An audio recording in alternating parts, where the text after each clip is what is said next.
Så det att det ser ut till att flockarna, du vill säga att det ska ätna, så ska ju männen och eisen vara sinnare till att ge rymt för kvinnor. Bara i listan, men eisen till att vara väl och utföra för kvinnor.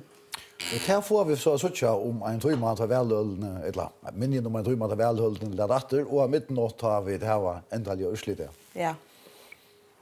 Ja. En politiker ska välja så ska han vara gå i bötten och så hjälpa dig att göra till maten för att och göra dem pengar som de kan köpa ett hus.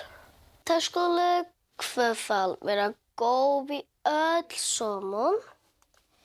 Ja, och det skulle vara ordentligt tacknämliga. Att göra dig för folkene pengar. Det var det som jag säger i skolan. Han ska vara fitter och han ska inte orkla så läs köra bara och forskjellige folk en straff för något som de inte har gjort. Om jag skulle ha valt en politiker så skulle jag då ta så gott. Politiker, det skulle ligga som var förne till det är ju politiker. Och så skulle det eisen då eller vara tåsa så att de kunna då så vi folk kunna hjälpa dig ligga som politi och brandmän och så. Jag har alltid man pjöst inte vara så jävla finer. Så det är inte. Det handlar bara om att man är fitter. Jag har faktiskt eisen vi nog så finer. Och det viktigaste är att beskytta följare. Politiker ska då väl skriva och läsa. Och göra ordentliga ting och det är helt säkert ordentliga strävan. Det är tingene som det gör. Alltså politiker skulle då ordentligt väl att det skulle vara ordentligt god till att vara politiker och ja, det skulle vara god till att hjälpa folk. Man ska först lära hur man är politiker och så får man till ett sted som politiker är det. Så vill man här i en tog så kan man checka något annat där som kan vara. Och så har vi som man hällde politiker är här gott att vara så kan man vara här och vara här på. Alltså det är till meningen när man ska välja förra. Hvis man inte väljer förra så är man inte en god politiker. Det skulle vara fitter. Och det skulle inte skälta folk. Om jag skulle valt en politiker så skulle han då vara att sparka fotboll. Som här säger Chilago. Det som fyllt vi dansko milon har utan Iva lagt til merkes, hvordan jeg danske bilar gjør bort urførska veldon hesafer. Men Maja Flintoy og DR har lagt et av høvo husaprusner, så har Lotte Meile til TV2 med annet sett Sjån Eikona og fostertøkespordningen. Jeg har snakket med en, der arbejder her med Tællop. Han siger, at han regnede med, at de kom ved midnat. Altså i den her omgang, der har vi været op og lave en historie om boligpriser, fordi at det er jo dyrt at bo heroppe, så det har været målet den her gang. Vi har selvfølgelig, inden vi kom herop, har vi jo lavet noget research, og der fandt vi ud af, netop med hjælp fra jer også, at boligpriser, det er altså et af de helt store valgtemaer, så det er jo selvfølgelig meget naturligt at tage det op. Altså vi optager det hele, og så sender vi det live hjem. Færøerne er jo en del af rigsfællesskabet, og derfor skal vi jo selvfølgelig også være med til at dække, hvad der sker heroppe, og også har en forpligtelse til at oplyse danskerne om, hvordan forholdene er heroppe, og hvad der optager færingerne. Så det er meget naturligt. Kan du lægge de vokspopper i? Jeg skal lave liver til aftenens tv-aviser, og når det så er overstået, så tager vi over til Kringvarp for at følge valgfesten derovre, og så i nat en gang, så håber jeg selvfølgelig på at fange nogle af politikerne, både vinderne og taberne, og så interviewe dem.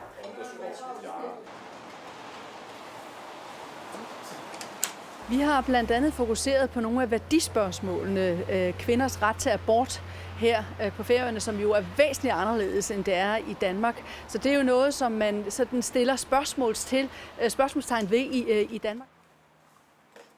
I Danmark er det så selvfølgeligt, at vi har det, så derfor synes jeg, det er en vigtig opgave for mig, det er at få forklaret danskerne, jamen hvorfor ser man ikke nødvendigvis på det på samme måde her i det færøske samfund. Det er årtier siden, jeg har været her, så jeg synes, det er virkelig interessant at komme tilbage og også opleve, hvad der er sket, siden jeg var her sidst. Og derudover, så synes jeg også, at vi som journalister har en forpligtelse til, i hvert fald en gang imellem, og sætte fokus på resten af rigsfællesskabet. Abort, som vi jo også har fokuseret en del på her fra TV2. Ja, det var så danske bilene som eisende for at fyltja velkvalt under kvalt ivrig i Norrlandhusen. Her, astanfyr meg, her sitter de og arbeider på exit poll kanningsna, eller exit poll som vi sett jo i gang til Johanne. Vi har hørt eit baden helt nødjarsrøve, vi har hørt det første. Vi har på i 4 baden halta nødjarsrøve 4 jokken og kvalt. Vi har hørt det første i Johanne, og her kommer den neste.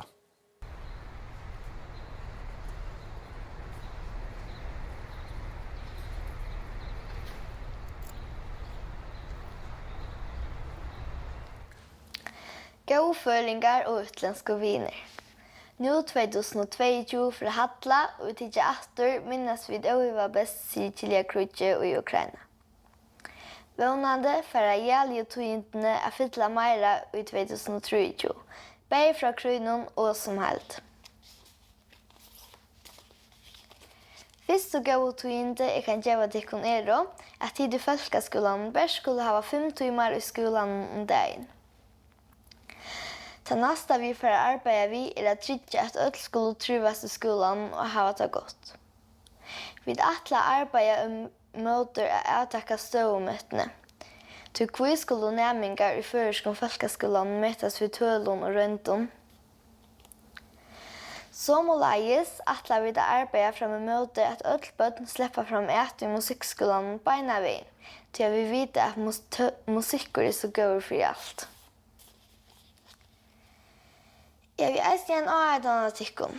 Gå bøtten og foreldre. Kommer vi ut 2023 og legge skjermen meira. Kommer vi ut og være meira sammen. Kommer vi ut og tåse meira sammen. Kommer vi ut og være først kan si og karakere med ormål. Det ser at tutningar mykje at dere små og lære først. Et av mine målen for 2023 er å lære oss noe om en eller flere førske sider, så jeg kan være vidt til å holde lov ut dem. Har vært tid nær atlan for 2023. Sist, men ikke minst, vil gå hver annan, tåse pent, eisen i netten. Man kan alltid si oss godt. Gledelig jul og godt nyttår. God signe fyrir. Et av de små og velstøvene er Konøy, og her blir velutøkene at være god. Nå, vi færre til Giljanesar. Her hadde vi færre, nei, det er ikke bare leies. Vi færre til Giljanesar, her udrådterhøtlen er velhøle. Jon Brian Wittfeldt, han hittet en veljere og fikk et stort prat om velde og velstrøye. David Nassa, du just vært og bratt i Atkvo. Var det en trobel å kjøre sette krossen? Ja, alltså det var också i Vinga sagt att jag välja, men släppte så att man fann det att jag brukar nog säga att jag på att sätta mig nu i kategorin säga. Men släppte så mamma bara akkurat bäst samför en kuxi. Ja, kuxi hur argumentationen så så väl under västra värre mot att hur man säger via tar argumenter för möte. Man kan säga att det har gjort slut ganska från vänster och höger sida. Sälja det lokalt då. Vi löper så börjar runt i postkassar eller i postkassar så där. Men alla är också synd bara samflagsligen också lokalt. Ja, nu nämnde det mer samflag allt än det lokala, men alltså tar man så skall in och sätta krossen via den nekv att är en person ur vavon som du väljer. Ikke for meg personlig, det kan være at jeg ikke for en annan. Men nei, ikke akkurat for meg, nei. Jeg husker, man var nødt til å sitte der for det større hele. Kan så herfra konkludera til at det ikke er et lokalt vel ändå. Det hadde vel gitt av det. Men hva er det som holdt, nå du fyllt vel vis i du, hvis du skal se noen få år av etter velstrus, og nå ender det kvalt, hvordan ser det være? Det var spännande, också det var spännande. Till ända så det där sen det gäller går för att alla vi men hade början ta inte för bli så hett allt. Så var det också spännande vid det katte im så falskt det sått och vill ha att säga börja fram. Ja, han till det kan säga. Men oj så gäller gå och chatta med den dagen. Ja, det har det just klart. Jag så var bara så kvar det så var det programmet till lov att läsa man klart ja nära. Ja, vi er kjent for jeg har høy vellutøk i Førjøen, og så får vi til Norrlandhuset at Tåsar synder om etter hvert kunne tid sige om vellutøkene, og hvert vant at det jo er senest hver veldig en leierdag, og det er det så en høstdag, Elin Johannes.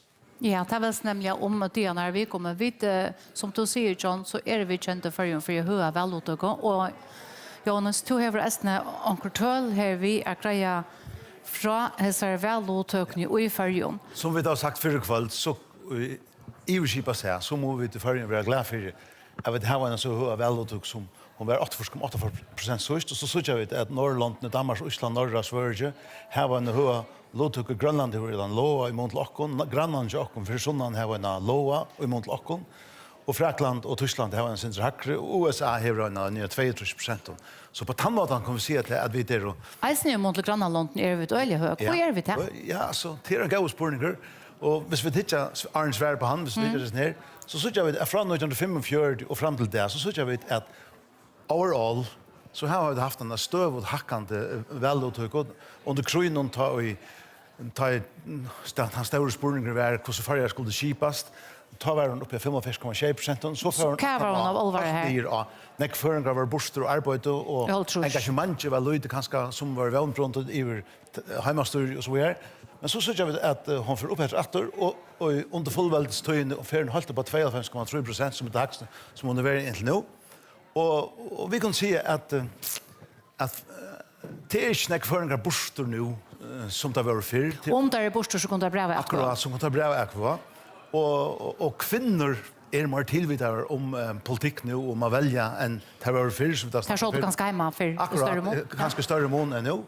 Og utbygging av støye, middelfolk er hakre, skipsmenner er stittre borster i harde kveld, urbanshavnen, at trådaren satt at alle brevakvøvner var kommet ur urbanshavnen og tilfølger. Så folk er bevisst om at nøyta handa retten? Ja, og hvis det var glemt da, så skulle politikerne nok minne det. Politikerne har vært riktig venstre i lenge tog å ta seg om at har eier vi kvar borster og minst til brevakvøv og så er. Akkurat. Men til den det, vi tar til i tynten om klokken 6 at Lotøkan og i Klaksvik var hakre enn senest, og i Ronavøk og i Havn, som er hinne bei store og støyene, var hun lakre. Hva kan det mest? Ja, som de nevnte i kringvarshusen, så kan det være en forskjøting av at det var leier der og sørst, og at det nå er høst. Det var en leier der og Klaksvik sørst. Ja, akkurat. Men det kan, altså, hvis jeg bare sier at Folkaflokkeren større i Klaksvik, Janaflokkeren større i Havn, så husker jeg at det kan avvarske. Wilhelm Johannesen, Svale, pape Axel Wilhelmsson, Johannesen, formann i Janaflokkeren. Og Appe Beiner. Og Appe Beiner. Og Øystein Appe, en som er Jekvann Kalskær, som er oppstillere for Janaflokkeren. Ja. Han platte å si at han var en sånn ekløyer og fornuftig med. Han platte å si at hvis du vel uttøkken høy at førere, så får det ganga vel til Janaflokkeren. Det platte han her. Det vet vi så ikke rettelig. Det vet vi ikke, men så spør jeg meg selv, er hun høy i Klaksvik til dømes tog at nå for Tjauelte, som har stittlet en mann opp her nå, er ordentlig at Røyna røyser seg at han var litt lagt, Etla det til at nå er 18 skalig oppstillleverstedet for Jakob Mikkelsen og Beiner blir formad handler opp av det større. Og hva det i havn som betyr til at det er lakre? Er det bare at det er vanlig ganske og faktisk? Ja, akkurat. Det er et øyelig vanlig vever også her i høystaden. Ja, altså det er ikke, det var ikke alt om, det er ikke heller hoved. Nei, det var øyelig lengt på i rød til bilen i det. Og som sier nå, dette er veldig vanlig, det synes jeg veldig at det ikke var välsta här uppe till Tikkon i Höjvik, alltså att det är ju så lycka till att man kan köra till dittna. Och GT att det har spelar väckre en större löjklot än det spelar Klaxvik. Hur ska det spela större löjklot i hamnen Klaxvik? Ja, det tror jag att det är väldigt att komma till väster. Det är så lättare att komma att här. Ja, och självt om hövatten som är tråar och norr i Klaxvik än och ner i havn. Men det vill tråla vi så otroliga små och mäskom norr i Klaxvik. Du ett av det som jag också om till bara några veckor så igen vi har nämnt av flera för så igen vi såg då här och ta folkatingsspel. Kan det vara att folk har funnit no mycket till mycket mer väl? Ja, det är en god spurning. Alltså, det har vi inte mest i välstrøyen. Alltså, entusiasmen i välstrøyen har vært så stor som vågskrat. Og folk har også møtt opp til de velfundene som og av min arbeidsplass, og vi har tøyne arbeidsplass, så det øyne engasjement rundt om politikk. Men i gite er leieravren og vekkere har nækka sida. Men nu får vi også suttja ta liot, hvordan det enda i havn. Det ofta så brøyds det den sørste tøyman. Hva klokken er der? Og til nekk, for klokken tøy som så, til nekk som færre. Jeg tar seg vi ene der, og hun sier for at den sørste, så jeg kan komme rennende om hotene til Johan Petersen ut av Europa. Så kanskje som jeg har vært skjene opp i halvsiden. Jeg har to hørsene, jeg har ikke hørsene. Tar flere sida hvordan det var bra at for å være...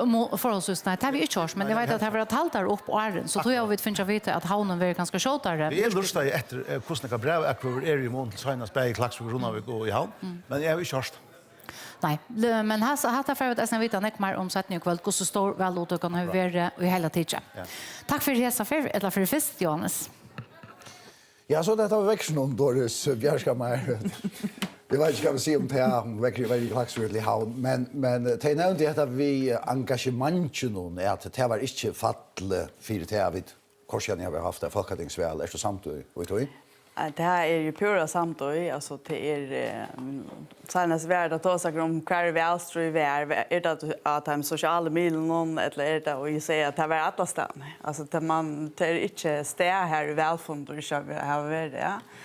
Så det viskar som om att kvar vällevne och AO-fällskapar, fackfällor, arbetsplats med Johannes nämner har verkligen engagerat sig i hesten välströj.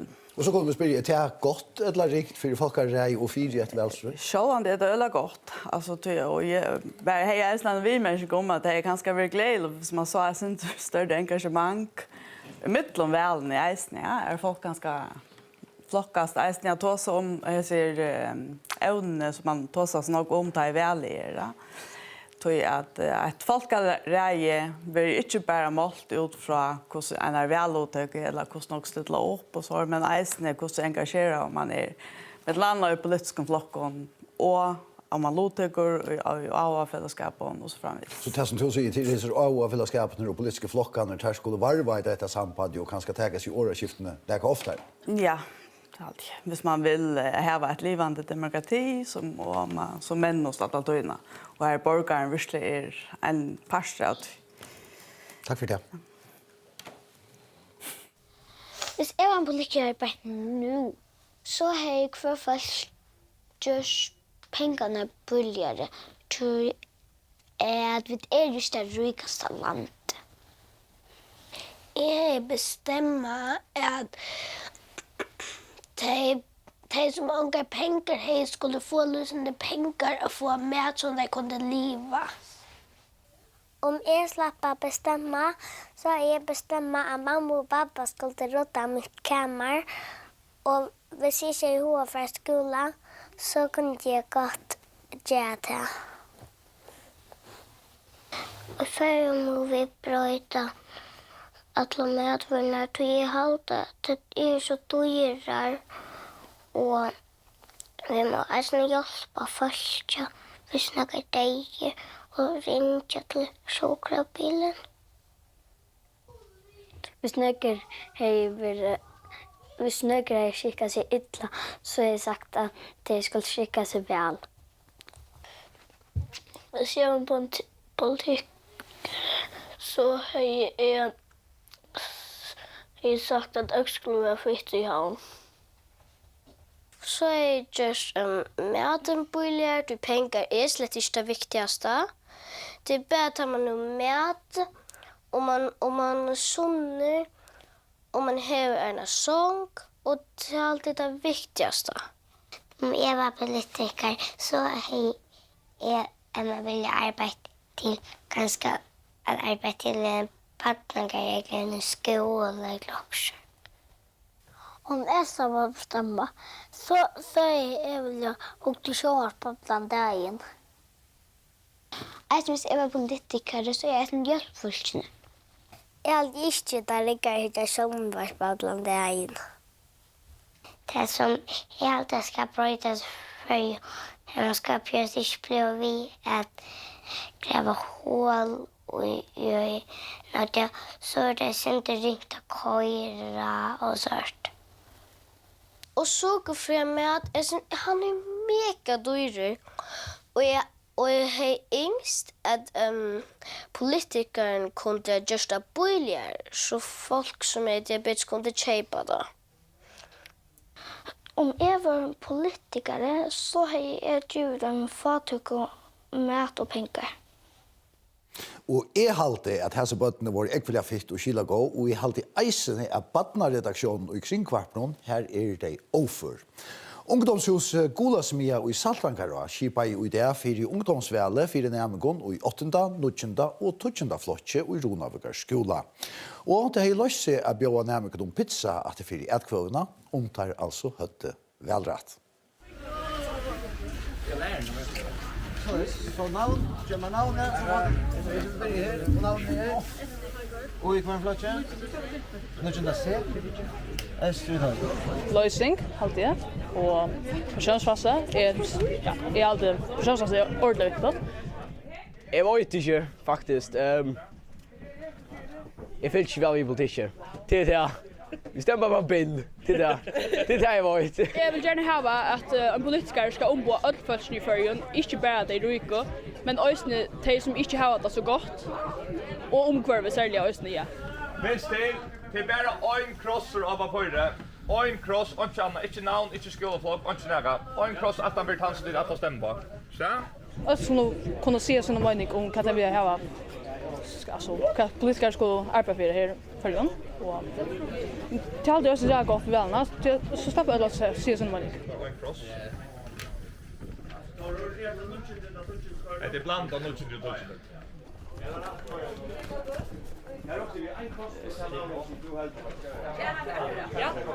Hei. Det har politikere som ombo for det. Jeg har alltid sko først og fremst ombo for førjer. Også om vennene i førjen.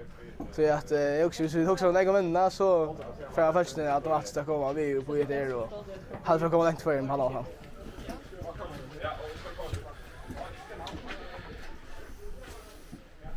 Om det är väl rätt, hur är det rätt? Alltså kvän person? Ja. Olav Larsen. Tui att han är ordentligt skilagåer. Han är oss pappa bortsmun. Men jag har ju valt han, tui jag alltid känner honom ordentligt väl och han är skilagåer. Jag har alltid också i folkavvarsnedla sammansatsjon. Rostank, framsak. Det är alltid, ja. Ja, 100%. Bill Justinsen. Skit det. Tui sån går ut av Facebook om man har gratis pizza. Det är just.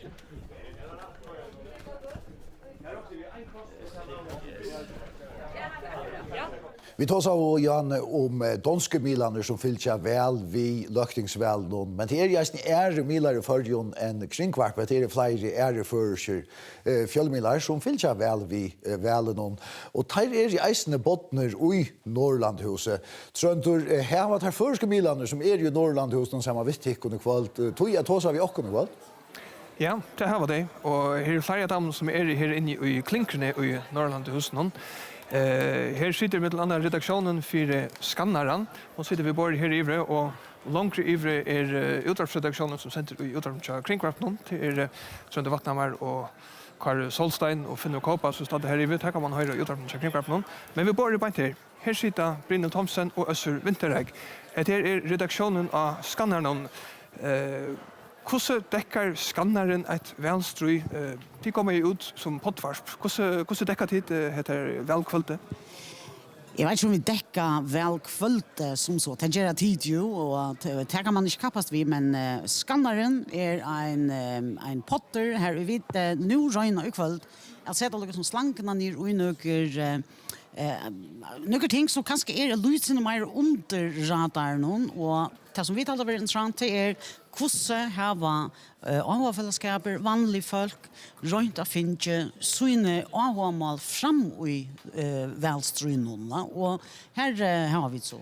Vi får några gäster och så tar vi det vi akkurat nytt, ungt velevne som har varit här man har haft några avmål som en aktiv medborgare och har rönt att finna det av politiska dagskrona. Kanske det inte är rättnast, ja men så har vi gått bara till ja men så är det själv. Så att till och som här vi där kusse som en borgare och i folkaren och förjun arbetar vi att få tunna avmål fram och politiska dagskrona till och det som vi gör här i kväll.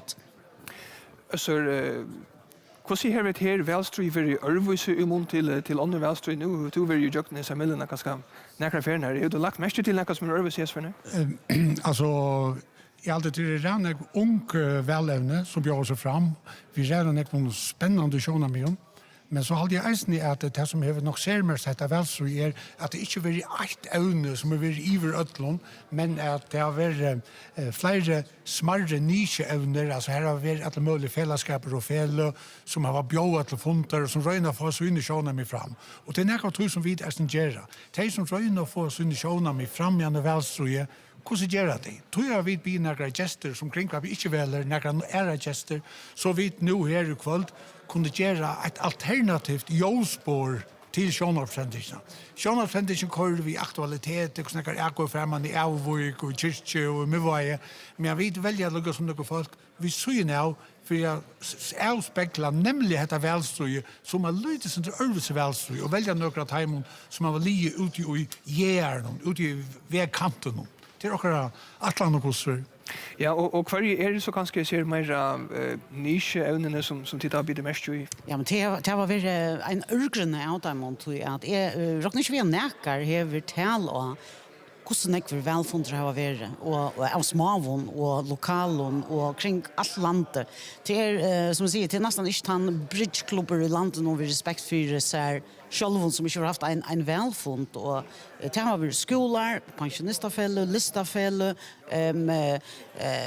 mentanarfelle, og alle møvelig han var bjør inn. Og de evnene som kommer fram her, det er sjølven det mer spesifikk evne som lugga som det som har nägat att tuja och tuj balchen av folket och ganska så specifik för kringvarp som ska ha en sin mer breian sin det större evne eller så läsnar att lysa i välstrun och men nöker av dem evnen de smarre det kommer så ganska att klistra på i så snart att det kanske möjligtvis ha en chans för att komma vid ett samgångsskäl och jag hade det rullat varit akkurat här fokuset att söka folkareje livande ordentligt livande vi möjligen som kommer dagskrav. Tack för det Brynne Thomsen och Össur Vinterreik och vi färra här ur Norrlandhösten för att sätta till Klaksvikar. Ja, her i Klaksvik det ikke nek folk etter, og tjamer her vi etno. Hvordan ser det ut inntil vi gjør det? Altså, hvordan er veluttaket?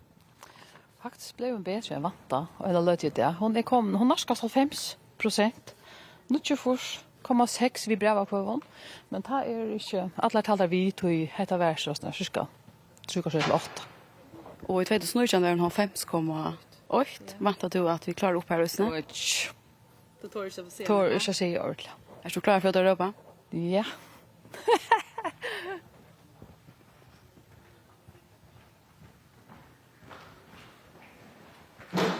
Og jeg skal åpne hårene for det. Kjør så vel. Og her illevever. Her noe etter at velja. Ikke her? Her så bøla mist og illevever. Det är pura frialigt. Ja, jag hade vidare Leo här och i Klaksvik 8 år till Tickon och i havn.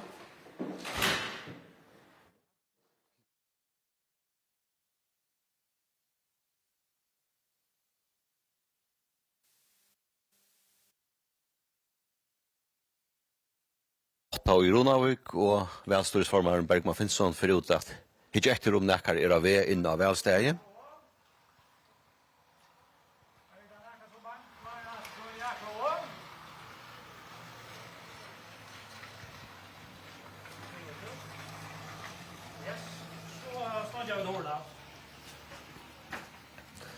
Og nu enda jeg så lakningsvalg i Runavik, og ta avtatna jeg så var det gå 24,23% av tøymen som er velrett, tøymen 221 folkene som har vært grøtt i etkvøvetier, og små 2%, eller omløy 2% minni enn av velen 2019, som altså var en leier til, det var kanskje det som gjør det månen, men altså gå 24% har vært grøtt i etkvøv, og det råkner vi at ångstene mellom halvgånd 20 og 20 tar vært velrett klart i Runavik. Ja, her i Norrland hos noen har vi øyne æra miler som ikke har en deadline i kveld til nødje milen frihetsbrevet. Onker som ikke vil si frihetsbrevet, vil det kanskje sagt fralsesbrevet. Vi har 2 ombå av Tøymon her i kveld, Roland Vagdam og Jan Lamake. Hvordan får jeg tid at dekket er her vel til at det ikke har som deadline og sende på en løs som vi gjør i kveld? Ja, det en övers uppgave att lumförna att jag är här uppe på händamaten och det som vi har just teoretiskt sällan jag på punkter vi har just poddvars och skriva om väl upp till dagen och det och så har vi ett ösnen i danskon fjällmilen och flera ställen och gröt fråga vad det är som händer här hemma och nu går vi så runt och slåta och vita vad händer här och så lyckas som notera vi och opererar vi till margin. Så kanske gå så var jag kanske kväll. Ja, som 2 vånande inte så här. Ja, ganska möjliga. Jan, nu är det kanske börjar ju vi när nutja miljon. Är det så snart det var tajmat efter en väl det var det bara tillfälligt att det var nu? Nej, det är alltså tajmat att kanske över att bli kanske sin framskunda på grund av väl. Vi hade varit klockan kommer sen till 17 men så sa vi att nej, nu måste vi sätta lösen affär och alls vi.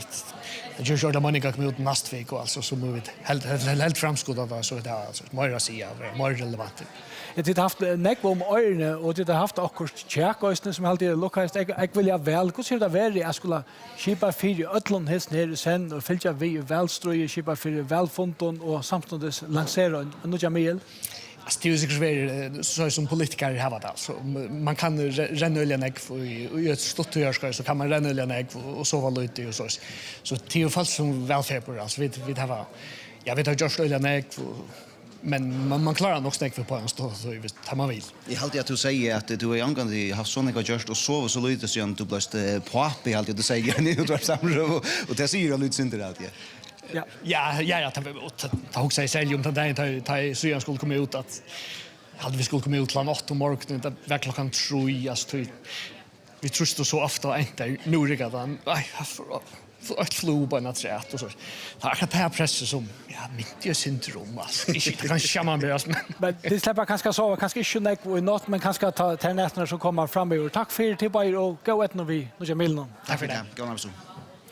Ja, og du og klokkan kommer 5 minutter over 8, og det mest er at velstøyene, som vi da snøver seg, begynner at ståndja. I skilja lænen er at av største velstøyene i landet som er av Holsi og i havn, her er man ikke kommet helt så lekt som at man skal ståndja til. Her kommer framvis velgere, Sigrun. Ja, det men jeg skal lova for det ikke nekver. Det kommer 1. Klokkan er 5 minutter av 8. Nå kom akkurat en velgere træd. Så ikke en kommer av træd til Henry Lomma her inne. Men Jan Peter Hense to erst vel styresformer her på hvordan her, nå synes jeg at det kommer 1 her. Ikke nekk folk, det blir å kø, det klokkan nærskast 8. Men nå er simpelthen ikke folk her uten 1. Hva skjer? Nej, nu är klockan från 8 så väl det vi det gjort. En stå här så jag har alltid här måste jag. Inte grund att hålla upp längre. Ska vi för gänga samman ut där, ja. Men av vi ut, kan så se mer, hur ser det så väl ut att vi här till? Nu har det gått inte alla nu just det. Nej, man glad att sista timman, men det är väl slaktas. Det vi tar väl nu tar så klockan med 6 och 6. Ta vunnen vi dagen natten har sagt. Det var 3,5% 18,4, pluss vi har eisen færre brevbøver. Så i måte til velene som har vært fra undan den statistikken som vi har haft av vettsen, så er det lagste ølt til åren. Og det er simpelthen atter til og vi 2008? Ja. Men det var så ikke hvordan den siste tøymen. Men nu får vi ta ut av ståndja? Ja, alt det. Hva er det du råper tar vi får ut? Nei, det er det samme som det, ja. Til jeg vet om det er det. Det er etter at velge. Ja. Men vi gör vad det är som Judge James, det är same procedure. Så det är spännande att veta om det är. Skål. Det några efter att välja? Det är gott man aldrig Anders. Det några efter att välja? Det är så jo, här kommer den där. Här kommer den där. Så måste skånda där in.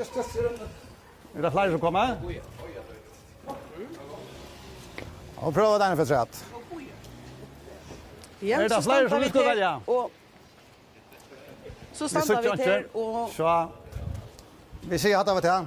Lockningsvärdet 2022 är nej, det är inte nej. Är det inte?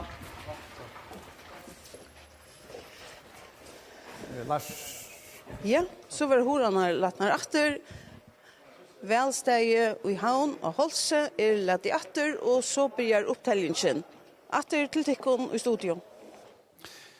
Ja, så Høtlen og Holse lagt en atter som velsteg. Jeg kan ikke ut fra at det er det seneste velsteget som lagt i atter, tror jeg det største. Jeg tror ikke viser at det lagt en atter til får vi det så tja, men det merker så. Jeg vet her i kjønvarstående, om man har lyttet løt, så kjøtt, hun endelig godkjent. Er du klar? Vi er en exit poll som en meting av hvordan endelig er velurslitt for at så ut. Det så tja vi om en har lyttet løt. Ja, hva er politikk? Helt ikke. Politikker til aksjon till att bestämma om hur boligt med det och det stämmer på folk som ska vara politikare. Ja, och jag tar bestämma och det är välja ordentligt nog för att tills onkel kommer så väljer jag ett ölfärger tillsammans. Och så det när man fer in i en sån liten kass och kör gardiner för och kör kryssar på och så det folk det som har valt mest är valt till politiken. Ja, alltså talvärd jag akkurat lika så för lika som drottningen. Ja, och så bestämmer det är snä och det håller väl och så skiftar sig hur ska vara. Og så vi altså klar ved en exit poll, altså en kanning om hvordan folk har valgt ut det, og hvordan velurslytet for at så ut. Og henne får vi frem at jeg tror det er her. Og til sier, urslytet av exit poll sier altså at folkeflokkeren får 20%, sambandsflokkeren 16%, Jaunava-flokkeren 25%, Kjølstøyre 2%, Kjøvelde 19%, Framsøkn 8% og Mi-flokkeren 6%. Det har vi dette i mandatbyte, altså ting-session, så gjør vi at Jaunava-flokkeren etter Heson får 8 tingklimer, til å ha vært spotter 9 og 20 og i seneste veljere kan ikke noen. Folkeflokkeren 6, sambandsflokkeren 6, Kjøvelde eisene 6, Kjølstøyre Onkan, Framsøkn 3 og Mi-flokkeren 2. Vi får börja vid att spyrja ett arbeid som har gjort her exit poll. For det finnes det, hvordan sikker en slik kanning? Ja, så och Grammet Aarhusna till att vara upp till 2,3% för den största flocken och 0,8 för den minsta. Alltså Kjølsflokken är minst. Och till innanför Aarhusna att komma inom tingkotterna. Så det är här är en åsikret som jag kan få avlänga för tingsrätter. Ja. Alltså jag vill säga att Kjølstøyre kunde finna en. Ja, och det tror vi kan inte kan man säga. Det är innanför Aarhusna. Och ja, och så annars upp till 2,3% skulle till tas som går rockna att Aarhusna vara. Som tar stora flockan 2,1, 2,0, 2,3 tar fyra stora flockan och hit hållt andra procent alla för framsökning med flash. Och så jag vet att Jaunava-flokken nu finns ju 9 och de flesta väljare kan inte 20 och Kristian här är den 8. För osäkerheten här. Ja. Alltså nu tror jag det things som ska delas och till Lucas som är där för att där kommer in och han sista är ju Kjøvelde. Och han som tättast vi attacken är Anton Jaunava-flokken eller Kjølsflokken. Ta bättre Kjøvelde kan för 6. Så för Kjøvelde ner 6 och så Jaunava-flokken en upp eller Kjølsflokken kommer in och tar för Kjøvelde. Det som är tättast alltså som minst brøyting ska vara för flitan tingsrätt. Att kvärt osäkerheten och kvärt kan brötas här, men hur säker en exit poll i överhuvud? Hur har det gjorts till sig exit poll? Kan inte nå? Ja, som vi sa för att exit poll ta sig kvart det har valt och inte kvart det alla ska välja och tog en lutsen nej var en vanlig väljarkanning. Men stadverk det en stickpröve. Det är ju att som har varit väl som Sveriges exit poll kan inte så överser. Nu ser flowen kvart det största osan per flock. Det är ganska eisning avverst att också i Mial, hur Mial ovesan översnärtölden vi har och i Mial ligger ovesan gott 1%. Så vi det samla så tar flesta ganska en fyra och när flocken för lite helt tatt på att det urslut som ständer nu och anker ganska för 2% från det som så nu men tar flesta för att vara en helt god lag. Så hagtalsliga detta rymliga rätt. Ja, skal helst ikke være alt for nek fra oss ned. Det råkner jo ikke vi. Nu har vi sett det, alltså den här kanningen är ju en spir-FO-kanning. Alltså det kommer en sms till några folk som så gärna var svära. Det var hårt senast det andra flockar här var mobilisera och vi så ger alltså mobilisera till att svära spir-FO-kanning och vi så ger att folkaflocken kommer upp på sig till netto folkaflocken vi då hårt om. Och avskart här är att nek ur folkaflocken har meldt sig till att svära spir-FO-kanning. Sannsynligvis ikke. Altså, tog at man korrigerer for kvart og de stemmer i senast, og hvis de eisen stemmer i folkeflokken senast, så avskar det faktisk ikke. Så får man bare flere data inn og nedvar i høgtid, kan man si. Så hvis man skal snuta, så skal man si at man stemmer i samband til Janaflokken senast? Så skulle jeg være enig om at det er tannmat man stemmer på. Det er alltid en lydsindre av støye inn i sånn kanningen, og det er eisen en parster av oversene. Jeg råkner ikke vi at dette kommer at här var stora avskan. Det räknar jag folkaflocken för lite cirka att som vi så ger exit poll kan inte. Nu såg du tid bara för jag skilja det ordentligt. Hon blev gjort och jag hade mig klar på att när klockan 6 eller 6 om 6 tog ta tid tar vi för i luften. Och tid brukte omlai en timme och på att sitta och validera. Vad gjorde det då? Vad var det tid hukte efter? Ja, det är nu har jag gjort så att det går sportas inte flyger i havn än proportionalt vid folkatalet.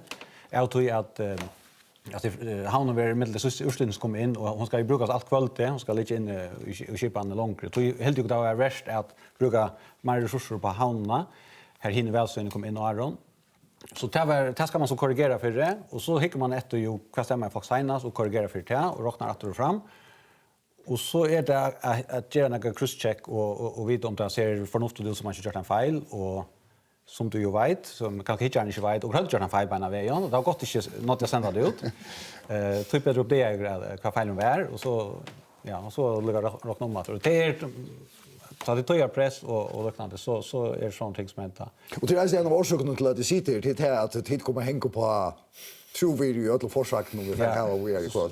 Men om du bättre att vara utvarten så visst jag skulle säga ut att man ska ut den efter. Så vi ser det är fel så hänger det på en vägen och få förklara om vägen. Då ska man låt oss se att det är väl urslite. Kvärt sars du vi är nog slik och väl urslite. Kvärt har vi en upplevd samgång eller kvärt ivraskar det bäst. Jag har alltid att grejer nu har jag gått som heter möjligheten för jordskredsvalge och sort. Och det är några av de kanningar som har visst där. Och det är borstor. Nu är det grätt att det är normala. Här i man har en återgång och framgång som lyckas till som man vanligtvis över. Ja?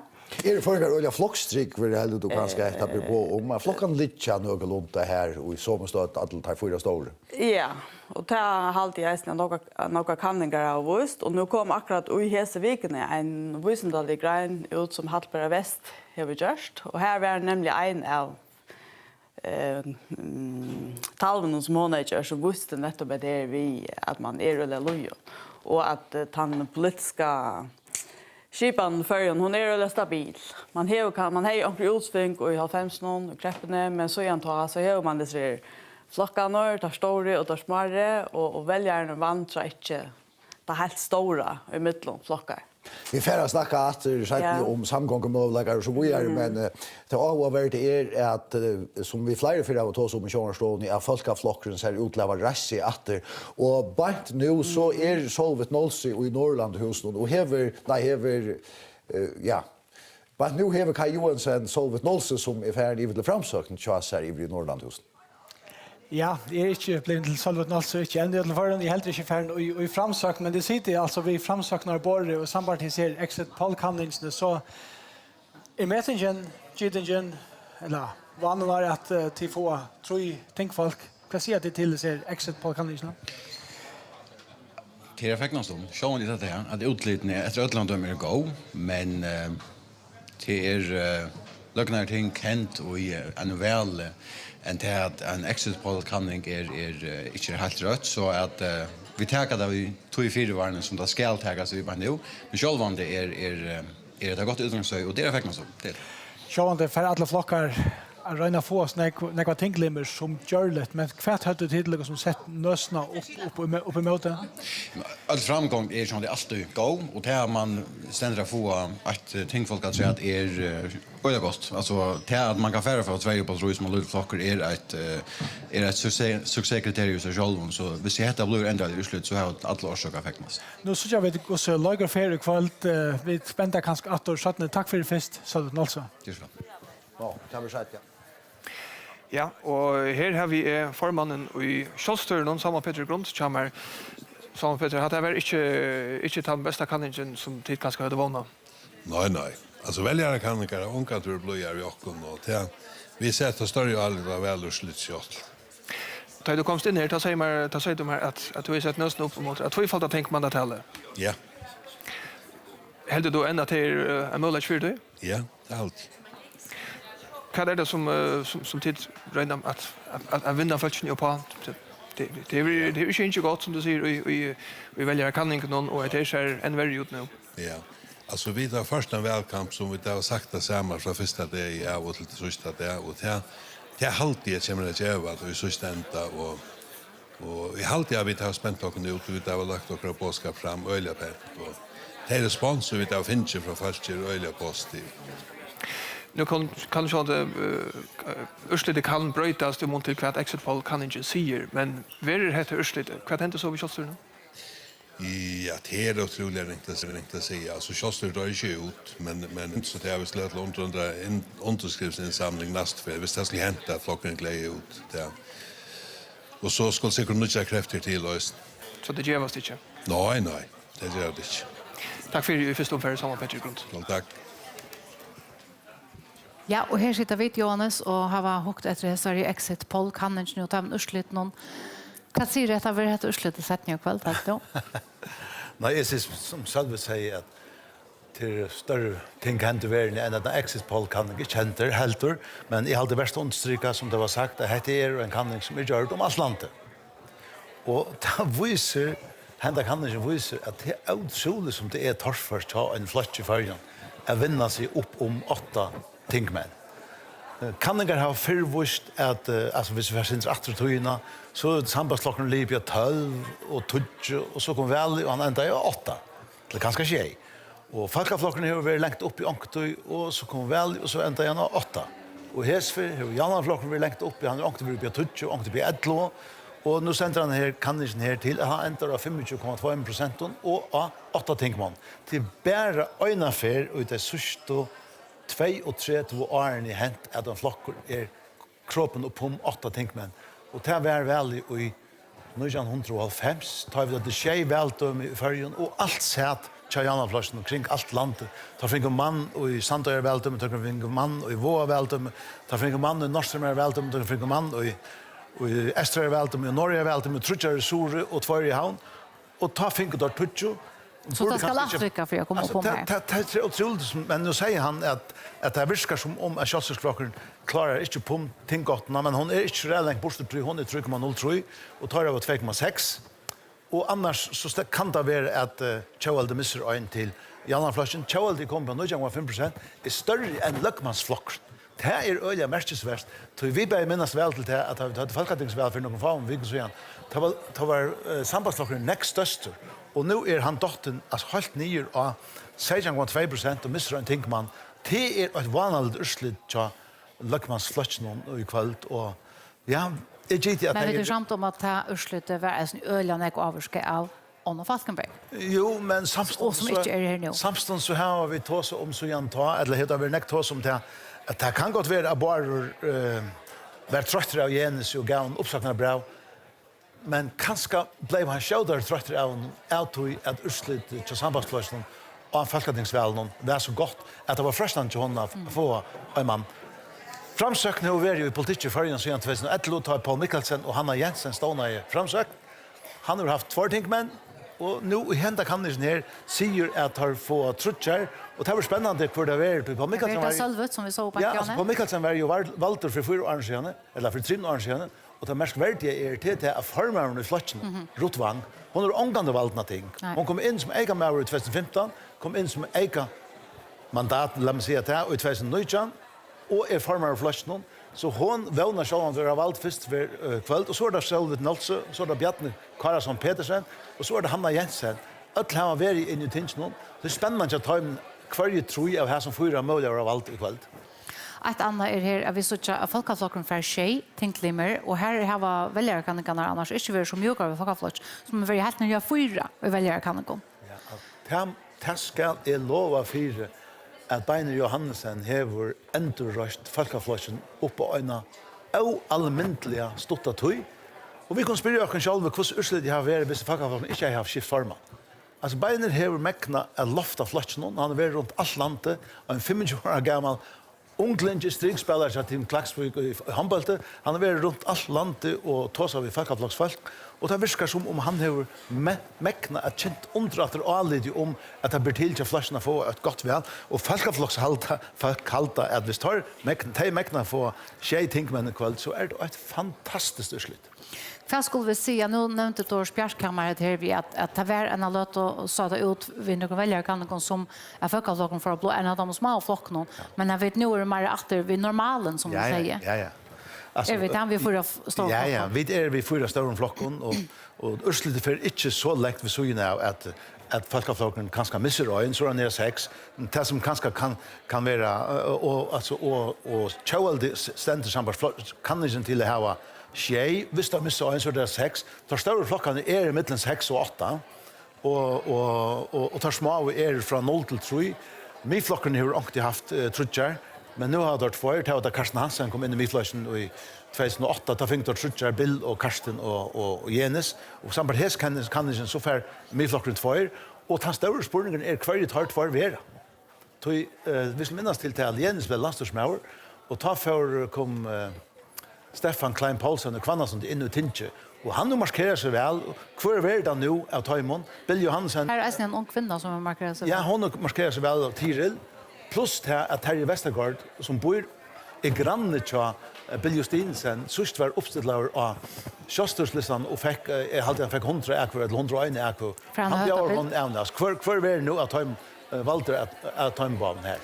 Vi kunne tidsje fremtøyere muligheter ved samkommet, men vi skulle gjøre programmet, og vi får høve til å ta til etter middelens av flokkene her. Ettervist, det var ikke bare 2 flokker her. Nei, altså vi må stedfeste at samt hesekannelsen, så har samgångene som har sittet siste 4 årene, og som nå skrattene er, hun har mistet Marlådan her, og tar, som sa du valgte fra 15 nøyja, her var Asjan, jeg tror jeg rett, og sitter og valgte noe, hvis han nå blir så løs. Ja, da takker vi doktor. Takk for Jonas.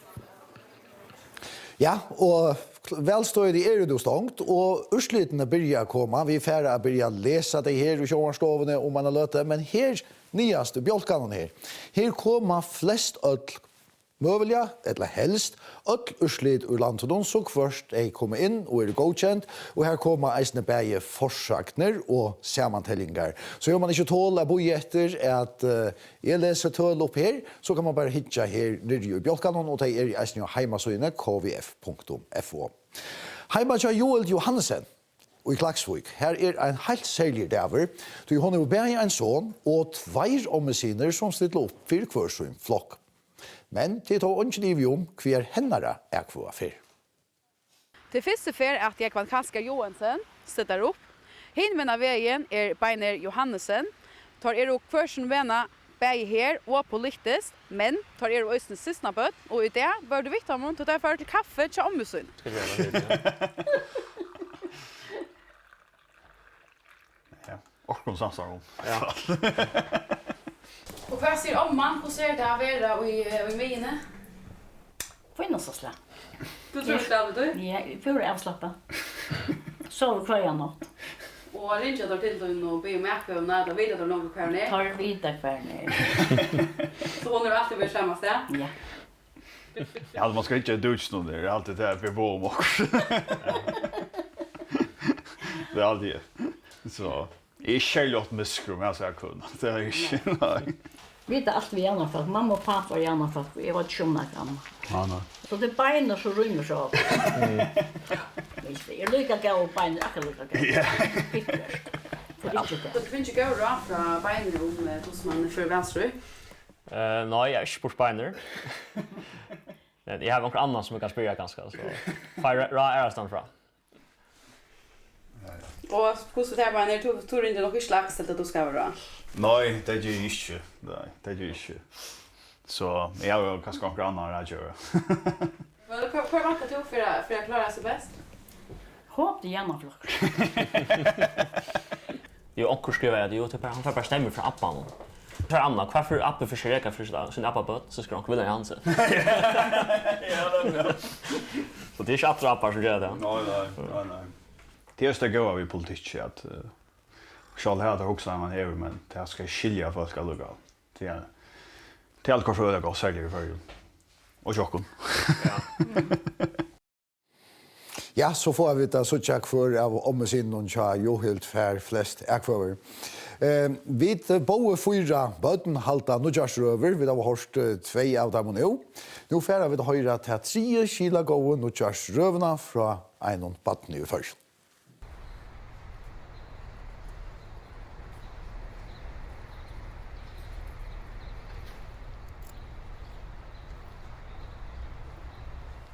Gode føringer. 2022 har et hendingarukt år. Til okkom bryr jeg vi at vi ødel hadde korona av nødgjørnen, så vi måtte ha nødgjør hjemme i hus. Nå er korona ikke mer, så nå slipper vi fra å huske om det. Kommande i årene kunne vi kanskje gjøre tingene og synde bedre for bøttene. Til dømes, stikker arbeidstøy til foreldrene til bøtt som ganger badnager, skola og pleie, så er kanskje ikke foreldrene så nekv, og det damer meg ikke. Tøya bøtten har bruk for av suttja foreldrene, og så må foreldre sjående hjelpe sted. Tøy hvor skal vaske klær, hvor skal gjøre mat, hvor skal rotta og hvor skal legge bøtten å sove. Så det er alltid veldig høygjørst løyvelattere.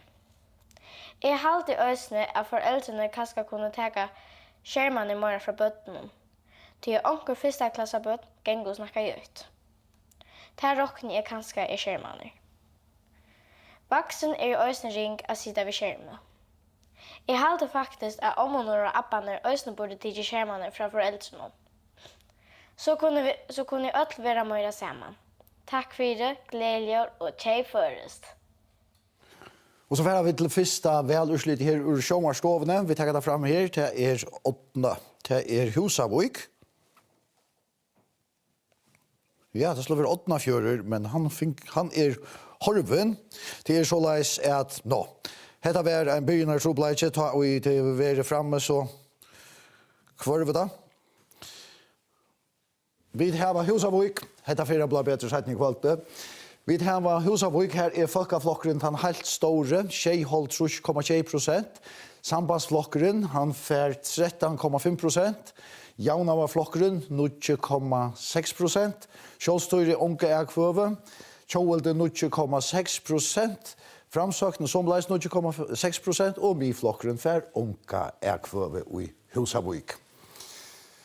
Så er det et vel urslit at se at 8 fjører kommer her. Her er folkeflokkeren, den store flokkeren. Han fer 44,2% av erkvøven i 8,4. Sambandsflokkeren 4,6%. Så er det Jaunavaflokkeren 0,3%. Kjølstøyre 11,6%. Kjølde somleis 11,6%. Framsøkende unge erkvøve og miflokkeren 8,6%. Og hitt av det her, så gjør vi at Kjølde er til flokkeren og hever til store attergångtene i 8,4. Og folkeflokkeren hever eisen i en attergångt, men det er miflokkeren og Jaunavaflokkeren og hever størst framgångt her. Vi har et innslag at sett, sanker og tonleiker har fyllt negg i her som velstrøynen, og flere velevne har rønt å synge seg og hjertet av velgjerne. Hvordan det er heppnast for greit sett nå i kvöld. Vi har sett et lea til seg sammen, og det kommer her. Herra vel nu ratt, vel to bjørk alt verur latt, krossa ratta stæje, bedre verur leie. Börja mala manna tungo.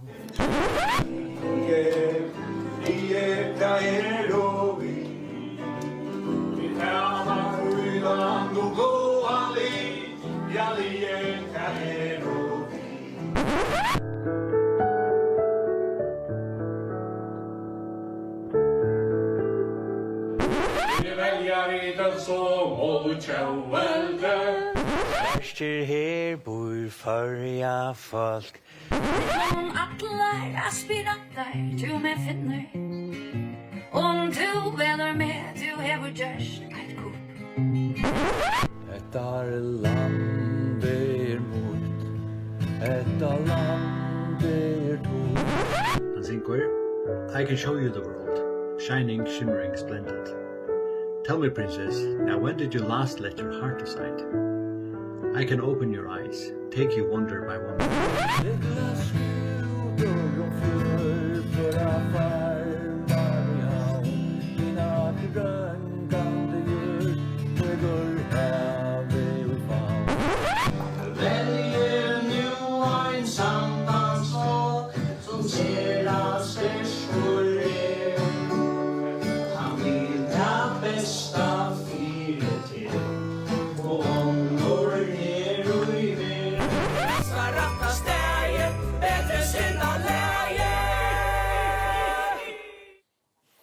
Vi så Joel Johannesson som har en ombudsson som var formøver i Folkaflosjonen, en son som formøver i Janavflosjonen, og en annan ombudsson som stiller opp for Janavflosjonen. For det første fyrir har vi Johannes Eidsgård som valgt en annan flokk enn Janavflosjonen. Hetta vi politisk om familjon, det etter ødelen av døma ikke vilja størst i førjon. Sånner Johannes Eidsgård, Erling Eidsgård, han stiller opp for Kjøvelte, og han har finnet erkvåna fra Pabanon. Vi hittet fekkene her hjemme til Johannes, fyrre parsten. Ja, det var nok så nevnt, det var brevakvåa, så skulle vi bare skrive navn, så det gjør det nemmere. Skriver du ikke Kjøvelte? Jeg håper ikke jeg var ogildt av det. Som jeg har sagt også, at tuntet av blå som ikke kjekker en vatt, så fyrir var ytla. Og tog jeg en stol Erling, og jeg har allmänt boet fra at jeg er ferdig at velja han, eller jeg har valgt han.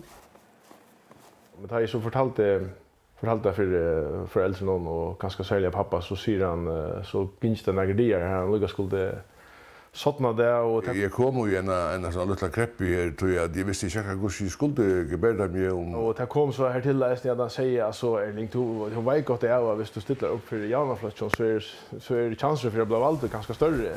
Och flaggar för flockare. Det är inte flaggar det så vet inte det man ska flagga.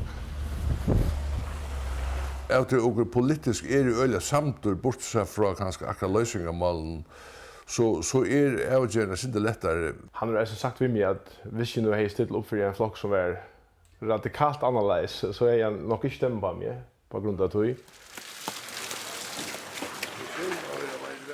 Vad det så att han ställer upp för en helt annan flock alltså som man kanske inte har så nämnt vi att godtäcka så hej jag nog på från att vad ska jag kan gott hjälpa det men jag kan han har först inte tror jag att här gånger marsch. Jag har inte helt det linjerna att jag ska inte bruka ta position som jag har i Janavflosjonen till att rega Janafolk till att välja Kjøvel. Det har vi absolut inte gjort i ongefören. I Janavflosjonen är man samtidigt om ölen och ting. Särskilt om den sociala vinkeln i politiken. Men det som skiljer Janafolk är ofta spurningen om vi-skiften i Danmark. Men jag har ju det ofta runt av pressan att vara mer löska sen. Jag vill inte han kanske vara inte för sambandssinnaver. Så här har vi öl och änjer ofta. Jag vet inte hur jag ska vänta. Jag har inte prövat för så jag har faktiskt inte pejling. ja, kvar det ändar. Ja. Så det blir öde spännande. Ja, familjebond og i politikk det nekar så vet nekar om begge familjebond og politikk, så det Johannes Hansen. Elin, hva sier Johannes om dette her, ja, om Johannes og Erling og her som fører, og det som vi deisene så vi i Klaksvik, når det er Johild Johannesen, det som vi så ikke Jegvanna Lækkjene og sonen og så framvegis. Ja, det akkurat det. Alt at det vet Johans, og han utstyr ikke av oss sånner, eller badge, eller nække, om det fermninger eller svømninger, så verst det eisende Johannes. Nå så vi tar på Eiteskort, fekkan her, og til eisende åndernøvn, som vi tar bytte mest i velstrøyne, men hvis vi begynner å ta imot, det nok så avverst at han sånne nå stiller opp for Joel, og Johans reker for Jan. Det vanligt att ta det på handomaten att ta det samma flotch, men det så heter inte att det finns andra dömer om det. Två män bäst var så det inte samman annars här för Joelsflashen och annars här för sambandsflashen kanske till årsnägg om det. Men dotter Ella Bräckman, Mona, hon sitter uppe där och hon sitter alltså upp för samma flock som så hon hade till flotchen och bara lätchen. Bosidan i Lorvik. Han uppstillauer av fullfrinkon och själva pappa han sa jag kan läsa det har varit tänkt mig för folkaflagen så igen 1985 så vi två för vi lagtingsformer 12 välskoj och landstorgsmärmentamalen 8 välskoj och bara Svear sonor Johan Magnus Rasmussen som var tänkt mig för han vet att för folkaflagen nästa ta last ju under Rasmussen budget till Johan Magnus Lashan Eva. Så husker jag om en annan man som är och säger in här ikväll som heter Eirikor eller Eirikor och Jakstå. Och han är ju Abbasson Jakstå mannen som är ju en legenda tar vi tar om tjänskaparpolitik och förgen och om tjauvälte. Det var bara en han satt ju ensam att Jana med rätt att inte var vidlaståna och 64 var vidlaståna. Tjauelslashen i 84 och tar så stilla upp i Holtrush. Så stilla i Tjauelsfälla i Vavon upp och DP Danielsen sakföraren och han Jakså.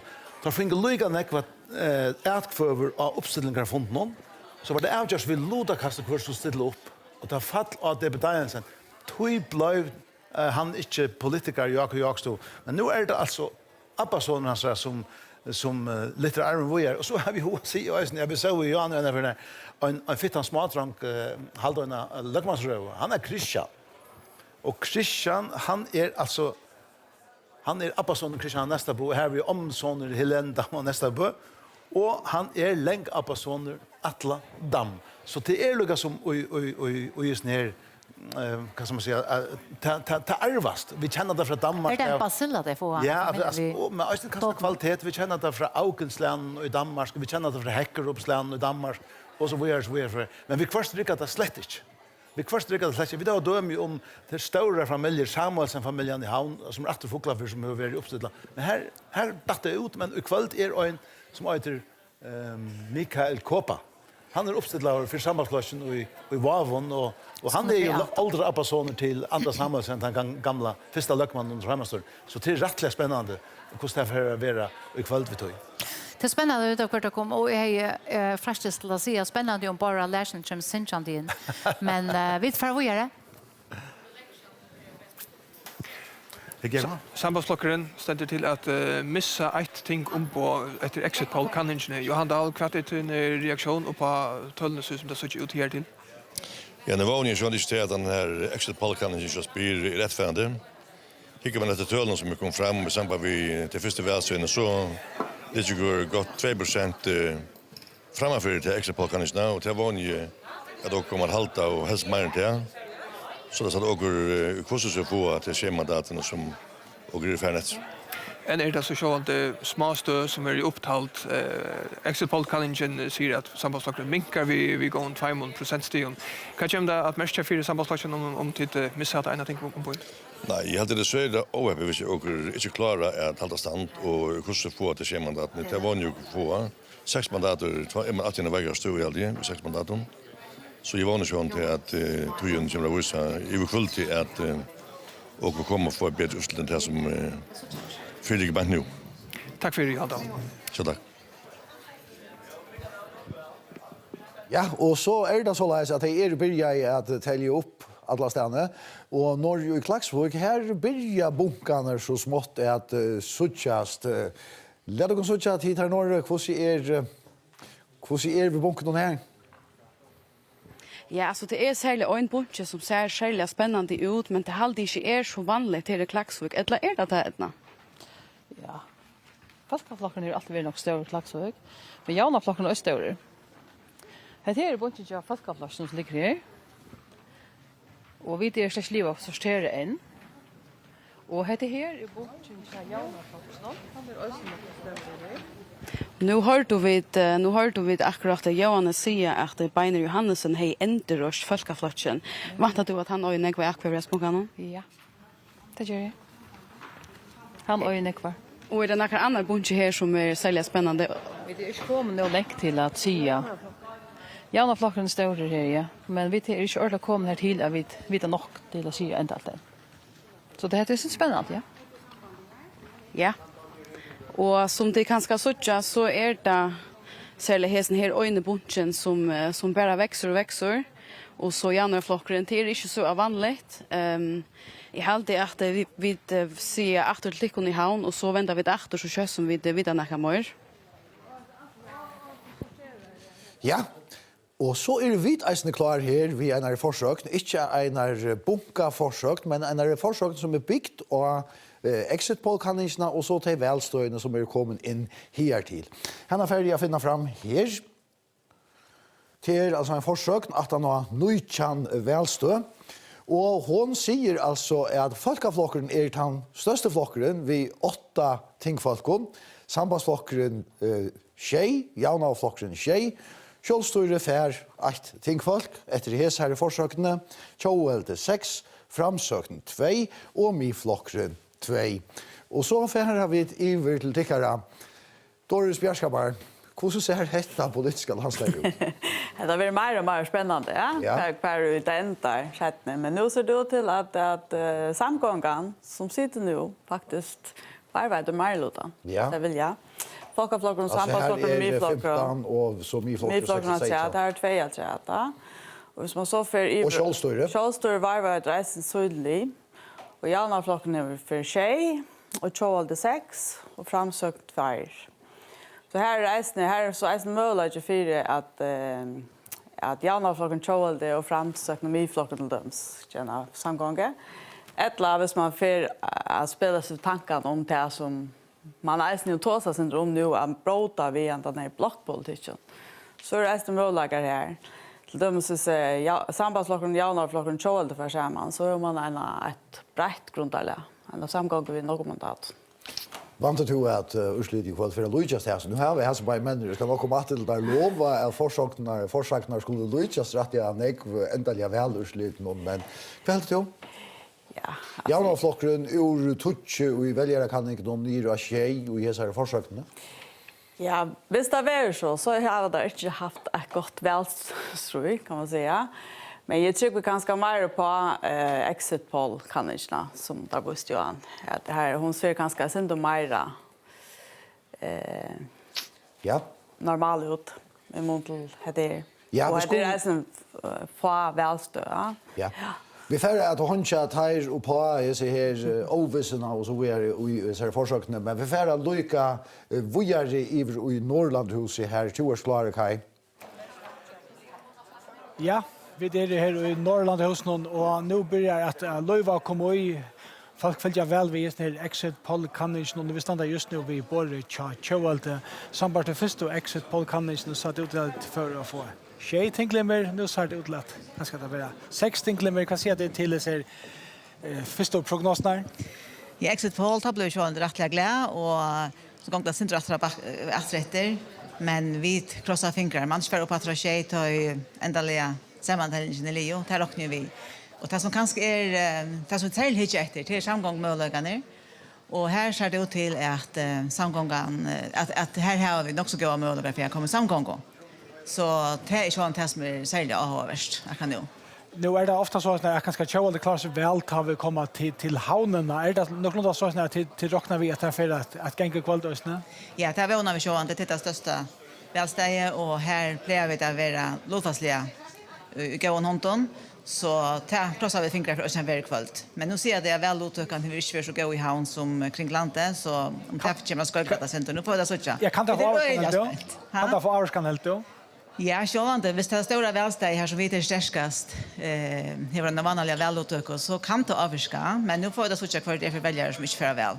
Tack för det först Anita Frörismark och vi sätter åter till Toin och i kringvarsstående John. Ja, tack för det. Nu är det tillbaka, Flowen och Regen. Vi tidigare kommer vi när forsøken byggt och Luijan välstå här ständer ovissan är 2,5%. Men hon lyckas inte illa.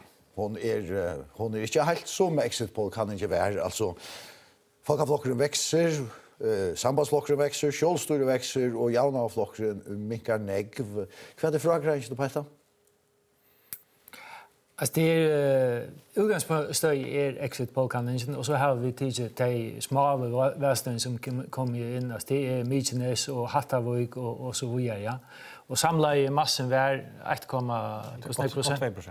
Gott 2% och ut igen. Det var så tullarna som grundar det i. Ja, det är ja och vi då är en pro hook efter kommer kan det är inte alltid att det festivalstöden kunde brukas till att kalibrera kan man säga kannisna vi emot antal ljusligt.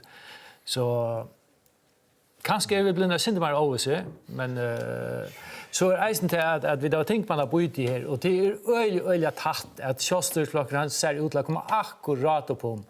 Det är helt för att som ger han innanför och ta nästa mer än jag folkaflöjt den sista mer än jag folkaflöjt är ju öliga tatt vi är med så tar vi så kvart Janarflocken och Charlesflocken som får en att rätta. Jag ska säga att han borgerliga samgången som då så just att det kunde Lucas väl färdig in med att Janarflocken är 8 och Charles Ja, det ja. Tid Lucas Lendans tid nu ska jag arga kunna lösa resten till så att jag försökte för jag Lucas ekvian ändliga välusluten men till säga men vant det att försöka helt fram och så så läs ut ett la förna brötas att komma större välstånd. Alltså vi räknar vi att de blev nejvar så ju fler just kom in. Ja, vi får så tja. Vi är färra vojare iver i Norrlandhuset till Tikkonelen och tid har kanske isen och lägga träet i samma vi hesa försökna. Har vi det läst Johannes? Vad har vi det läsa träet läsa försökna? Nej, jag kom huxa eller huxa Taiwan som har varit sysna vi då upplevt ett väl i Sverige. Här tar det första försökna kom och ta sig ut la jaunarstjöten hej var ett morlutan och det var en ölig fakna i till höllnars Taivaro. Och så var vi till vittne till hade vi by fri ta kvällte när tusentet ta folketingsväl i Danmark. Ja.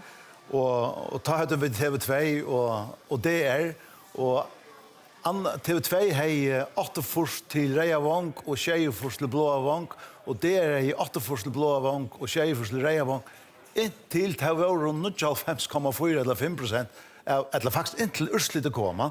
Så men det gott underhåll vis när försöken exit poll. Så nu tror jag att man ska inte ta det. Nej, man får snacka om det men så sitter här så jag vet att nu är Folkaflokkens största flockor och vi såg att han fär 8 tinkmän och våra största flockor och det är ju fram urslit och nu skulle vi bara skipa samgång här ikväll men till Lugna men om vi skulle ta att vi så till Lugna man huxar hur så är att han som fär initiativet till att röna skipa den samgång och det var den 25 år gamla Beiner Johansen som i hesar försökte men som vi tar sig i stunden akkurat nu så är det så öliga teper töll och tar av bygta av urslitna uthamn halt små välstånd ut i landet med andra i Norrland 84 och Hattarvik och så vidare.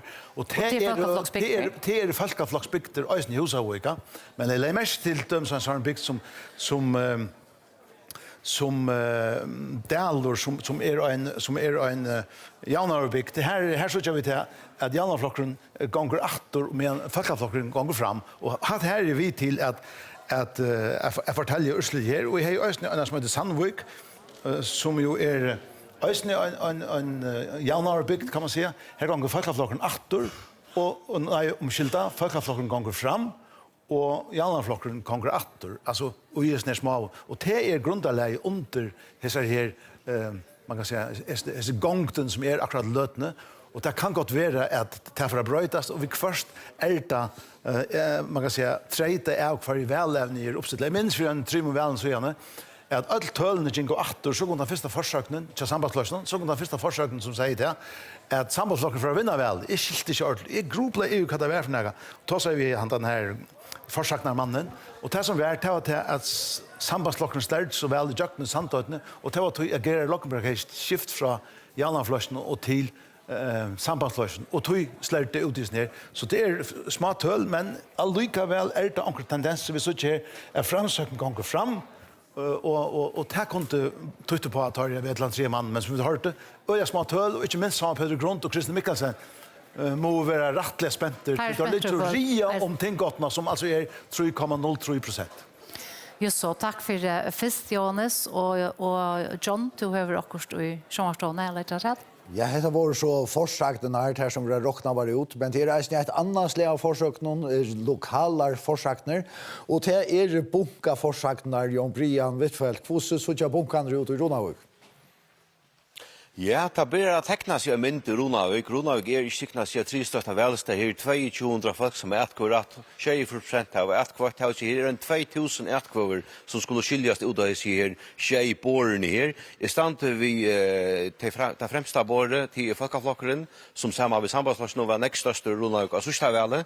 Och det ser också ut till att folkaflockaren fär gott väl Ronavik. Här är det för de flöjde stora bunkar till inte liot att sortera, till sortera mittlen till så väl än men det är rättliga fitt av ätkvön av folkaflocksborren och för vi gör det till sambandsborre så är det rättliga fitt av ätkvön här. Och här är det att han tejer helskyldig att det sorterar här, men det är alltså bunchen vi ätkvön till Magnus Rasmussen vi för en stinkebors ur. För så Louisen det var så är det en tantri flockren som ser ut att få nog snäckar ätkvön Ronavik det är så Jaunar flockren. Här är det med landa och en Jonas Johansson som kanske är en stark kandidat till Jaunar flocken här inne. Men så sagt det är bunkan det skulle inte täckas helt för fullt än till att det är inte lio att sortera ätkvönar ut att det önskar gå väl än men det är så tendensen i folkaflocken sambandsflocken Jaunar flocken gör det gott väl. Här är vi så born och Charleston och här är det vi har lia sortera här är inte liot ordentligt att sortera mittlen till imso men här är helt mera tunnligt av listan eller born och Charleston. För vi så vidare till Tjauvalde så är nog så fitt här ösne. Inte så gruvligt höga bunkar än. De sorterar en ösne mittelvälen så vi ska helst täcka det helt för fullt. Om det näkar så stinker på sig ur så är det skikt att vi kommer så för näkar rätt över men här är en fin sortering som ska göras nu. Och så får vi här till framsökn. Här är det inte så gruvliga näkar ätkor än men här är det så kommer ju en bunka för först. Jag vet inte än ordentligt om det är allar. Det här är inte sorterar än ut att i önstök och välanne. Och så är det den första flockaren till myflockaren som är nämnt i förr så var han tristaste flockar i Ronavik senast vid 2,5 och Ronavik är nog så viktig välsta för myflocken. Senast fingo det en 12-15% av ätkon som myflocken fick ta fotlo i Ronavik. Och nu har det bäge laktisman Bill Justinsen och en man som ställer upp för Charleston senast Terje B. Westergaard som östen ställer upp för myflocken Hesefer. Och som det sucha så är båret av myflocken nog så fullt vid ätkvön så till östen luck till att myflocken ger gott väl i Ronavik Hesefer. Och Bergfinn Finnsson tog vänsterformar och tog helt skila att ner upptallingar arbeten som är igång nu och Hur gånger jag den hur nökt det sagt? Ja, det ser gott ut allt. Ja, vi som sagt nu är det färdigt Leo att tälja ut på flockarna och nu är det alltså som det börjar som du säger det börjar teckna sig mynd av och lika som för det personliga aktionen men det är en lätt att säga att och jag fiskar vi blöd liv i ett där och fått att byta ut och så kommer brevet kvar att säga att som är då 140-talet, det kommer så det är nog en lätt att säga att ja. Och där 140 brettkunnar, det kommer inte in av borren för alltid elit upptas. Nej, det nej det gör inte. Kan du sätta mig klockslett av när du är Leo? Nej, det tar ju kört där. Hog tutcho? Ja, jag tar kört läs sätta. Ja, men som tar gånger väl nu. Ta gånger väl nu och som du såg så börjar det ösni att forma sig en mynd av borren här i Ronavik att det havnar. Ja, skulle vi trycka forsagt någon som där är nu så är folkaflocken största flocker. Och det är det allra helst glädje om i folkaflocken vi skiljer någon att Kai hever Odna Skålechas här i Norrland. Tröndur hever Odna Skålechas här i Norrland just nu. Ja, Odne Skåle, du er just kommet her i Norrlandhus. Hvor kan du skjøtja større ut til Folkeflatsen i Klaksvik? Hvordan er velstry i Det är väldigt spännande. Det första ferie ställer upp till Lackningen så det är väldigt spännande och väldigt utfordrande just nu. Det till nästa straunare än det förstilt med att vara vara. Man är med att man är så viknar. Men väldigt spännande. Det och glädjligt att se att det ser ut att gänga hampia väl men jag det är väldigt tullig en kvalitet någon så vi må bo egentligen det kommer långt till vi söker vilka ska tendenser ner. Vad säger du som bokkänslan chatter om urslutet till Folkeflatsen? Nej, jag vet inte om jag alltid står och säger näka än.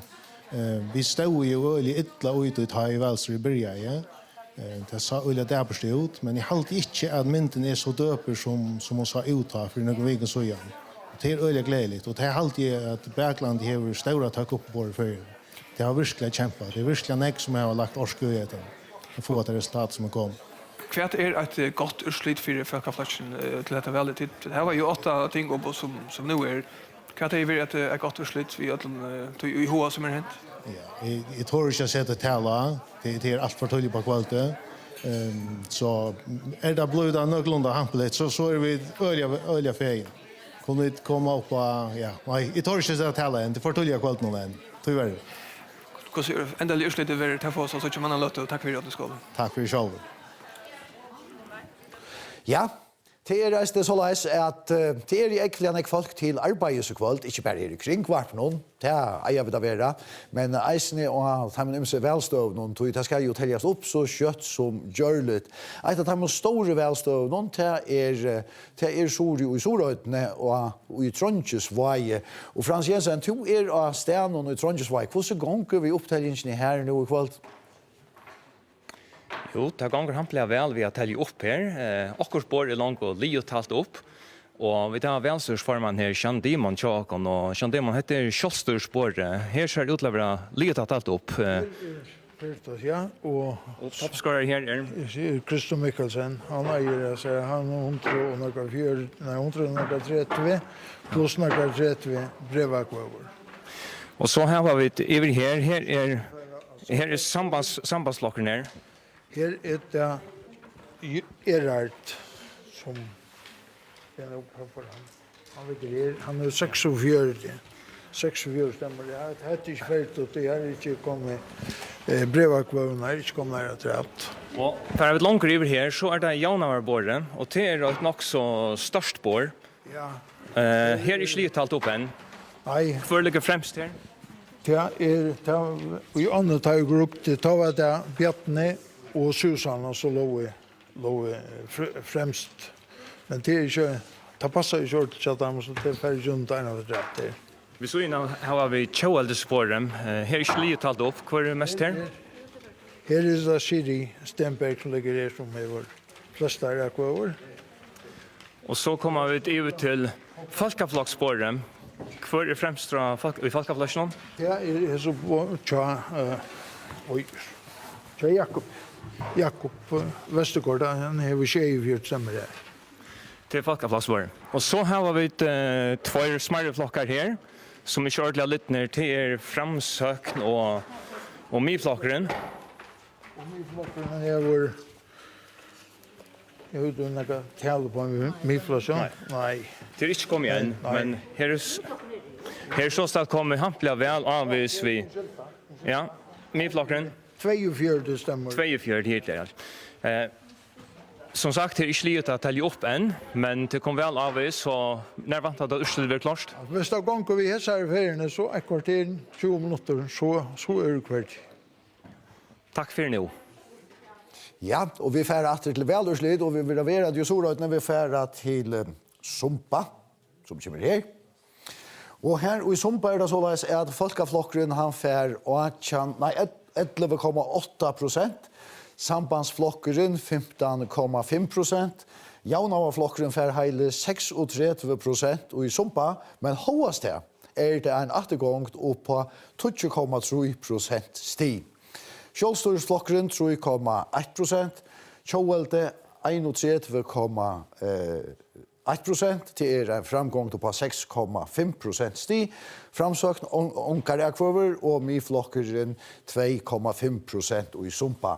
Og vi kunne hitja etter Jaunava flottsjonen, som hever attergången her. Den store medveren og i sumpa og Jaunava flottsjonen til Henrik Olt, 21 akvover, og så Hans Jakob Thomsen, som vi tror ikke til her i Havn, som bor i Havn, som fer 20 akvover og i sumpa. Tjåelde vær eisene og hva verst og i sumpa, tog det var de som hadde store framgångene. Og her det Siri Stenberg vi 21 akvøvun og Dennis Holm vi 19 akvøvun. Her så var det våre, vi færa til Haldorsvik. Haldorsvik kommer her. Folkaflokkeren 0,5%, sambandsflokkeren 15,2%, en attergång opp på mer enn 11% sti. Jaunava flokkeren 44,8%, en framgång opp på små 20% sti. Kjølstyre 2,0%, og det en framgång opp på 2,0% sti. Kjølde 0,5%, det en attergång opp på knapp 5% sti. Framsøkten 12,4%, det en framgång opp på knapp 6% sti. Miflokkeren 5,6%. Høtlen vid færa atter vujare til bunka prognoser. Vi færa av høtlen og holse. Her Sigrun alt og før vi pinner noen at vita hvordan bunkene ser ut. Hvordan ser det ut, Sigrun? Ja, pinneren klarer, og her, altså jeg kan si at bunkar og bunkar, ja, til store bunkar, vi er slett ikke kommet her til enda til delt ut av velevne. Men vi stand her til dømes, vi blåre kjam i flottsjonen, her det bunta oppe i Holtrus i varjon. Så det vil si 100, 200, 300 og Holtrus so far, altså her til. Men så det så ikke her, så nå tar jeg en god løte her oppe i høttene i Holsen. Nå skulle jeg vise at jeg kunne ta og vente et lån til som før var på langstid nå på tvers her i høttene. Og de som har nekk folk av listan kjassar, de får lengt bort av siden. Vi så ikke etter langstabord her, det Jaunava-bordet. Og så får de inn og ut alt etter hvordan få, eller hvordan nekk er hver lista. Hvis nå var vi så vi med i flasjen, så får vi til framsøkten. Her så en ordansbunch av borden her, men de ikke begynt å køre ut til velevn igjen. Vi søker her til taldar 100 akvøver, men alt dette her akvøver til framsøkt. Så får det rom her til Tjåvelde.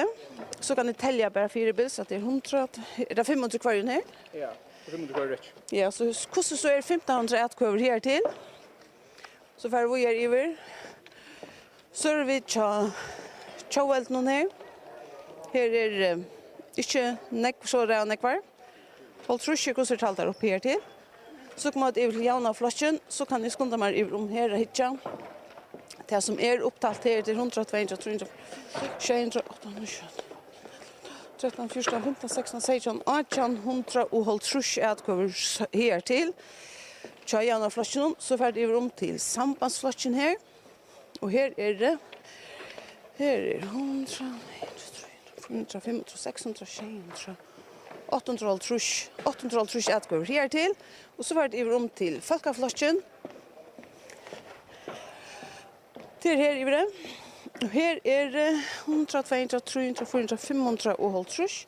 Og det altså ikke livet her at fordeile atkøren eller køyre der og holdt trus, bunta der. Og alt ikke avgjørst enn til hykk etter båren her. Det slett ikke livet her enn at fordeile atkøren der ut til flokkaren. Så som man sier, ikke avgjørst, alt åpent. Alt til tykkene. Takk for en fraluga bunkaprognose, Sigrun. Vi fer atter til velurslitt. Vi tar hva i Sorøytene. Her har folkeflokkeren en attergång. Han fer 11,5% til en attergång på små 20% sti. Sambandsflokkeren 26,9%. Jaunava-flokkeren 23,3%. Minus 3. Kjølstyre 1,5%. Så har vi Tjåvelde 31,6%. Det en framgång på 0,3% stig av Tjåvelden i Vaje. Og så det framsøkt 0,4 og biflokkeren 3,6. Jeg halde vi teka Tjåvelde, nå venter jeg bare Hända vi skal vända med. Vi tar Tjoelte i Vaje og hittar hva det som hender her. Dennis Holm. Her det trutje voppigar. Dennis Holm, 174 ekvøver. Siri Stenberg, 92. Annika Olsen, som eisner i Vaje, 5 ekvøver. Og så gjerne av forbanen Høgni Høydal, trutje ekvøver. Ronny Thomasen, som eisner i Vaje, eina ekvøver. Hetta halt jeg djever høve til stort affære ivet til tøyn, Doris, tøy, at vi var i eisner i Sumpa. Og her så vi at Varta Dennis Holm fikk 21, nei, Siri Stenberg fikk 21 ekvøver, Dennis Holm 19 og Annika Olsen 2. Og nå så kjør vi 144, 92 og så Annika Olsen 5. Heldur du hetta sier noe om første etnæs til Annika Olsen affære iver og i Tjoel til et lei? Hvis man bare hikker etter hesen tølene, så ser det ikke ut til at, og nå har vi ikke, heldig ikke på hva Annika fikk og Aron og i Vaje. Hon stilla upp för folkaplatsen. Men ut från hesen töllen så ser det inte ut till att hon tidigt akvarna visser. Alltså, och det som är mest intressant och det som kanske är snivt en chatt att lojna, det är uppställningen till Tjoelten, nettopp i Soröten, ja. Du ser Stenberg har ju varit landstörskvinna och varit löktingskvinna för Tjoelte och i flera kedjor ett runt. Och den salmer vi borgarstörre Vaje och vi formar kommunfällan så det är ett så samrövävne och som är spännande hur för det att vara styrkes förhåll mellan tej, Vaje och i Sorötne men inte ens minst runt landet. Tvär lokala stöttner här. Tvär lokala stöttner. Kvar för Tjoels väljer i Sorötne att samlas dem. Och det som är avvärst här är att Vaje här ser det ut till att Dennis Holm finns större undertöke än Siri Stenberg. Och så i Sumpa, här är det nästan lyckan upp, chapa av. Men då skulle vi inte göra Annika Olsen helt orätt korsene, tog jag att jag var uppställda för folkaflotchen, då fick hon nutje ekvöver i Vaje till Håsals bara 4 mer nu. Det är inte den stora månaden. Så det är inte den stora månaden. Men det är allvarligt att sucha korsene i Vaje är det Tjoelte som växer och jauna och flockrunde minkar. Nu har vi inte finnit tältena bor här än så vi kan flyta halvorna, men det så vi. Men det är väl tog du säger att här är två största kandidater. Ja, och det ser ut till utförelsen att det är ganska jävla väljare som är färdiga över att stämma på Dennis i stället för det. Och här har jag varit syndre av gidingen och illgidingen om uppsättningen av Janarflash nettopp och i sådana helt Soröten, ja. Och han undrar sig över att hur det blir till att en Bjarni Johansen som är borgarstjör nu och Janar Mauer inte ställer upp med att the grand old man, åldron, valde jag ställa upp. Om det är något vi tar att göra eller inte, det kan man bara gita om. Ja, och till affärer vi då leta tej i Norrland hos någon gita inte mer om tej har tälterna här chasar så tej kunde sucha nejvare tvölne och kanske prata inte mer om ett ämne som vi tar som på nu. Därför har vi nämligen, och Johannes tog över och hålla var upp här, skärmen 28 nästan. Kan se vi lite lättare? Nej, vi sitter som de säger här i studion här, att det är Tjoelte som har framgångt, och det är det största välståndet som ett lojal kom fram. Men Johan, som vi ser det kanske perspektiv, så som det Jack för 4 år sedan, tar var Annika Olsen, som de sa att folkavlåtslistan, och fick nutje ett kvar. Och hvis vi tittar efter Siri Stenberg, hvis vi tar Tjoelte, så ser vi att här, at Siri fær 92, og hon heier 104 trus. Og det vil si at hon misser 8 pluss 4 trus, hon misser 2 trus ekvøver, og Dennis Holm er kommet inn, og han har tidset her, og så har han tidset nok snakket træt. Så hvis vi fær iver til sambandsplassen her, som formerne fortjernevntene, her Johansen så synes vi til at han gjør faktisk et godt vel. Han fær 101 fors, han heier bare 146 senest. Og hvis vi færer til og drar inn i han i Konkur Vaje, Kjolten Johan Dahl og Øysen Attaver Vaje, og hvis vi færer til Janarflatsen som de nevnte her, så Henrik altså toppskårer vi 132, men altså senest veldig hei han 193, så han har mist 23 ekvar i Vaje, og tar seg ferner i Densholm. Så at, og så at han sørste store maveren i Vaje i Heseføren, og det er jo Jakob Vestergaard, og han hei Heseføren her han 1,5 trus, og han ferdig mer enn nere i helt, han hei 113 av velen, för år sedan. Så man kan sprida sig själva att Våppingar köra 4 stora kanoner fram. Det är ganska så tack. Spurningen är om det var 4 vattenknäsar här till lid ikväll till att och lötne är alltså är det alla undernivå utan Dennis som är evennivå och så spurningen om Dennis ser för att på Norrlandfjärd Stjärnen finns Dennis röns första fjärd och tog spurningen om Dennis för att få att på Norrlandfjärd som kom lite han upp. Så han eller att TPI ställer upp till den större Joel det är kort i helt så. Ja, Joel det för mer men väl en ju stor för minne eller färre och tar vi det ett väldöme så har då avskan av hur stämbudget att på budget runt allt land. Vi tar det chans timmarna förare. Han säger till att han Joels kandidaten som fick flest att förare till var Siri Stenberg. Och här jag vet så går miste såna kvalitet så till här så tror jag som kommer hon batch här i platsen. Ja, alltså till den så. Ja, nettopp men hvis du hittar till folkaflassen och Vaja han är här. Jag vet så går upp här. Hade var att folkaflocken. I att få alla folkaflassen på att som helt då det. Och i Vaja. Ja. Det är folkaflocken i Vaja. Nej, jag få alla flockarna. På nu. Var på ja. Yes. Vi är så nervös men vi klarar det. Här. Inte så nervös. Nej. Ja, här var det. Så jag folkaflocken gånger 8 och Janarflocken gånger 8 är 8 gånger och sambandsflocken och Joel det gånger fram. Och det är alltså det är Erhard som gör gott väl. Erhard som är över farmar och futjarnämnden och markanter och tänker med över. Och vi ser att Joel gång fram här som den nästa upp då så här helt tydligt att få ätkvövnar från folkaflassen och få ätkvövnar från Janarflassen. Kanske Jakob Westergaard som har varit en av ätkvövsluken tja folkaflassen så gärna han blev fiskmålare här för nu nekonaren sjöne och sjöne var valtna ting vi och här finns en nekvar ätkvöv och kvällt när man för få så nekvar som man fick han för färdig varje och tar man fiskmålare här om på folkaflassen så man finns ätkvöv i Eströden och i Norrögen och nu är åtten skala som vi såg här för kvällt fiskmålare här så det kan gå för han för att ta några från flocksfällan och chassar och så spårningen kvad Jakob här men Jakob har nog snacka och ge Han var man kunde vi bruka hatta till att också center i det hela. Ja, som vi plejer säga att det är några vidskift här som alltså ta att den ställer upp och ta att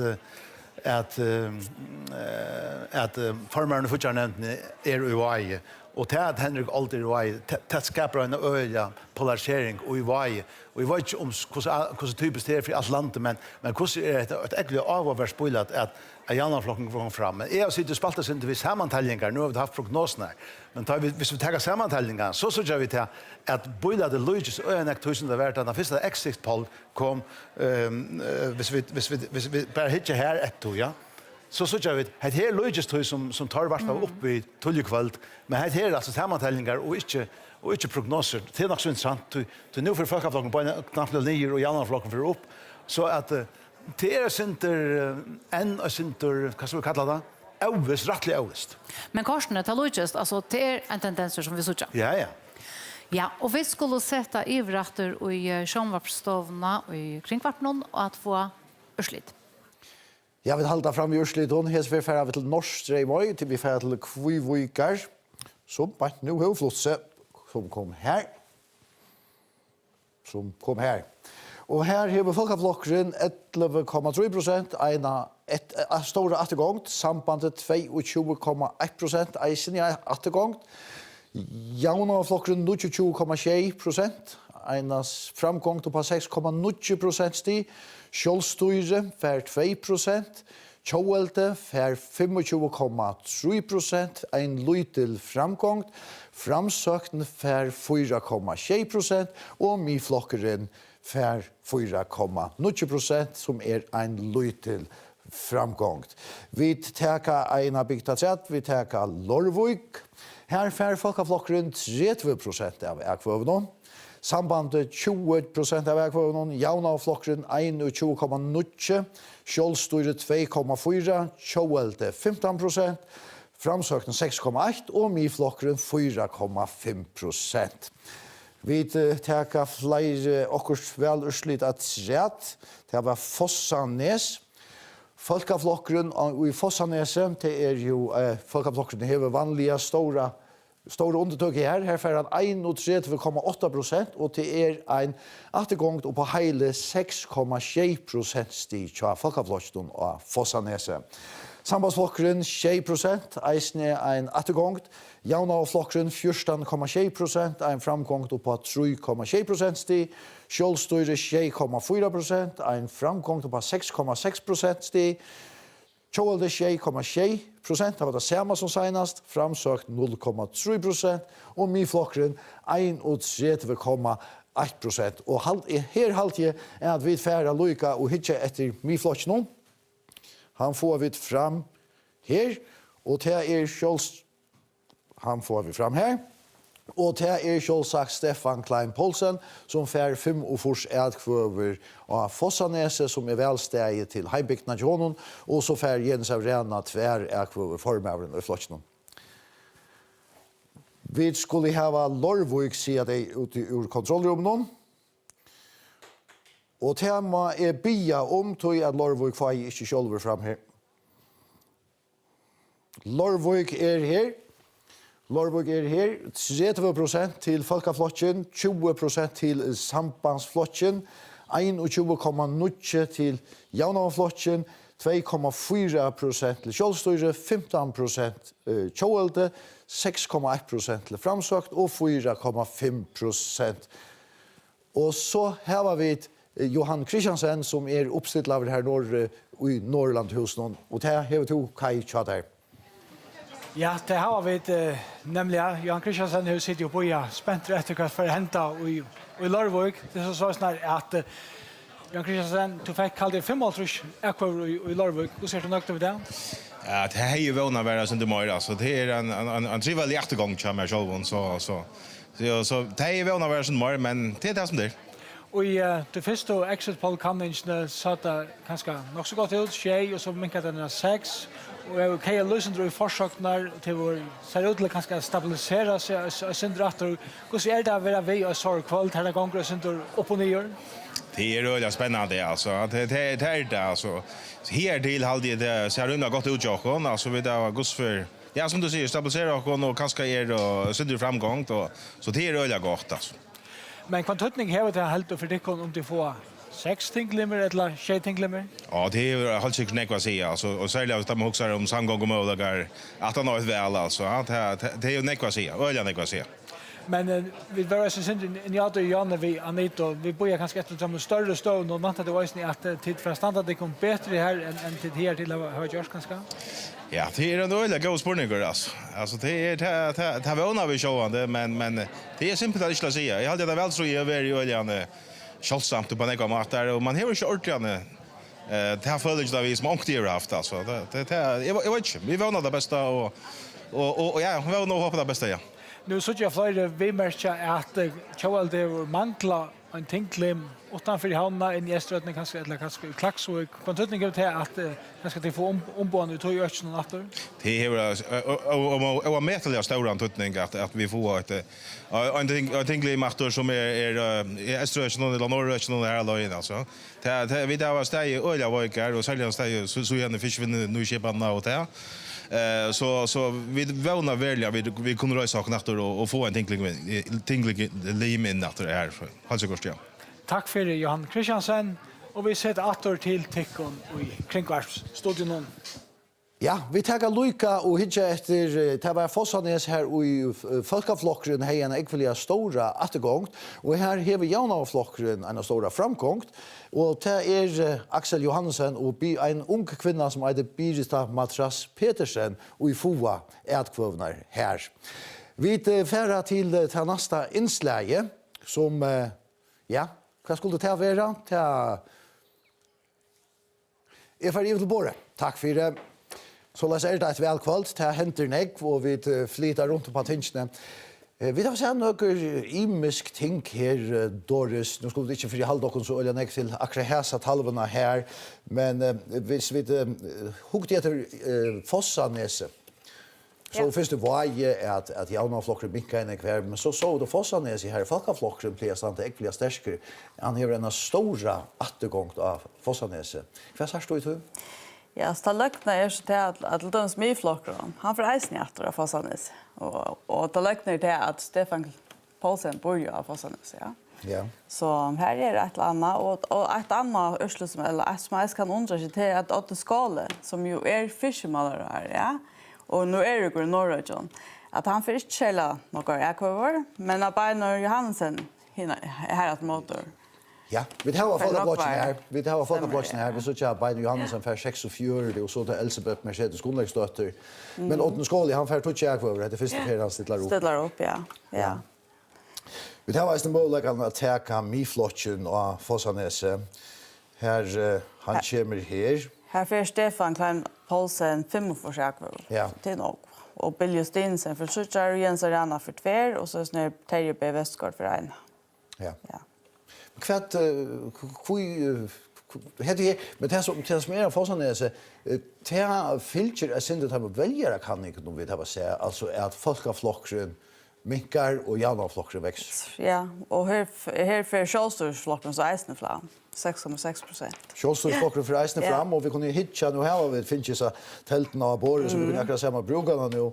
Här så jag vet kvar det är som för ekvonar till ju Hjalmar Zachariasen som ju eisen är hiane som för hesar ekvonar. Ja. Han får faktiskt alla samma Peter Grund för Aina och här Danielsen Aina. Ja. Ja, för detta ja, jag hade vid färra vojar i Norrland och så tänkte man så jag vill väl att ta som personer och i vis ångalöd ju att Johans Hansen kan lägga negativt om så här personsövnar. Tack kan man och vet att lockarna för att prata om Lorvik Johannes. Hur ursligt det är. Ja, vi ska kan ta traen upp från tajmen här i akkurat nu. Alltså och Stefan Klein Paulsen som är och kvanna sånt han bor i Norrdeble så slit här fast. Och Beinor Johansen som gör ett rimmar väl kväll att han går fram och i Norrdeble till undalet och orsakar det tätt hela sagt hans ösne att mamma hans är alltså Lucia son Wilhelm med pappa hans och mamma hans är atta ur Norrdeble. Ja, tack, så fick vi det på plats. Mamma har kunnat ha sin så kom vi till Lorvik som vi alla kan snacka om. Och här så vi till att folkaflocken gånger ett vet fram och vi såg att sambandsflocken gånger vet fram och janaflocken gånger vet fram med en Självstyr och Tjauelte gänga åter och med flocken och framsökning gånger fram. Hanna Jensen framsökning åter Lorvik och Johan Kristiansen väl är uppställd av Lorvik vi har till han Johanne och så är det janaflocken här till den gamla man kan säga basen till Jag Fredrik Örgård som från 1904 till 1988 är fyra han tar var tänkbar för janaflocken i Österröden åtta ur Lorvik och bo i Göto man fick flest över i Lorvik. Ja, så Örgård-effekten framme. Ja, och så för att folkaflocken det som nu är intressant vi har någon till att vi söker till att bara allergene. Jag säger Jan han var Sversson jag makten så jag finns 1000 hänvändelser på att skafft han så Sversson Samuel Toftenes konstmålaren så tar kom på plats men han fär 8 och först personliga för Lorvik och ta vi inte kommen till Fuglafjör som hans här som han uppställer och här som han henar och 8 år som vi var i Jan ja. Händan här som heter Katrin Kärstansdotter. Hon är dotter till Kjerstan Johansen i Lorvik som var tinkmauer för folkaflokken i Österröden från 1994 och till 1998.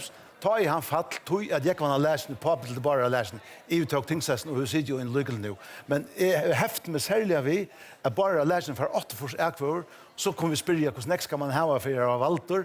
Och jag säger att jag känner akkurat som vi var uppe i 500 ekvor inte Walter och akkurat Walter vid 200 tror jag. Det valde kostar urslitet fettler ut men hade det väldigt lågfjölt så bara Arn han för att få ekvor i Fuglafjör. Ja. Vi så tar janaflocken och i Lorvik ta så jag vet att här är det Axel. Axel för flesta ekvor här. Här som är handan kvinnan här som heter Harriet Jörgensdotter. Hon bor i Lampa och hon är dotter till förvärande tinkmannen till janaflocken och Jörgen Thompson som var farmare fortfarande farmare tinkplatsen. Och så jag vet att de nu är väl till janaflocken som till vi störst spårna till vi om man får nekvar ekvor och får färdig ekvor och ni Holm Johansen som vi känner från Sjönland han finns 5 ekvor i Lorvik. Jons, jag får på om att prata till allt och att vi skulle du brydde mig nej, vi skulle till John, du ska sätta vad göra, Joshua. Ja, tack för det. i Klaksvik. Her telja deg i fotodrøne, det som spennende til hvordan jeg var ekvøver han nødje forbæveren i Folkeflosjonen, Beider Johannesen Fær, og hvordan det gonger til Folkeflosjonen. Birgit Karina, to erst i høtlene i Klaksvik. Så gjør vi nægre spennende bunker i løtene. Vi er ferdig at hos syndrom Beiner Johannesen, men ikke rettelig enn. Vi begynner her til Myflosjonen, og her det altså Stefan Klein Poulsen som hun finner mest ekvøver. Og så halte jeg at jeg får bevege meg iver til Kjøvelde. Her det et nytt velevne, nemlig Anthony Toft, som hever aller mest ekvøver. Nu skal jeg finne han aktor. Ja, til det måtte vi sitte her iver det. Om vi färdas inte långt fram till Jaunarborre så det inte flocksframövaren Axel som klarar sig bäst, men Eikon. Och så hade vi färda till det som tar snur sig nämligen Folkafloschen och Beiner Johannesen. Senaste lögtingsfält fick han 541 ekvöver, men han är långt och nu finns ju morgon till att skilja landet. Ja, nu är han kommit på 624 till halvt. Toppscorer. Toppscorer 80 år, och det Leo att helga? Nej, vi är Leo. Vi kom nog slängt, men vi är Leo. Så det ser ut till att bli att det gått väl för Beiner Johannesen. När kommer vi vanta att utsleden i Leo här i Klaksvik? Det är norskast. Jag vet inte. Det är faktiskt det gånger, hur stämmer och... Det gånger gott. Än. Yes, och i alla förhållanden så ser det ut till att så hever Beiner långt och görst och ett kanonväl. Och vi för att fylla stövna och vi vänder efter tar vi vidare när kamera efter till Tikkon i havn. Ja, takk for det. Og nå det så mye nek velurslitt kommet. Jeg vet færre atter til forsøkene. Og vi kører henne opp på mandatbyte. Hun sier til at Folkeflokkeren får skjeitinglimer, Sambandsflokkeren skjeitinglimer, Jaunavarflokkeren 8, Kjølstorsflokkeren 1, Kjøvelde 6, Framsøkten 2 og Myflokkeren 2. Eneste brøytingen sammenbåret vi seneste vel at Folkeflokkeren misser en tingklim, og Jaunavarflokkeren får en tingklim at rett. Tors Bjerskammar, nå brøytes det et lydesenter, men ikke nekv. Ikke nok, nei. Ser at utlaverer den samme tendensen at la tøyene av, og at de store flokkene blir rettelig jauner. Og at det her vi at så snart som utlidene har vært i alle tøyene, så ser det jo faktisk ut til jaunerflokkene ikke fer å seile godt vel, mot hva man kan skrive vanta på måneden. Ja, velger kan ikke jaunerflokkene kan skrive for gode. For gode. Og da nevnte jeg nemlig eisen til vært nå i vikene at en avbjørning at man stendur sig väl och väljer kan sälja tulja och en välströje så kan det ju vara att det är flockgrunnar som inte brukar lugga något orske som att hvis man löns motsatt att folkeflockgrunnar hos det är inte extremt ytla i början och så är det så arbetar ju upp ett. Ja, arbetar ju upp ett. Alltså det är inte så när vi gick sedan vi bara stod nettopp i showarstoven här tog vi den väljarkanning som gav folkeflockgrunnar och 4 tinklimer. Ja. Det var samma kväll så det skiftar formen. Ja. Och det är ju hänt nog så jag tar bara innan så i Folkeflokkenen och så har man haft det av välströ. Ja, alltså man ju finner den nya formen och som Johan så var inne ja, så hör han ju klarar sig utmärka väl. Hoppas han är en ölig ung med. Han är väl några sjönde runt och löktingen men han har rest väldigt runt Atlanten och i till så fonten och det ser ut som om att det som man kallar för sig chattne väljare som har stola flotchen upp efter har mött upp och som funnit någon. Det var svinjarna en annan nämnt och i havn. Han har framspela och ungdomsspela i reisen för Janna och nämnt. Så ankursvägna viskar det som om hvis man ska trycka som töl någon att folkeflokkeren är rasch. Och då viskar resten som eller heldigt du har folk kallt kanske resten av folkeflokkeren finns ju någon stil till sin formaren till ju helt tydligt att han uppför sig örvvis ut till en tar undanfarna formen jag har gjort. Ja, alltså han är för det första en onkel och han viskar skiljer. Jag ser inte som pappa Bacho som man ska samarbeta där och ta sig det snart familj. Axel och hinner så det ganska äsna till vi Jaunerflokkar man kvällar sig. Man lärar sig att det ser ut att ganga extremt gott och här några väljare kan garvera som Jaunerflokkar helt upp i 11. Ja. En som miste, vi skulle liva i Norrland hos en som var uppe i Trimon och nu för 2, men kanske framväg sitter väl liknande till några samgångar. Det Rotvang ur framsökn och han har 2 tjatar, Kai. Ja, Rotvang, forskarna i framsökn. Kvällte börjar ganska väl vid en exit poll-kanning som gav det kunde ta 3 mandater. Nu ser det ut som det är status quo. Det en känslig rushebane? Det vill jag inte säga. Jag hade tölna så jag faktiskt nog så gå ut lötna. Alltså i procentstigen är vi färden fram 1,8. Och det gör inte näck, men tjockon är tölna så lite så framgången i procenten är också stor. Och så är det inte lögna att vi är sälja stark här runt om havna. Så är det nog så roligt. Jag har goda vänner om att vi klarar att trygga sig. En framgång av, hvis vi säger 1,8% stig framgång är omboende för Hanna. Är det nog mycket till att de får att trea ombogästerna? Nu sa jag akkurat välbasta kom in. Jag helt anker säga vi var färden från 0 upp på 15% av ätkvönen av välbasta. Hvis det är en tendens här i mistjärrösten så är vi goda vänner. Tack för det, tack. Ja, själv tack.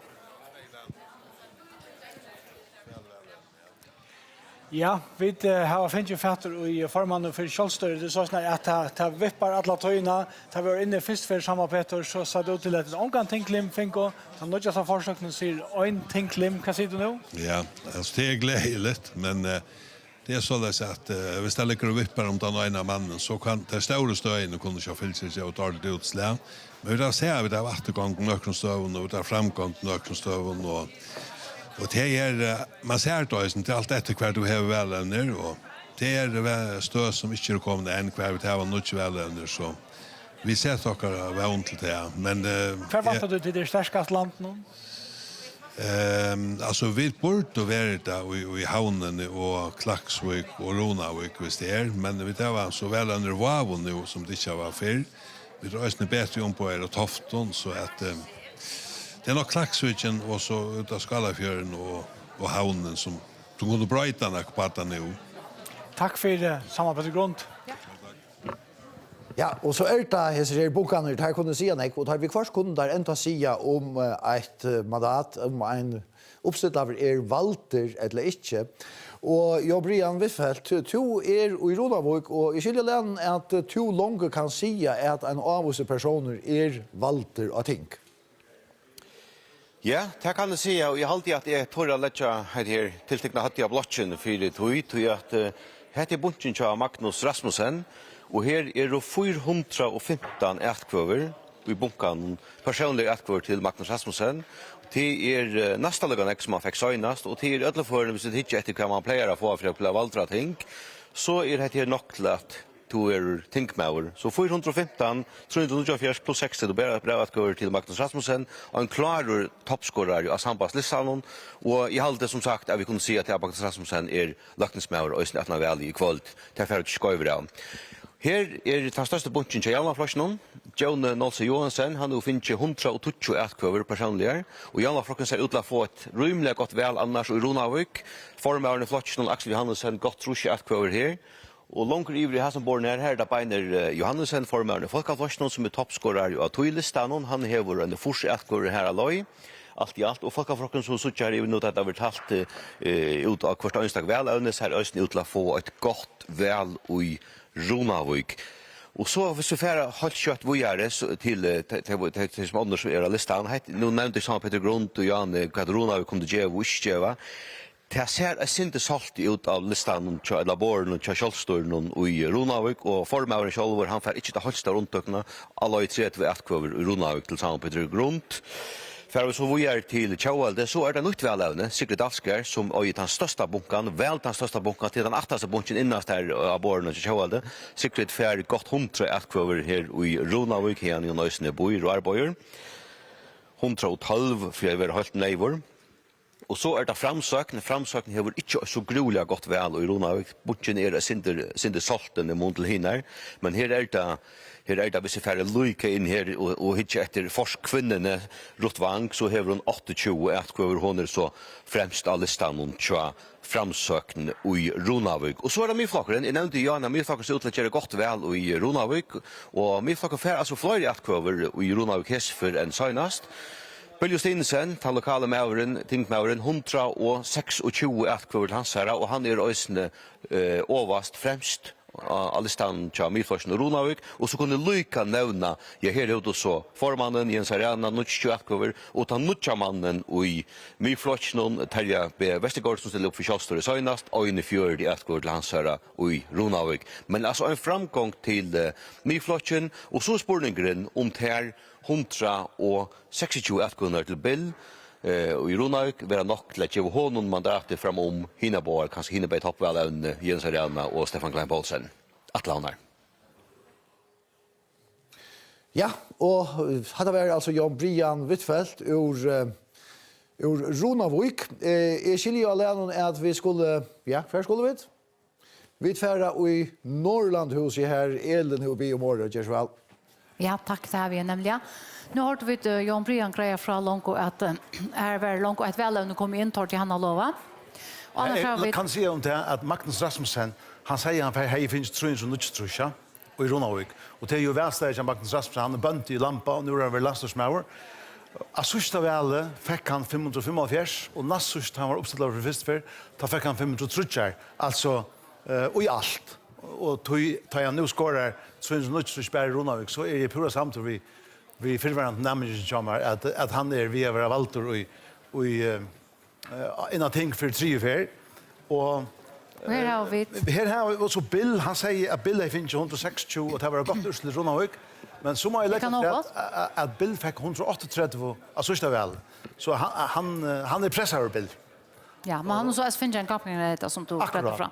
Men så hvis vi hittar efter till samla i ursliten här nu har vi prognoserna Johan och vi sågna har vi sammanställningarna och vi fyllde tajmen väl och San Peter fick inte gott väl Ronavik nu har han finns 2,5% av det samlade och fick 3 att på Ronavik det är inte gott och som Jan Brian säger så spårningen kan det Kjallstorpsflocken för att få och i Klaksvik och i Havn är hövsväl en Sagarsvank och Karviner som är färdig för både fors och i Klaksvik är det Hjalmar Zachariasen och Rona Siversen som är välen som är och lötne kommer ju tankar om och jag vet inte om det klarar bättre en tingsess.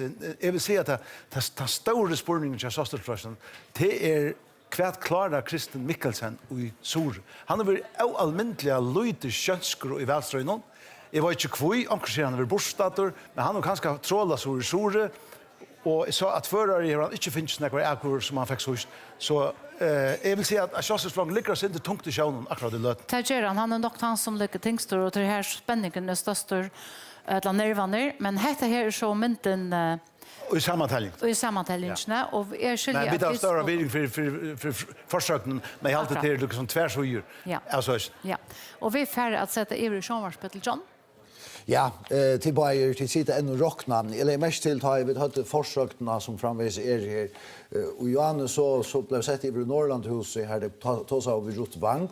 Här hon säger ja men vi kommer nog upp att han tria tog att havnen kommer in. Men kunde tid greja sig det närmare från kvossi så försökna vi har gjort där. Är det så läs att större välstående avskattar neck eller är det filtren lagt in från undan? Alltså Rut hur rätt att det får sannolikt nog var äkvör i havna så om man säger att man kan vänta. Men och det var så en försök som Röjna säger också några äkvör det får i havn. Men alltså framsakna för nog färre äkvör ute i landet än i havn så är tarra alltså eller få data om framsak skott om kan rigga välstånd så obvious han kör framsak nu prognosen är faktiskt relativt stor att det samma att bli signas och sannolikt för det där får det är det än i havn. Men tänk av den att de större flocken, Janna flocken, Folkaflocken, Sambandsflocken, Tjoelte, är ovisan så en stor chathaimun i samband med havn. I numeriskontrollen så vill det faktiskt vara större.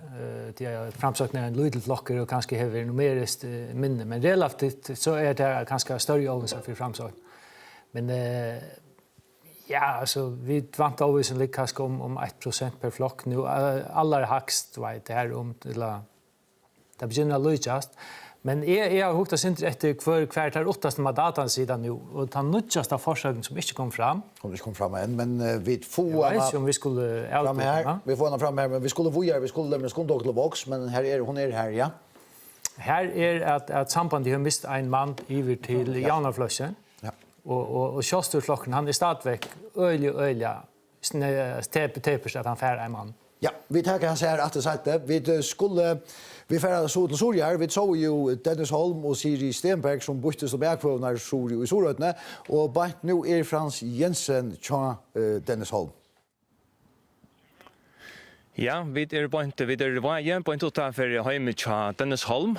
Och han körde som sagt toppscorer tja Kjellslösson. Vi 104 och Halvfjärs Ekron. Vi färgar in att vi om Dennis är hit här.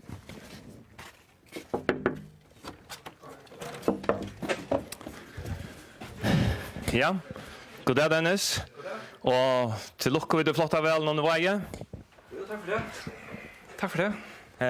Til stedet av 2 folk oppe som Kjøelt noen, bei Siri og T. Og til sørst ut har vunnet Kjøels akkunar. Ja, og jeg stille 2 sterk vel nå, det er aldri helt sikkert å ha gjort. Og jeg ber 2 gjort at det er godt vel aldri.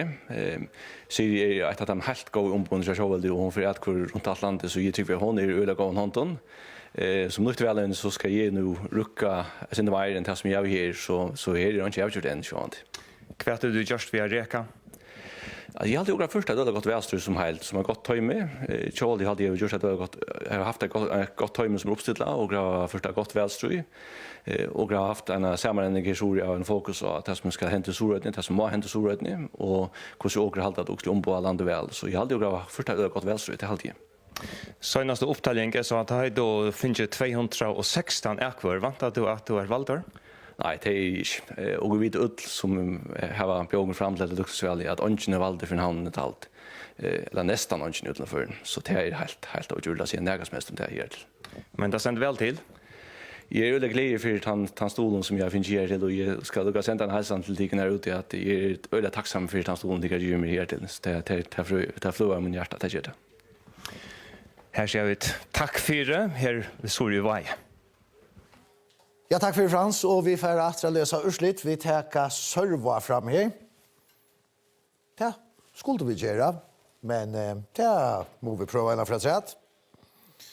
Vi tar serva fram här.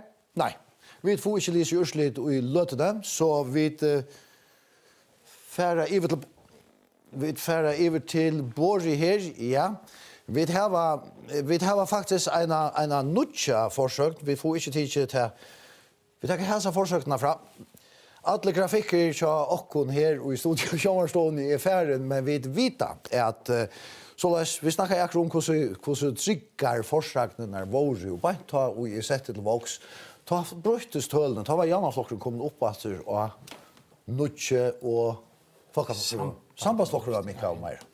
Det vill säga att folkaflockaren ligger framvägs och att här med tjej och nu är Janna-flockaren uppe i att här med nutch som väljare kan inga ha sagt. För första spelet gick på hur så visst det här? Alltså det är ju sagt att center mera alltså alls har mycket lejpande men alltså det har bröt så också väl så kommer in och kanske alltså det är en stor bröting så att det är också väl som är atypiskt som kommer in och tog alltså brödet kanske större här än ärastan så kanske det värderar men så kommer nog väl så en träd som stäffet det så blir det vara mer säkert. Det fortæller jeg for meg, jeg har helt stått Dors Bjørskabar Logist, det som vi nu sier at det ser ganske mer normalt ut etter 2000 vant da. Ja, kanskje. Vi tar ikke si noe mer. Det er brøyt. Nei, det er brøyt alt, og jeg får flytta på Ivrias enda vind, og jeg får vite og i øyre kommer her, som jeg høyre i alt de mange folkene som sitter atanfor kulissene her og arbeider. For jeg sier at nå rykker grafikkeren atter, og at tvørøyre er kommet, og det får jeg vite om det her rykker her. Det gjør det. Og her får vi, så kjøper vi Folkaflokkeren, det er en attegångt. Han får 0,9%, det er en attegångt på 4,6% sti. Sambandsflokkeren 13,5%, det er lei til samme som senest. Janavflokkeren 46,8%, det er en framgångt, og på 5,2% sti. Kjølstøyre 15,2%, Kristin Mikkelsen, som stiller opp for Kjølstøyre for det første fer, og i Sorøtene, så er en attegångt opp på 1,6%. Kjølden 0,6%, til han stender i sted. Framsøkene 1,4%, stender så å si i sted. Eist jo til samme vi Miflotjen som fer 3,6% av ekvøvnen. Så fer vi over til Sørva, som er her. Her hever Folkeflokkeren en rettelig stora attegångt. Han fer 22,9%, sen attegångt på 5,8% sti.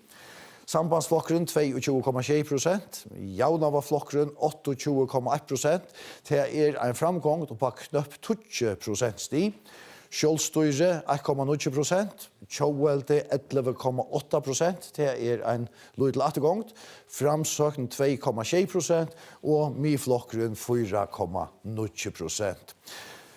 Så har vi et velstavestri i Vavon Atsjat, og det Giljanes.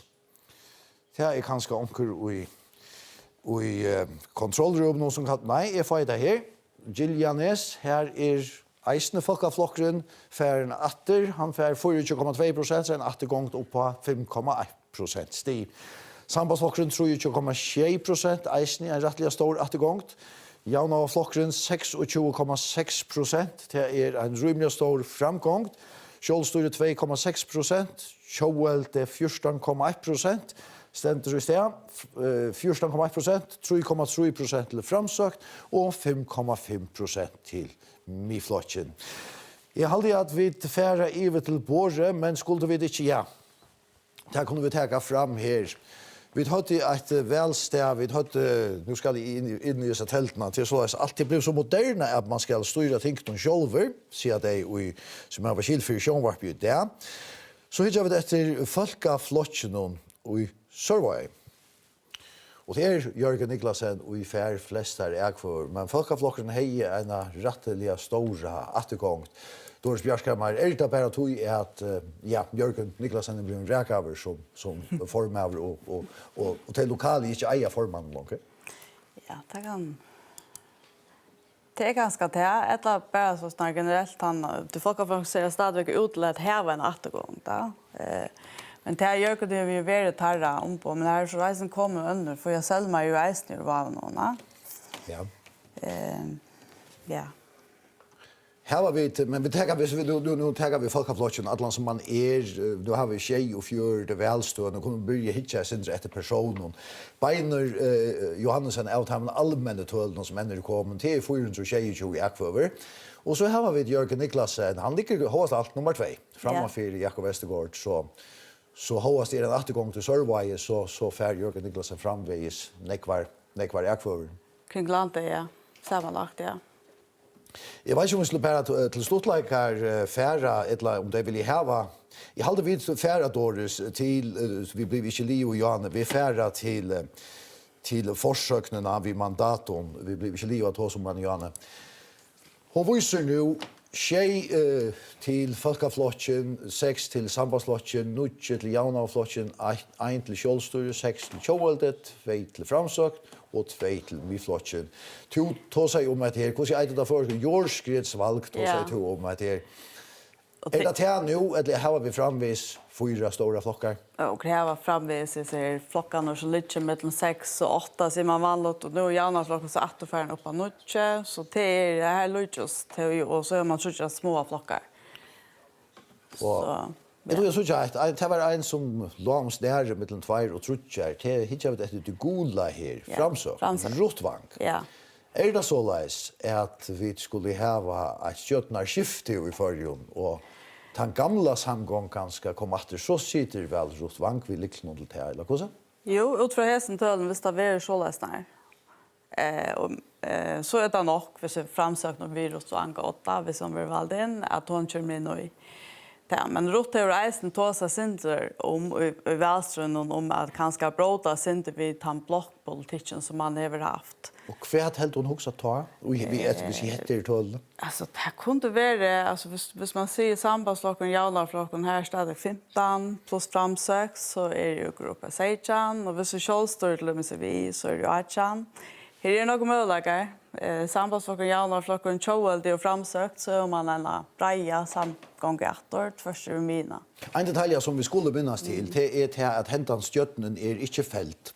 Nei. Det skrivet ut väl och landstyret sitter och det vill säga att Eisen Morgen är bara Stein Nilsen lökmaver i förjon och det han ett lat han kan vara där i tvärviker att säga att till Tinche kommer samman och det är Eisen att det han som hever första rätt att kannas om han framvisar och Marlota och bara kan hålla fram i en stöd. Ja. Vad kan han göra ut från hesentollen? Alltså han kan ju ringa till Beino Jansen. Han är formar här och han kommer nog eisen in. Han börjar sin töllen. Och spärja om man stannar sin och hålla fram. Och så färra till myflotjon. Så det är hvis man helter att till åseminar som var ganska en av årsökene till att bara Stein Nilsen valde att utskriva väl. Att man känner till att röna teater och så kunde det färra till rått. Han kan eisen välja rinja till Axel i morgon och spyrja om att han kan ska sin över. Och hvis man, nu ska man anse efter hur nog man lägger i sig förfolka omförande som är det. Det sista välkväll. Är det inte närmast att Axel Johansen och i natt ringer till Högna Höjdal och Rosvank och säger hej, vi halta samman. Och så boar bara Stein Nilsen från i Åmorsen att det kan gott vara att du sitter tvärvikrat så att som lagt med vidmälla där till affära för att vi vill ha en annan Marlota. Ja, nu det ta väl sjön om man styr politikron eller om det bara är mandaten eller vad det är man. Och hvis du lägger märke till när var inne som förfolka omfärden som är och i Klaxvik så viskar det som om att det är sin hajt mellan Axel och Barer. Och att kanske att ja, tar klarar det så heller inte. Nej, man så tar någon annan via den smärre flocken. Men heldur du så att Axel Johansen, hvis jag heter väl väl att Axel Johansen fer upp i en samgång till bara Stein Nilsen som hever 6 tinglimmer och han fer upp i till samgångna vi nutje tinglimon och så ser man framsökt som tvåmon här bara Stein Nilsen helt framslöknar. Nej, det är rättligt osannsynligt att man gör det. Självt om Axel har uttalat sig om att det är inte så viktigt för han eller för Janaflosjen att här häva löpban. Men då är en sån, hvis det var en sån samgånga.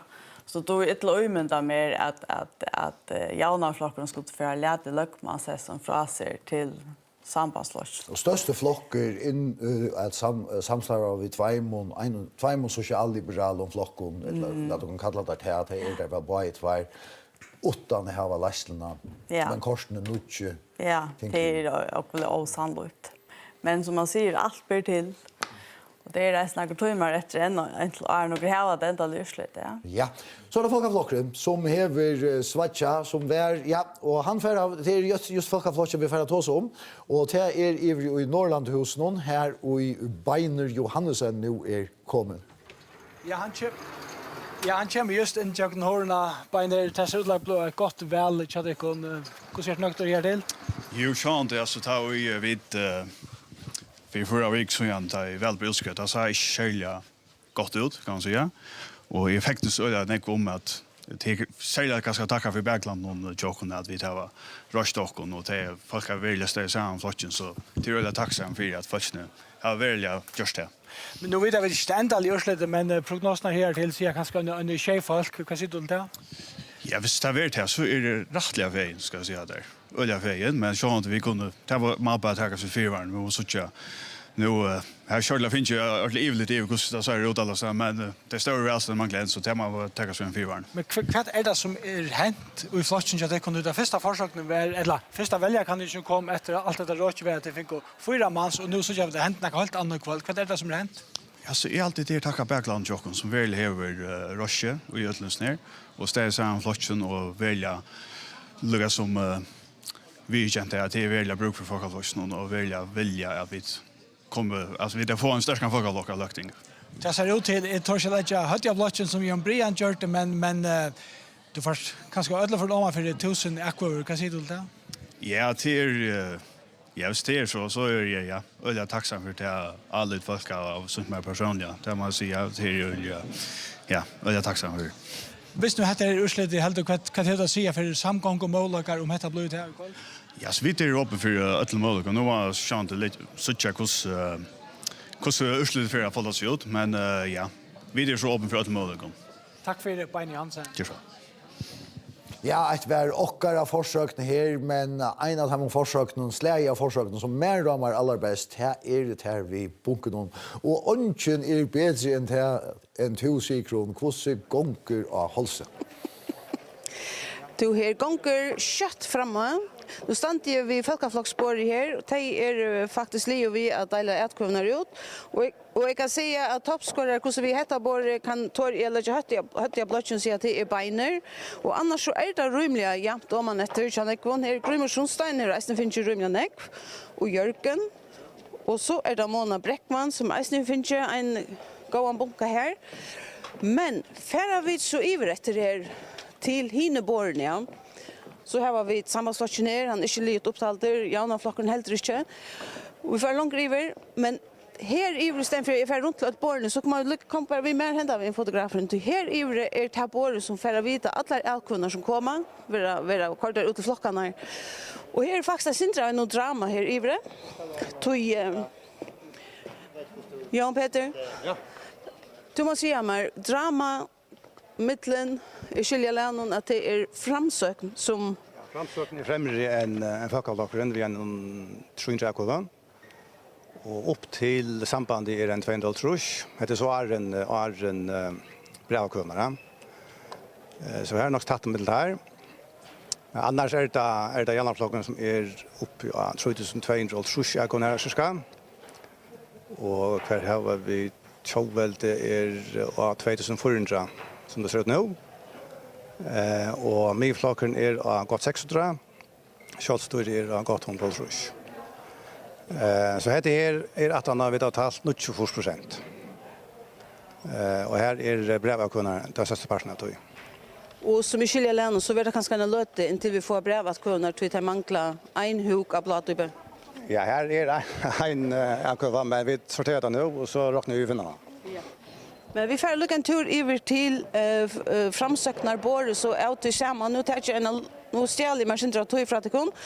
Tog att vi kan gå fram vi med flashen här och här är det Jens Arena som finns en de flesta att kunna akkurat som är så nu här.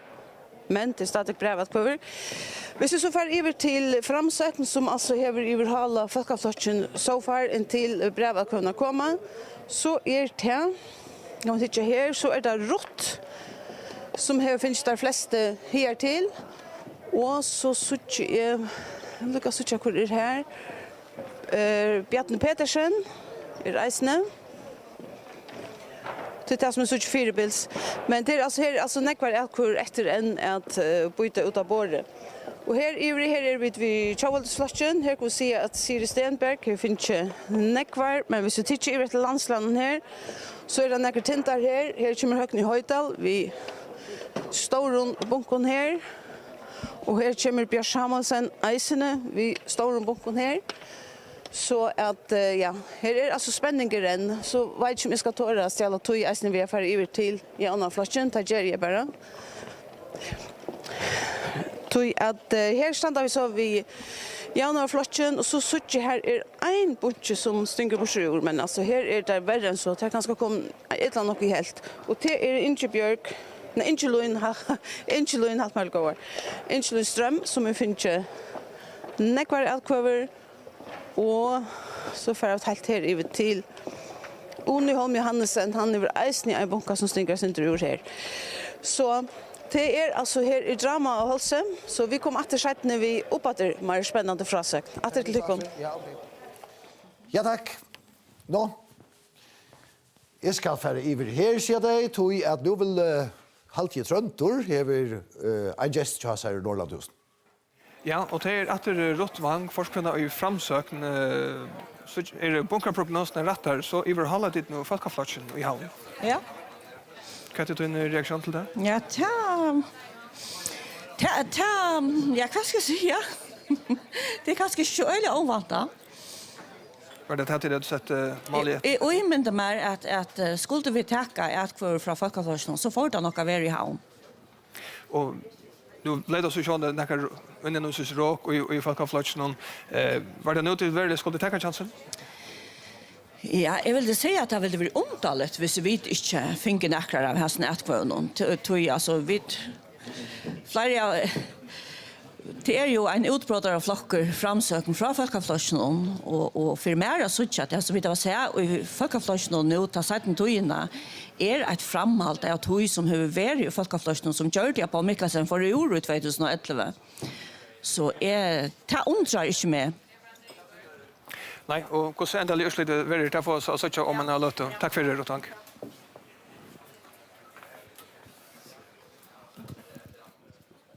Så tar vi etter en forsøk. Det tog at tingene brøydast. Folkeflokkeren, han minkar etter i nødjaste forsøkene. Etter at 24 velstår halt. Nå Folkeflokkeren og 6 Tinklimon, Sambandsflokkeren og 6. Jaunaflokkeren og 9. Kjølstyrsflokkeren og 1. Kjøveldi og 6. Framsøkten og 2. og Myflokkeren og 2. Arne ferdig til Doris Bjerskammar, så ferdig iver til talknuserne her. Tror jeg vi hørte da vi var i Høtlen i Holse, at framsøkten var større enn Folkeflokkeren og i bunkon i Høtlen i Holse. Og jeg vet at det var lagt alle mulige frimler fra vanlig og velon inn og i tikkere rockne maskiner her. Kan det at framsøkten større enn Folkeflokkeren i havn brøyta hesa myndene, brøyta frimulen, og letja frimulen så at det kunne helt, så har jeg sett ikke passer. Ja, altså, det som går inn av rockene hva urslit de 18 havnene. Ja. Det vill säga allt åren havnarna kan bruka, ta bara mangla havnarna. Men hvis så havnarna inte som och vanta ju så självsagt det skäft. Men alltså det som går vanta inte att framsågen nog attanför Folkeflosjonen. Alltså bänt attanför, ja. Så att det färra fram om mesh en så stora bröd. Det är några procentstig och havnar i 40% av ätkvönorna så kan man räkna det ut hur nog det alltså det kan flytta en 2% stig av framsåg. Kan det bästa att framsøken for et mandatatreat og Folkeflokkeren vil minne en 6? Ja, det kan det sagtens. Altså, at Folkeflokkeren stod, nei, framsøk stod til å få en framsøkning i havn, eisen i akkurat modellen, men nok ikke er blevet større enn Folkeflokkeren. Og hvis det passer som det sier, at bunches av framsøkning er større enn Folkeflokkeren, så utan jag rocknar på dem. Så går rockmaskinen så tar jag helt i olja. Ja, det blir nästan inte. Nej, men jag har hukt att kvamonen är när ska till och så själv. Det ska inte så öljan till och så lötne ständan till affär från Folkeflosjonen med Sambandsflokkeren. Det är också Jaune Sambandsflokkeren och den 8:e tinkmären till Sambandsflokkeren och Folkeflosjonen. Så detta kan bröta alla dessa myndena. Folkeflokkeren kan möjliga färra ner 5 och Sambandsflokkeren kan möjliga färra ner 6. Är det det säger? Ja, inte bara ett var annar.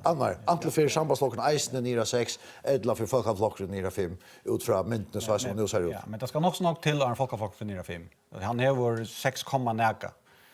Så han ska missa alltså det 3% per tingsrätt så han ska missa 2-3% emot det som forskning säger lötne. Så vi som inte då så väl rockna som tid skulle skilja till här så märker det att framsökningen är så stor i förhållande till Folkeflosjonen i havn är att sambandet missar möjligt ett mandat i till framsökning. Ja, det kan vara det som mandat som fettler, ja. Ja. Vi tar oss om styrkene til Rotvang. Doris Bjerkammar.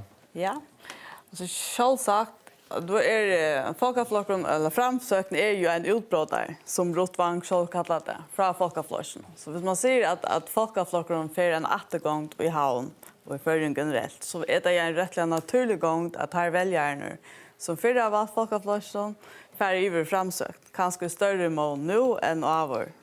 Visst man nu att lära vända flashen och bärga. Hittills så eisen till att det ser ut till, nu har jag kört att finna välutögna i havn, men det som Jan Petrense säger det är att välutögan som så är mindre än vad man är. Det kan vara att väljarna som förr har valt Folkeflosjonen i havn har valt att vara hemma. Ja, väl och du kan vara lax i hand så. Här får vi då så tjå. Vi skulle inte bli via säga här det kvalificerat det fackligt kvalificerat hit. Vi får flow ska lu släppa sig och vi får nämnt ju samma. Alltså ta nog inte det andra forskning helt långt från säkerheten. Alltså att här öl av hänger handen här får där öl några är för Aron så vi ska bara klara synt missa synder här så tog det nog för där. Annars så har vi kan nämna ur Exipolne att hon säger faktiskt att framsökningen större än Folkeflokkeren i havn. Nu har jag isolerat de datan för bara för de som är på hållse och här säger hon 13,5 och 11,1. Faktiskt 2% framför. Så Exopol passar faktiskt till hålls. Han chat här och då gick bränt. Tar passar faktiskt samt där, ja. Så ja, vi får så tja. Det är spännande. Jag är färdig över här att läsa några urslit att säga. Det är alla för ett urslit att säga. Och det är Ronavik som ska lava finna här. Och det må jag ta kommer här. Og her er urslitet til at folkeflokkeren for 19,90%. Det er en stor attergångt, minus 90% stig. Sambandet 31,1%. Det er en framgång på 1,90% stig. Javnavarflokkeren 16,2%, og det er en framgång på 6% stig. Kjølstøyre for 5,2%. Og det er en attergång på 4,2% stig. Kjølden 0,8 og senter i sted. Og så har vi framsøkning 4,3 og myflokkeren 13,6% årsaka. Og det er en framgång på 3% stig. Og det leier dere til affæra beinleies til Ronavøykar. Her og Jon Brian er statter og hever en sambandsmann til seg. Ja, vi är faktiskt färden ur välstøyen ut i Ronavik in till Lampa. Vi är färna gott till mannen som fick, ja, i runt om tölon 50 kvar i Atkvö som var avkröjt av välstånd i Ronavik. 415 personer Atkvöver till Magnus Rasmussen som här vi som nämnt i Janne blivit endorvaltor löktingsmävor. Og vi er nå hjemme til Magnus Rasmussen. Først av noen hjertelig at lukker vi Atvelen. Ja, nå er ikke det lukker vi Atvelen, men jeg vil si at det ser ut som litt vel i svinsjen. Jeg hørte si at jeg finner ikke stemmer rundt kring landet, så vi tog i fyrvaren, og så sier jeg takk, ja. Nu är det en värden med vår har vi lovat mig att säga till att fram till 415 och det Ronavik så då finns ju en gott 200 den alla 200 är kan man inte bli tänkt mer vid 608 kvar av sambandslistan. Nej, jag vant inte att det till så att jag såg inte med rymliga tryckan, ja. 15 kvar Ronavik. Kvart du inte rätt? Ja, alltså man ser det man blir höjdare än värsta alltså det man bara säga. Jag såg det här känner folk med här, jag är borgarstjärre och nu jag sitter tinge till 3 för Valtor och jag får så dick undertök av välstånd Ronavik alltså det är helt avfärtligt i mina värld. Jag 50 kvar väljare som för in och sätter krossen vid mitt namn alltså det är så jag tacksam för. Det må jag säga. Och tälla som tälla Robert med oss absolut. Gustav Abert. Nej, jag folk kan vara såna och störst allit och akva för mer som man ser nästan fer efter fer alltså det är en god känsla. Det måste jag säga. Nu får jag akkurat veta och göra sig till mig att det som du finner här till helt neft 645 akvar och då ska sägas du flyr väl stå efter att hälla upp så kan det också att säga men det ska inte förändra det spårning för Jan om man kan fettla vid hoj men du är alltså att han lukar valt att tänka med över sambandslocken här att möta ser ut till att göra knappt så gott väl som till hur det bo på originellt här. Nej, det då ska säga men så till dömes välstånd Ronavik att det är en framgång. Och det är det ösni äraste så land men det är synter svinkande. Är du inte säga vad det är? Nu är Sean Neck extra tälje och kvalitet är ungt än men kvar harst du sambandsflashen till kvalitet är färre är det och en goare samgång och position eller är det av ut och i anstå? Är vånne och är faktiskt vant det vid det en rumliga position. Sean det vidare det havnen rätter och hon kraftar väl men är så inte hampligt just på att hur så brukar du kvalitet senast? Nej, vi är som vanligt alltid det välkväll. Nu är vi uppsättare till kommunal väl och till Löktinge och till Falkatinge. Och tar det familjen och vänner och grannar som kommer gott här och vi det kan man bita och stolar kan komma gott i kväll till löjer så. Det är här i Lampa vi för hon och resten av kvällen. Helt säkert. En annan för Lokko Urslund och framåt gott kvalitet i Lampa. Tack för det. Ja, en ferien Magnus Rasmussen som vi iver 600 akvavon helt visst endevalter og ting fire sambandsflotjen. Og vi har haft forsøkt og vi har haft imiske tål som ferien opp og nier her i sjåvarstovene. Og jeg kan umynda meg at det vil krypla i tær, Elin og Johan så jeg slipper at vi mørker til. Helt visst, og Johannes to stender her ved tålen. forsøk, nå 24 velstå. Hva sier vi til det? Nei, dette lydes mest av nekktøy som Exit Paul Kanningen visste tullig kveld. Og til så er nekk perspektiver i her. Til dømes har vi sett, hvis vi skulle ta oss om personer, og til nok snakk det som det snur seg om, midflokkeren for tvær tingmenn, vi så urslit av Fassanes i fyrre kveld, her som Stefan Klein Paulsen og Nordøble fikk et godt vel, og jeg vil ha vise at det kan et vel av skala, det kommer opp her, og hvis vi færer inn av midflokken av skala, så det her, og her synes vi til at Stefan for 16 og Bill for 12, og hvis vi så færer iver av Strentor og Estere Armi og Skalafjørene, så synes vi til at midflokken her. Og hvis vi hittar etter topp 20, eller midflokken av Strenton, så synes vi til her at Stefan for 45 og Bill slett ikke pjå av Strenton. Så at Bill Justinsen, som har vært en ekvelia, hva skal man kalla det for, eisundur løgtingsmauer for midflokken, så han var valgt inn av ting, og i 2004, etter at han var landslagsmauer i 2 år, han honker og i klønen tror jeg, til det ser ut til at Stefan og Jenes får flere etkvøver enn han. Og hvis vi så tenker til urslitet som vi så samla her, hvis vi tenker til å samla etkvøvene som nå, og ikke etter en personlig, hvis vi ikke etter en samla til folkefløsene her, så synes vi til at bare lætjene rettelige gjør godt vel, og det skal vilja helt ytla til, hvis han ikke kommer inn og tinker sammen med Bein Johansen, det til at havnen og Klaksvig mangler, og det gjør det at Bein Johansen allerhelst for å få en 1500-2000 elkvøver, og tog vi det rettelig tatt i middelen hine som kom inn, men i løtene ser det ut til at bare lætjene vil øyne tøymon, og så spørningen hvordan det er ved Jørgen og Jakob Tatis om at jeg får klare det, og Arne Havn og Klaksvik så ligger Røkvi Eirstad, borgerstjørende øye rettelig vel 4, og hvis vi så tenker, hvis vi så får etter til hvis vi tenker sambandsflokken, så synes vi til at sambandsflokken samler her, så synes vi til at bare Støy Nilsen, Løkmauer, har gjort det godt vel, og vi synes til at Magnus Rasmussen, som du hørte, er kommet inn av ting, og jeg tror at jeg hadde jeg bløsten å si at Eira Jakobsen og Øystein er kommet inn av ting. Nå er det trutcher, og jeg halte høyde skjei, og så synes jeg hvordan japt det er i middelen hine her. Så det er øyelig spennende her nere. Det er øyelig spennende hvor vi har valgt det her. Helge Abrahamsen har rønt over valgt, Helge Abrahamsen har rønt over ute, og til Janafløsjen er det akkurat det samme, tar vi det ikke at Janafløsjen at men som sagt, det er at hvis vi ikke etter sammentellingsene her, topp 20 samla her, så nei, omkjønte urslit her. Hva er det nå? Samla? Ja, det er så samla. Så får vi Janafløsjen på, spinner ut han. Hvordan gjør vi det? Vi får inn her, vinner er forsøk, mandatforsøk her. Så synes jeg at Janafløsjen får Nutsjo, og hvis vi så tenker og hitje etter hver tar Nutsjo er ut av Janafløsjen, kom nå. Nå, på igjen. Så får profeten natt, nei, så gjør han helt ikke igjen. Her var han. Nei, her var han. Nei, hatt ikke det. Nei, hatt det samla. Samla Janafløsjen, hva er det? Og det var kjeilet. Hva er det nå?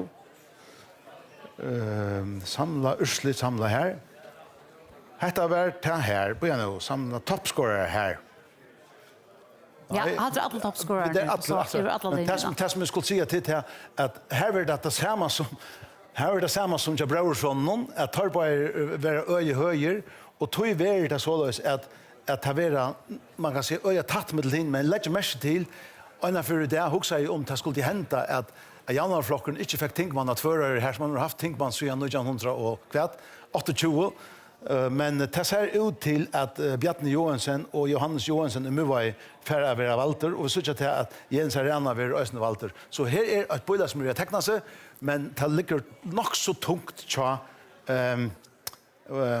Bill Justinsen att vara Walter Jörgen Niklasen miste ju i Vavon något allt stämmer i Sörvaj och han miste Tjejofors och i Agiljanese Så Men han la nok så vel svinsen. Han la nok så vel svinsen, men han hever formauer og finner nekvar akvar til dømes i havn.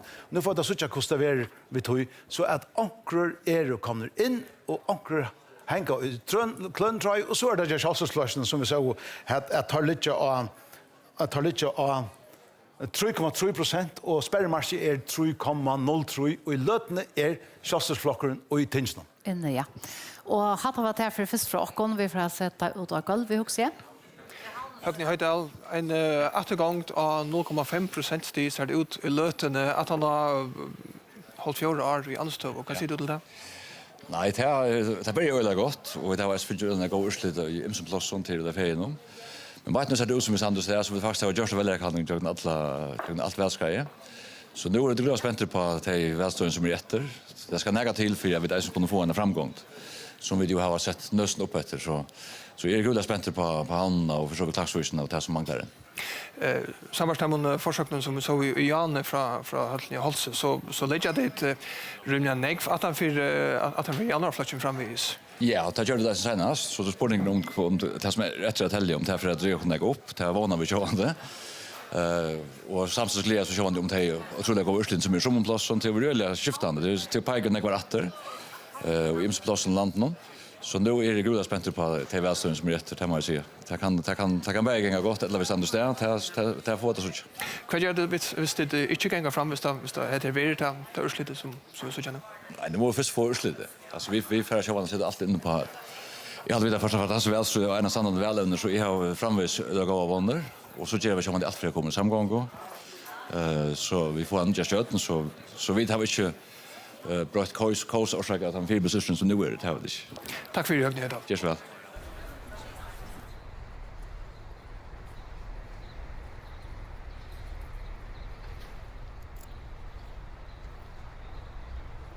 Gå føringar. I 2022 nekfent. Krutjer bryr i Ukraina og nekfolk har det ringt. Førje røyna at hjelpa ved at takke imot og flytta folket, og det er godt. November var en av den høytaste novembermåneder i Ryssland i nærkende. Nok til jeg vil utløye snakk CO2. CO2 kom vi ikke ut av borster. Skipen i førjen utløyer nek CO2. Man kan rense oljene bedre, eller ikke bruke tunga olje og bruke ære orskudkjelder i stedet 4. Det skulle vi få granske her i førjen til vi har snakk skip. Som vi husker bare om penger og ikke om notterna, og jeg halte at vi burde huske om notterna. I førjen skulle ødel ha det godt og ha samme møvelegger. Det vi må minnes til at ødel mennesker har samme videre. De så fitt og framtiden helt visst bjørst vi hese bøttene. Veløvnene til fiske etter ekvåvene på nekvar imsar matar. Jasper Langgaard, veløvnene til Sampaslåston, han har rundt seg ved en pilsevåkne senaste tiden. Ja, det er norska smitte i Tofton, og flytåkna Louisen vi her Jasper Langgaard pilser. Er det best velakna Tofton? Jag tycker det. Alltså jag kan säga att det är i någon timme och jag håller det för en 100 så det kan man säga att det är gossus och gott vällagt. Jag kunde säkert vara nekva trät. Hur snackar du kort och det undrar men på mycket sen är öljan ner. Jag avtalar vi av banklig om man har lött och så drönar vi så här är nog av pilsson så det är hoppet att komma nek folk. 600 pilser, jo det 600 kvar. Visst är det vi helt nej där är öliga gott Andrea. Nej det är det inte. Men är så vänlig att grilla? Men de har öliga väl grillat pekona, men de har helt oavmändiga väl grillat. Men de har alla mat och östar som gör själva, ja. Och är det nog så fitta folk? Hur ser Helge hur du finner pilser från Jasper? Ja, pilser från Jasper, ja. Och nästa säger kvar för annan fyra? Ja, det lov, det är inte allmänt så att säga. Men som jag säger, jag vill också ärsta det finns mer kaffe och några kvällar så det är vällyftne som här punkt och väl. Det var man här får man kontant avräkning. 18 så var man det måste säkert. Ja, men pilsen smakar väl? Pilsen smakar väl. Och här är det rikva och botten och ösni här. Har tid allt finns ju pilser från Jasper? Ja. Hur smakar ju? Gott. Och visst är det du är vuxen och kunna färja väl det hade så ätgott för Jasper att fira? Ja. Han du väl ja pilser? Ja. Och hvis han ikke vil valgtor, for held at det så han burde få gjort pilse kvønt der bare. At det så kommer etter I morgen. Nå, men vel kaknist. Bye bye.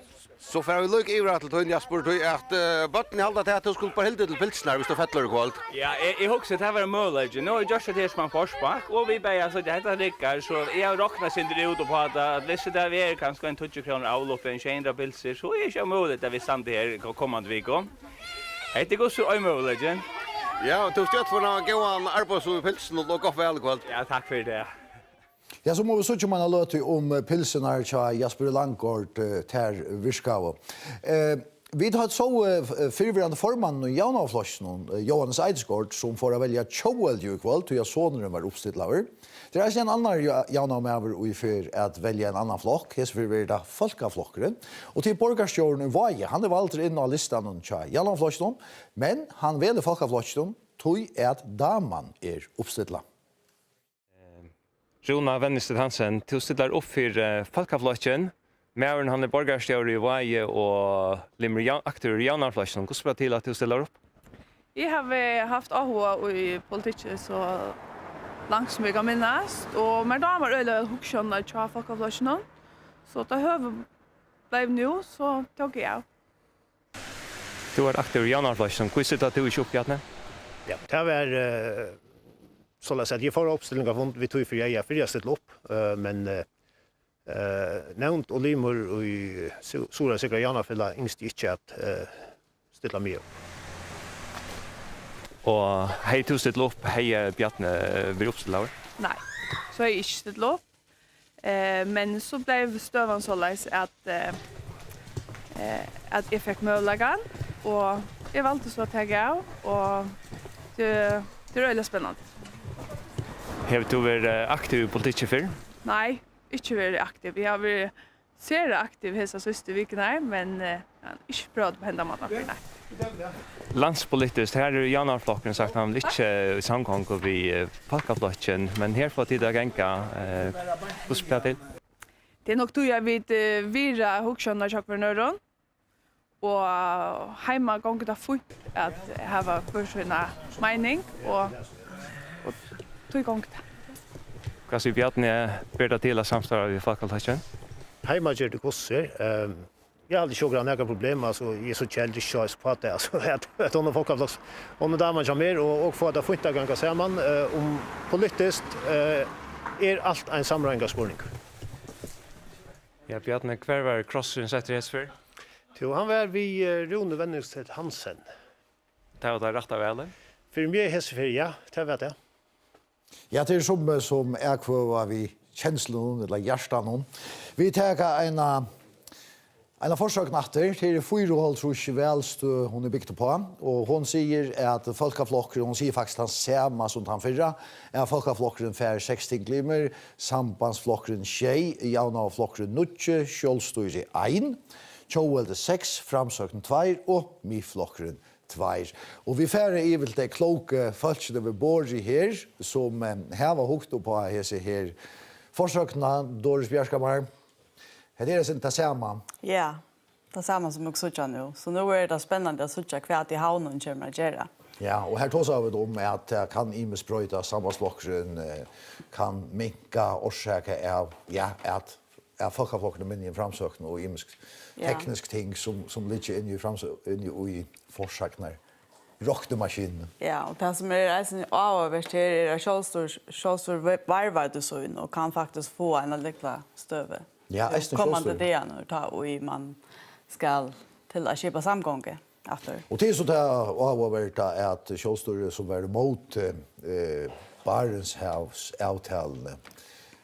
Ja. Det är ju kanske nästan akvar I havn. Det har vi inte än, men nej, tack alltså man har väl hört om folk och Tjoelde som hötta I alla fall vi att akvar för Kjolstor.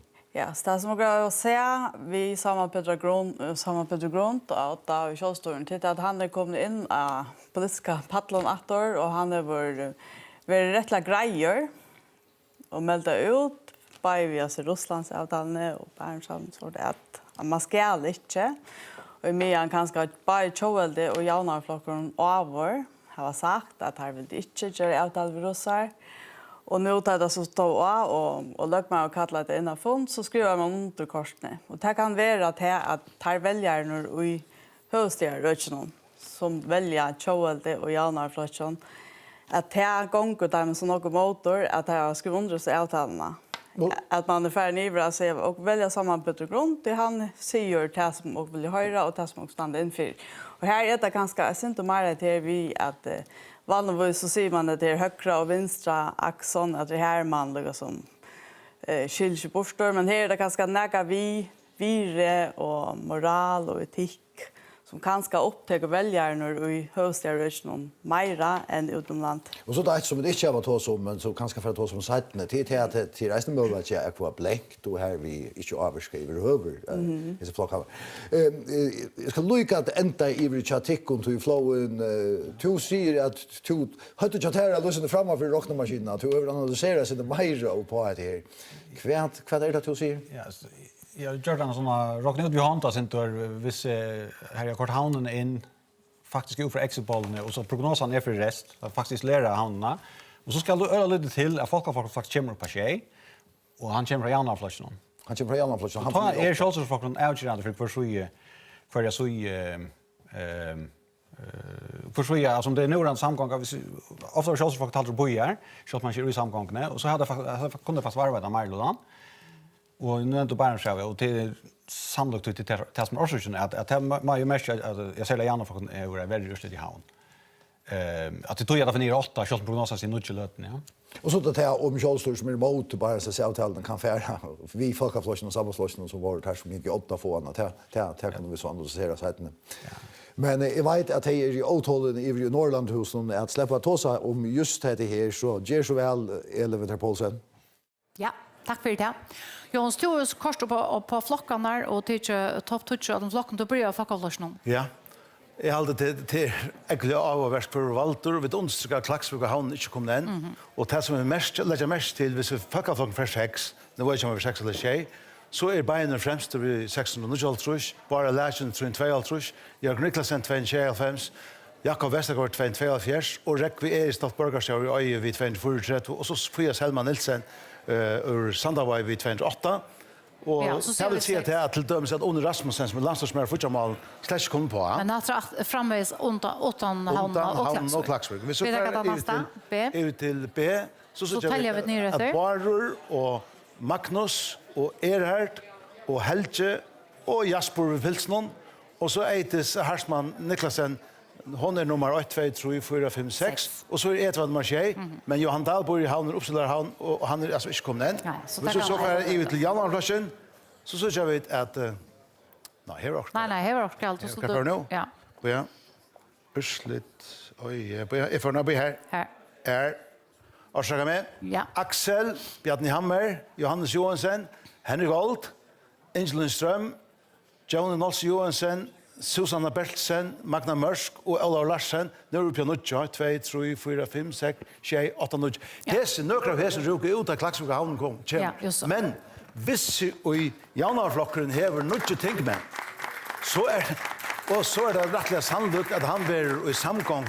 Och det vill så säga att så kunde bära nummer 20 och nummer 11 och nummer 12 lukka som fyra till att komma in hvis omkrävs nedskall i landstörja. Och hvis vi så färra till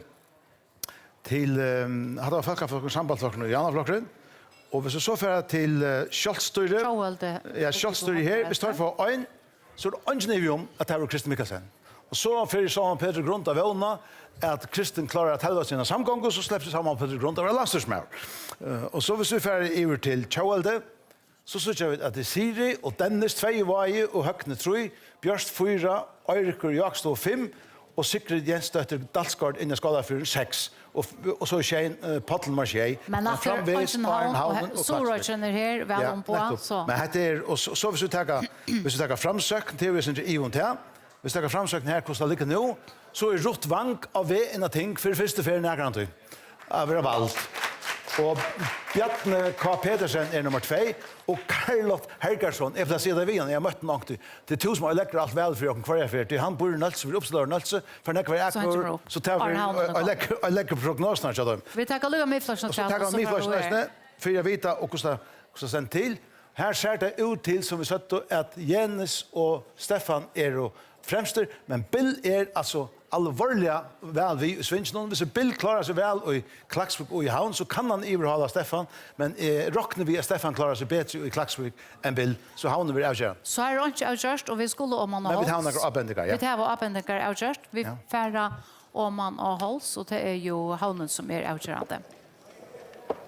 Gerante og okkara serfrøyngar her ved bordet, hei vilja fein vita hvordan stendur til tja sjålstyret, og de halta at en parster av begge tjåaldesveljerne og jaunavaveljerne kanskje hava flott seg iver i sjålstyret nettopp årsaga av avtalene vi Russland om Barentshavet.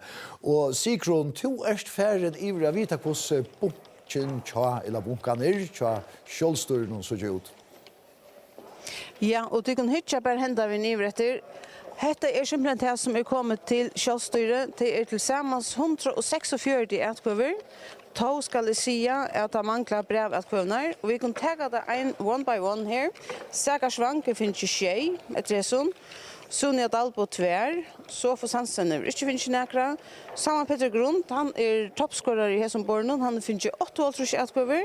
Så kommer Rune Doros Fostalsa, han finnes 5.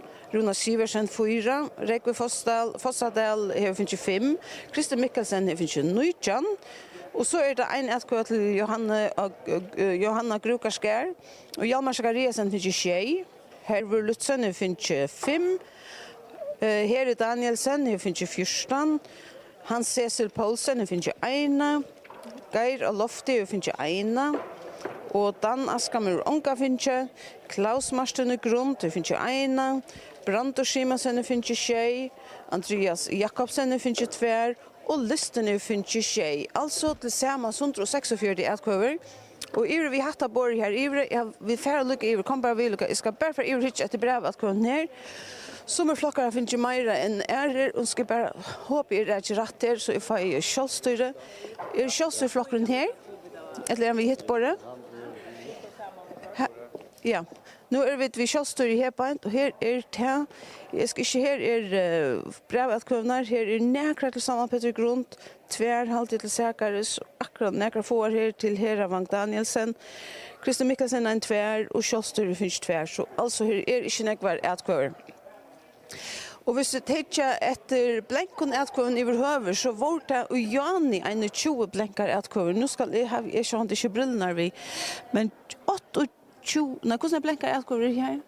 28. Så det altså 28 blenkar etkvøver her til. Så det det som jeg kan si om kjølstyrsflosjen, eller kjølstyr i løtene. At det likon. Tusen takk for Sigrun, du hjelpte okkara serfrøyng og en heiland eil, og nå færer vi iver til deg. Først flowen 146 etkvøver til kjølstyret i Havn. Tid hilde jeg kanskje, det var færene rikva fra Tjåelte og Janna Flotjen. Det så ikke, eller hva? Ikke nok var nei, men altså, det legger ikke utdragningsene til mer kjølstyret inne, og nok koppa balans eller kan bestämma balanserna. Ja, vi får det framåt här så läs. Ja. Ja, men nu Reine faktiskt ensembler. Ja. Han fokuserar mer på Klaksvik som gör att Scholzer faktiskt kommer in. Scholzer fick 6,9 i Klaksvik senast i Egon Skorren var borgmästare.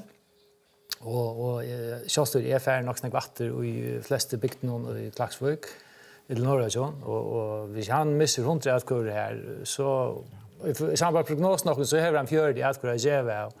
Så det är öliga täpperst och man kanske vill akkurat för ny rum eller hälsar om man för. Så boy från floden till att Scholstyr är där för och boy från här är att Scholstyr är utanför.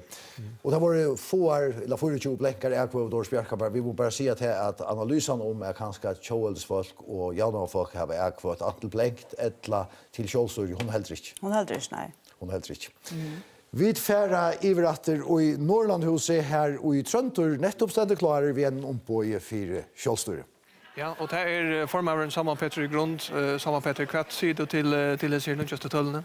Ja, nej, det rör oss nära och det jag tror det är vanskligt att säga kanske ut från, men det är Klaksviken är kanske som kommer ut att.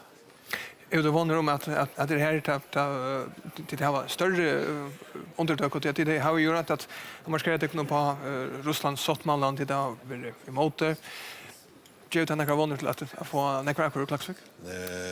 Vet inte, alltså jag rocknar hipp som haps det i Klaxviken alltså vi tar med alkohol men det tycker då jag nu var jag kan skåra ställa upp i Klaxvik senast och han hejer nog snacka stämmer där norra men nu har vi så vi då får ju andra eller det behöver två eller tror jag senast så det är ju någon närvat. Och kommer flocken inte in. Kat mesh det så för framtiden att chatta som formal. Jag vet inte akkurat alltså jag gitter det vi sätter oss samman och bestämmer oss till att vi halta fram och så kanske få nya krafter framåt oss. Tack för det samma Peter Kunt. Tack. Ja, och så är det alla ser fäcka inslöjning. Alla ser fäger och soner och ja, vi tar väsen då som Abba och Abba dotter. Men i Fuglafyr här leder en tungväktare i förskon politikens senaste många årene. Stafettene hvor gjør det til sonen. Vi har hitt fra affærende tingformannen Jekvanna Lætjene og sonen Bar og Lætjene som stiller opp for første fer. Jekvanna Lætjene, to takker for det og i politikken. Det en tog siden du bor fra tog og du kjørt med at en lette stafettene hvor gjør til sonen. Hvordan er det? Ja, altså jeg vil ikke si at det ikke er som har bygget Bar sitt lov. Men du stolar den fullt och helt. Det har vi lyst ju säga. Ja, han har inte eller av för dig och självande stolion tjänst det har hoast det upp det gör. Ja. Och bara till jag syns en arve lite. Pappa fick små tjej hund så att går och Löknesväl Neuchan. Hur kändes det när arven lite? Ja, jag tror att det går spårningar. Nej, det man sätter en alltså det är näka lite ja men så spårningar alltså kan arva man och inte så men jag kände som en höjor av ställer upp men också ja det är öligaste raber som finns vitt det gör det och jag alltid att pappa har rökt så ett politiska starv öliga väl och samvetsfullt så han brukar han brukar de en fjärde skån och jag brukar tre fjärde men jag ser att det är en stor luttel skäckare fittla. Du kan man lära en ätkvå i arv? Nej, det är rockar inte vi. Men alltså då är vi så när kvar norr alltså att det är inte ondalt om det här är ätkvå för vi ja. Och nu to tackar för det och har sent så ut av i stafetterna och är det för tunde bäst att dra till hans här vis politiken ska bli hans inte slå. Ja, det är en öliga trubbelspårningar att svära alltid, ja. Men till att vara en själv, till att vara han som han är och vara tryggare mot sådana ubåtsing och själva politiker är så om ett eller annat och du måste göra en kompromiss alltså men att man är han som man är och inte för och tom några mark som man säger det blir stilla och jag vill sannor ut som man gör. Fortell jeg dere, nå 5,5 velstå opptalt at Barur og Lætjene, han fer nast flestar, altså 18,5 opptalt, nast flestar ekvøver og listan og Folkafloston. Han stendte til å få hever her til finne 302 ekvøver, altså han ligger nummer 2, 18 formannen Beiner Johansen. Og Jon Brian Vittvelt, to erst og i Lorvuk, tja Bari og Lætjene. Hvordan leie her i kvalt? Jo, jag håller med att säga läge gott hemma till Barja Lätjne som är fullföring och Brunalja men nu bor i Lorvik och nekvar ett rondne och nu tar ursliten strejma in i kväll så kan man säga som så att han är toppskorare av Ötlund Välavnon i Lorvik och tar sig hemma och i Heimbygden i Fuglafyrre och som du själv nämnde, han är nummer 2 av Folkafloklistan. Jag var öjla skrasikkert, har varit lampar för Lötsian, och yngste Magnus Rasmussen till Lokko vid Tingshessen. Jag också var inte vara så skrasikkert, men sätta spåren till vojar till huvudpersonen självan och i kväll till Lorvik. Och bara lärsne, är du blivit en tinkmaur i kväll? Ja, jag ser sin som du. Jag tror ju helst jag ser 100%, men det ser sin så ut, ja. Och nu tar jag Klaksvik manglar, Havne manglar, hur du bo på kvart det vant til tøyen? Ja, jeg halte akkurat med jeg vet stå her, så kom noen høl her som var det Klaksvik, ja. Her var jo så nærkere til morgen, så det ser det sin så som at Så litt jeg sitter oppe et nå, så det Havnen. Papetøyene har et øyla godt vel i Havn. Han platt til å få nekkvar etgår i Havn. Nekka at Høymon som dripper til tøyen, eller hvordan ser annars ut i Havn ikke her? Ja, jeg vet ikke. Jo, jeg vet ikke for ankra etgår i Havn. Men det som ser oss ikke ut til å hente til flokkeren for et minne godt vel i Havn. Og så bare spørsmålet, hvordan jeg tar avvarsker dere? Vad händer vi? Hur snägg mandat vi får och allt det där. Så men ju ankor stämma i nacklen i havn, ja. Och så det spårningar. Vi var sen den ja till Island så vi gjorde det samlande vi beit till och pappa den förra det. Du är pura bläckor i politik det först för du bjöd fram. Kvärt hur du just för att komma så nätt. Ja, det här. Jag har runt att sånt där markera med på mina första mål. Och så det såna pappa var in och det och sen ja vi huxar det samma an ökron grundläggande ökron och till höstklassen där stämmer som är varje så har jag rätt att markera mig på nökra min nästa mål alltså ja är också bara vet har varit det alltså. Och nu kvalitet sjön inte runnig än och akkurat inte littnar än och så där sjön det går så flockren klarar sig som hållt och så vidare men är du vi att vänja det vi tankar om att vara politiker? Ja, det är också en god spårning. Det är kanske, ja, det är större störst, ja, som det säger det, störst ting, men nu är det ju ett ting, så.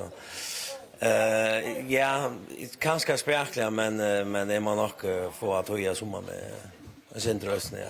Det är spännande, ja. Det är spännande och du ska framhållande här och gott kväll. Hur ska du njuta detta kvällen?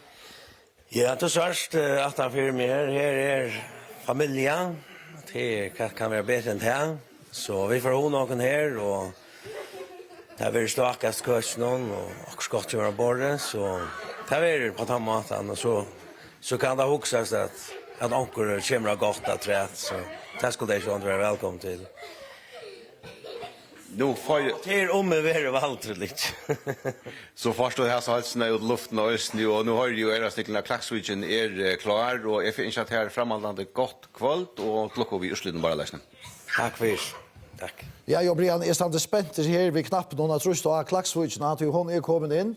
Här häver folkaflockren, folkaflockren 34,2% och det är alltså en åttegång det ser man både vid senaste löktingsväl och på 5% stig. Sambandsflokkeren han får 13,6% og han til en løy til framgång. Jaunaflokkeren 19,6% og til en framgång på 3,4% stig. Kjølstøyre 4,2% til en rettelig stor attegång, 2,8% stig. Kjøld 11 til pluss 1% stig, framsøkt 1,3% til en pinkaløydel framgång, og myflokkeren 6,2%, en framgång på 2,1% stig. Vi skulle hitja lyka ned i tvær flokkar. Den første i Klaksvik til Jaunaflokkeren.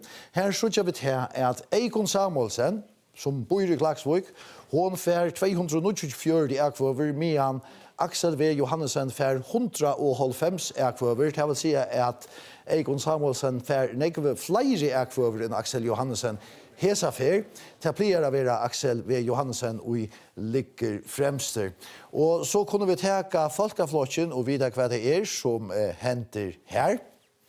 Og her tror vi at Beiner Johannesen, han får 618 akvover og 8 skåle som ikke har stilt opp til løktingsvel før, for 205 og så Elisabeth Mercedes Gunnleikstøtter 241 akvover. Og folkeflokkeren hever altså en attegång av Veldon i Klaksvik, hesa fer. Så er det tid. Nå kom Klaksviken.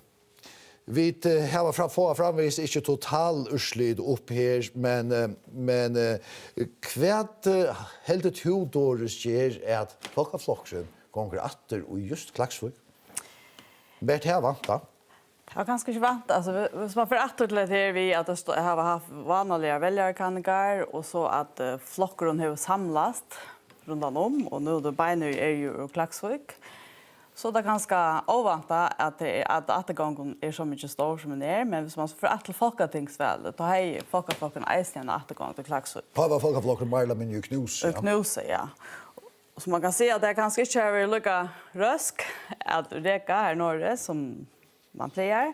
Men himen så sutt greisen till att Klaksvikingar tar samlas om de omböjene som är ur Klaksvik. Både vid Beinor och vid sittande fiskmallarara och Elisabeth Mercedes Gunnleisdotter. Och Otto Skåle som ställer upp för det första för han har alltså överhala Elisabeth Mercedes Gunnleisdotter. Ja. Heldur du det kan ha något av Rysslands soppmålarna kör? Ja, det är helt avgjort. Alltså Klaksviken är ju han byrån i förrän ganska som är mest avhängig av Barents av någon, hvis man ska trycka till richen som det brukar själva och han har ju eisen ganska görsta gott om Skåle som fiskmalare. Och så den andra flocker som var emot Rysslands avtal men så vänte och sen så låter men korsten är ändå av välfunden och i Klaksvik säger att man dömde det inte väl, man skulle haft ett alternativ och inte gjort avtalen och man är inte efter om man överhuvud ska ha en avtal i 2024 till Jauna flocken och han är i framgång till Klaksvik. Och så jag väl helt särskilt att Egon Samuelsen överhalar Axel V. Johansen. Ja, och det är ganska ett av timon oanta ursluten till Axel har ju ställt öliga väl som formar vår kring Atlantet och sen han över Lökmavur sort och det att Egon nu för in och överhalar Axel det är något essentation om det att Jaunar väljaron och i Klaksvik väller lokalt tesaffär till Axel är ju bosättande i Höjvik nu och är ganska och grauto som där för eisnet här vi att mysterier öde kanske en samling av akademiker i större mån och man kanske häver ett annat virusgrundare en kring landet och Egon Samuelsen så hon är ju eisnet en väl utbyggd kvinna och är landslagskvinna och men nu förs in och överhållar forman. Men kunde vi eisnet kanske göra det här analys. Nå, vi är färdiga runt det men helt stort kommer vi göra till analyserna att Axel Johansen var ju mycket som formar och ta samla oss om han just som det gör vi Beinøy Johansen nu och nu är det mer normaliserat så nu färre är kvar att ut till lokala väljare. Ja, och Egon Samuelsen var ju landslagskvinna i Almannalen ta och det är ganska eisen kostar sin. Och så hit till Kina. Ja, det är samma som kvinnorna. Kvinnorna i Klaksvik har flockas runt om Egon Samuelsen som ju är en kvinna och är ganska känd för att arbeta för jämställdhet. Jag får veta att det är ekvälliga åtalen i Norrland just nu, så vi är färre i Norrland och så ger så väl Elementar Paulsen. Tack för det, ja. Vi är åtalen alla tyna, vi gärna släppa fram att jag ska sitta ut till tur och sen tyna frakring. Ja, nej, alltså. Det är ju Jana Flashen Klaksvik. Ja, vi vet att det är Jana Flashen Klaksvik först. Egon Samuelsen för 294 i akvar. Och hon fär fler akvar än Axel Johansen som fär 105. Alltså sövan är tann. Att Axel och undanfärden väl halt från att i första färden ställa upp 2008 har vi ställa upp i 2008 och 2011 och 2015 och 2019 har han varit uppställd av norr och Jaunarfälla. Och som vi läser ärasan i världen till dömes Danmark och Östern så är det där ska Mette Fredsen ställa upp Köpenhamn eller ska ställa upp i Aalborg och här så för här Jaunarflocken just där att flocksformaren ställer upp i Havn och det är med andra fyra styrst och fyra Eikon att komma in och så för ettnast ta få det såcha senast var Eikon tvär för 18-4 Bjarne Hammar att förare och hon kom inte in, hon var nummer 8 och Bjarne Hammar var nummer 6 och nu lyckas som vilja ta bättre han in till henne hejna finns ju trutcher att från Axel ta så hej kom in och det hade här och ett nytt det är så få kvinnliga välämnen som kom fram men här ständer en ung dam här 25 år gammal som heter Birda Matras Petersen läser söv och afroskaparsen hade först från sig där upp och hon fär alltså fors kvar och Klaksvik. Hvis vi så hittar det sambandslösning så är det här Frimund Rasmussen som var valt med ting först för 4 år sedan eller 3 år sedan för 135 kvar och hvis sambandslösning missar en man så ivist det om Frimot klarar att komma ting. Här är 2 nutjvällande Aron West och han med overdötter och de byta 130 ekvar i Middelsin och så är det Lökmar. Så får jag till Fackaflatsen och det är ju Sölsins Sövan Tja Fackaflatsen. Han är givet 4% efter Klagsvik, men vi skulle minnas till det att Fackaflatsen för 3 år sedan hej i 24% av ekvarna i Klagsvik. Så det att han för 8-3 till framme så gott väl. Så jag Beiner han är vi att göra ett bästa väl som några politiker har gjort av Lökningsväl för. Och vi såg att han nu inte fiskmål. Det är då se att han får få nekvar i havn. Ja, han får nekvar i havn. Och pappa Bötja han säger öjer mäter vi 405 ekvar. Nu så var det så att kvara timebaun tja Johild ver han fram. Så Johild var en klagkone på allt. Jo, det råknar vi. Och att den skal 25 tror det första för han ställer upp till det flott urslit. Han kommer ju på i politik. Ja, han är öjare av alltså när North look North. Och han kom inte på politik för en Jakob Westergaard från Frasen Fischmalarar. Han först för han ställer upp att det är flott urslit. Och Elsbeth Mercedes som hör vi att inte hon för 201 med Johanna Kristiansen som är borgarsliv med Klagsvik. Inte kommer ordentligt så långt upp. Men bara lärt för Ekvar Klagsvik. Han har familj i Klagsvik och till sig han är av en ting ordentligt. Vad kommer vi göra? Vi ska sköta. Vi ska sköta så kan vi in till Schalsstörre det var tosa om Schalsstörre. Schalsstörre för under 3% i Klagsvik och det vill säga att Schalsstörre är av ur politiken. Schalsstörreflocken har varit i politiken så är 1945 eller 46.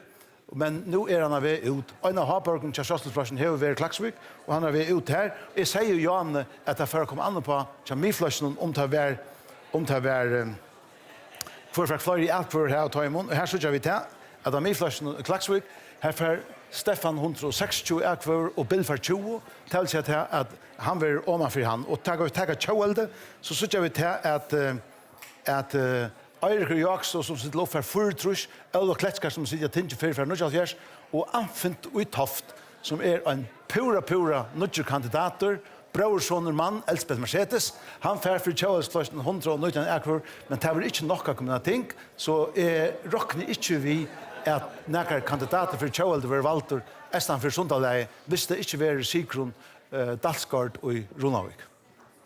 Ja, vi manglar nu bära Archer och havnarna så har vi ett samla välurslut för förjar.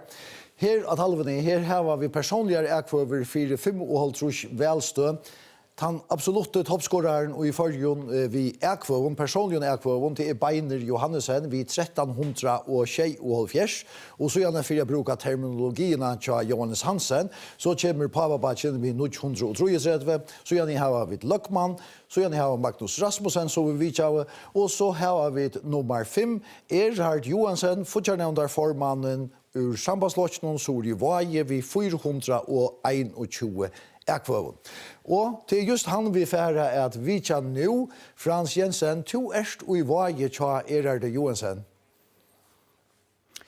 Ja, startar inne tja Erhard Johansen här i varje och han körde som sagt då kanonväl särskilt här i varje. Hjärtligt att lucka vi det flotta väl någon Erhard. Ja, tusen tack för det. Vad är det som görs att du finner så gott väl?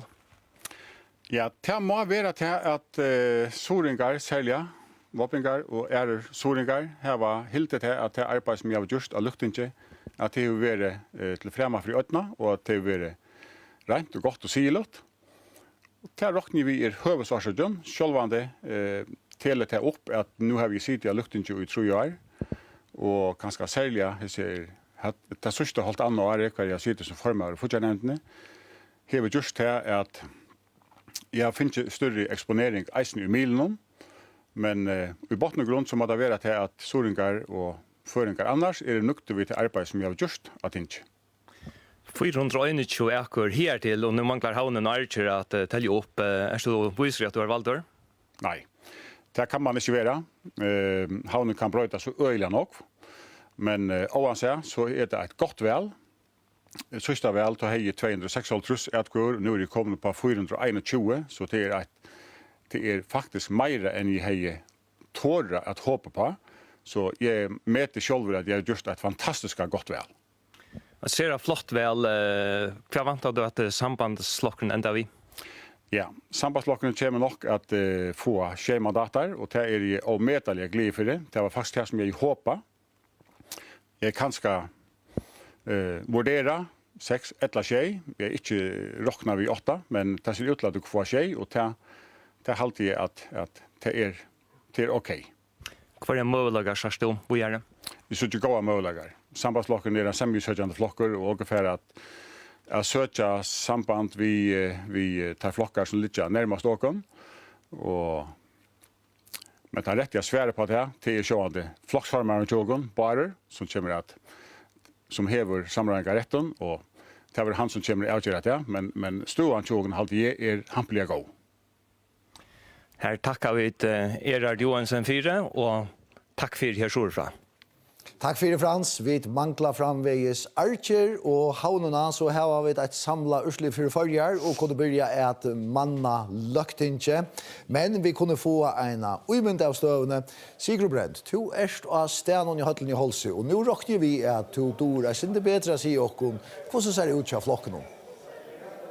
Ja, jeg stod bare til Javnavarbordet, og vi får bare til særkene, hvis vi ikke hender vi ivretter, så er det en bunche som er største, til Axel V. Johannesen, hvis vi teller her, så er det 100, til 200, 300, 400, 500, 600, 600, 800, og så skal ikke gjøre med klokboksen jeg vil her, men altså her, hvordan han er den største her, og Javnavarbordet, og for vi så spekler ivretter, så tar vi John Nolse, Johansson han över en 200 hvis du har så det rett her.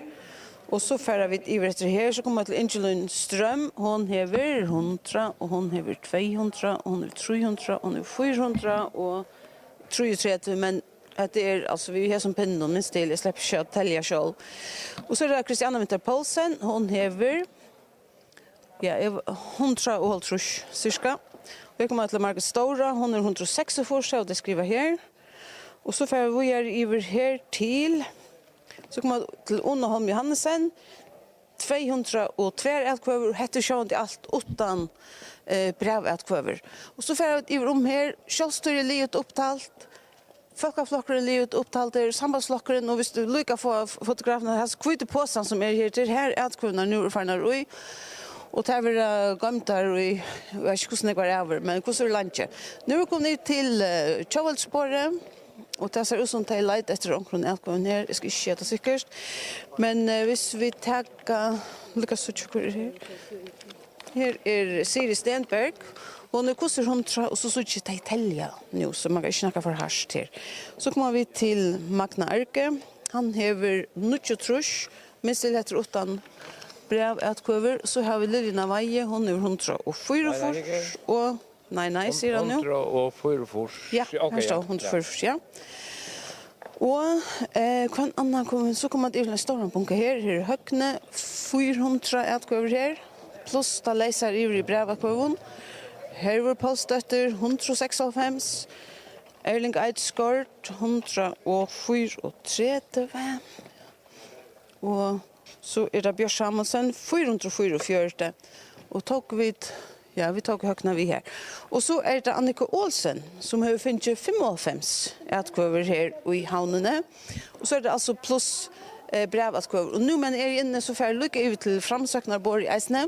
Så er vi livet her oppe. Det er urslitt ved klosterrockning, men litt løte derfor jeg spyrer ved altså i formann. Bjartne K. Petersen, han hever 152, som er det ikke her. Så får vi etter til en annen stor bunke. Her er det Ruth Wang som hever 690, Sølvet hever 146. Og så er det altså, tar nekve brevatkvøvner her ivre, og jeg skal si at jeg sa hvordan en halv trus brevatkvøver til Ruth Wang, og her var nekvar æreis til framsøken. Så ja, jeg vil bo etter urslit nå, men det er av godt nå. Hvis jeg nå kunne lukka funnet velstyrsformannen, nå er det sindra genga, men vi gjør kjøtt av, jeg så ikke han her ivre. Han råknar øylt nå vi som brevatkvøvnen, tror jeg at det er færre brevatkvøver. Jan Peter, gode kan jeg forstå at det. Ja. Hvordan lengt er vi fra å få urslitet? Det er helt kjøtt. Vi har ankre akkurat for nekt, ankre på det. Så nu kan vi på til sjåvelden om at det har vært tvær for nekt. Vi må til å bo inn. Og så har vi livet vi brev kan næst. Så det er ikke rett. Så får jeg skrive inn i kipene. 20 minutter? Nej, det tycker jag inte långt samman till det där. Okay. Men det är helt kött. Ja. Så om man har løte så blir det helt kjøtt at det til tikkun i studio. Ja, takk for det, Sigrun. Og vi færer til en forsøk. Nå 55 velstø i opptalt, og hun brøyt. Folkeflokkeren, han av tjej. Sambandsflokkeren av tjej. Jaunaflokkeren av nutje. Kjølstøyre dott ut. Det var det her tås av om at når Klaksviken kom. Tjåvelte av 6. Framsøkt av 2 og miflokkeren av 2. Ja, Doris Bjørskammar, jeg har spurt jo ofte når jeg tar det fer atter og fram, altså, hva vi har så velutsluten? Ja, så man stafeste at samgången som sitter nå, har mist Marlodan. Det må man stafeste. Og kjølstorsflokkene rutsen ut. Og folkeflokkene har stadigvæk at øl har gått vel, i mån til det som man kanskje kunne vante. Han mistet en. Og Janavflokkene er ferdig tvær opp. Alt som jeg har nevnt nærmere ferien i kvalt, umynter meg ikke at om så altså hendet sammenkongen, og misla 14, ja, 16 her og så med flotsen, så skal han ha framsøknet seg at så er hun åtjana. Men tenker vi anstøvene til vinstra vondkjen, så vi opp til 15, ja, og flokken og tjåelte. Jeg umynter meg ikke at just her bare flokkene fer etter med flotsen, og så kommer det atra tå som disse damene som vi så att illa flyer för kvalt har sagt sitter vi trumfen. Ja, Rotvank. Hon kan välja för stjärten vi får i först. Ja. Är du samtidigt då? Hvis dette vil rusle så sitter hon vid trumfen under kveld. Ja. Och så då sportingen för kan bjöa Rotvank mest om det bara Stein Nielsen eller Axel Johansen, ja. Kvärt för jag tankar just skjuter om det. Ta du huxar om hva du vil fram i välstrun och hver flockarna lycka. Ja, alltså Rotvank är ju känd för att det var ekonomiskt fler. Hon tåsar nog om ekonomi, eller budskap. Och det som man ofta hör från folk som är innan i Janaflokken, att det är väl kärmgång vid henne, till att hon är ända ner som Hon sitter för fasta pengakassan. Hon sitter för fasta pengakassan. Hon var en forskvinna och i fortsättningen i lökningen. Jag ska så se om hon satt fasta kassan och ta eller inte. Och hon har alla tøyna och i sin välstrun. Hon vill ju ute och avvärra om hese vällyftne som är kommer från Ötland här sådana.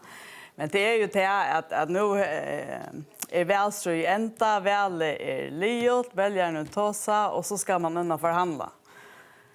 Så man kan finna en löst.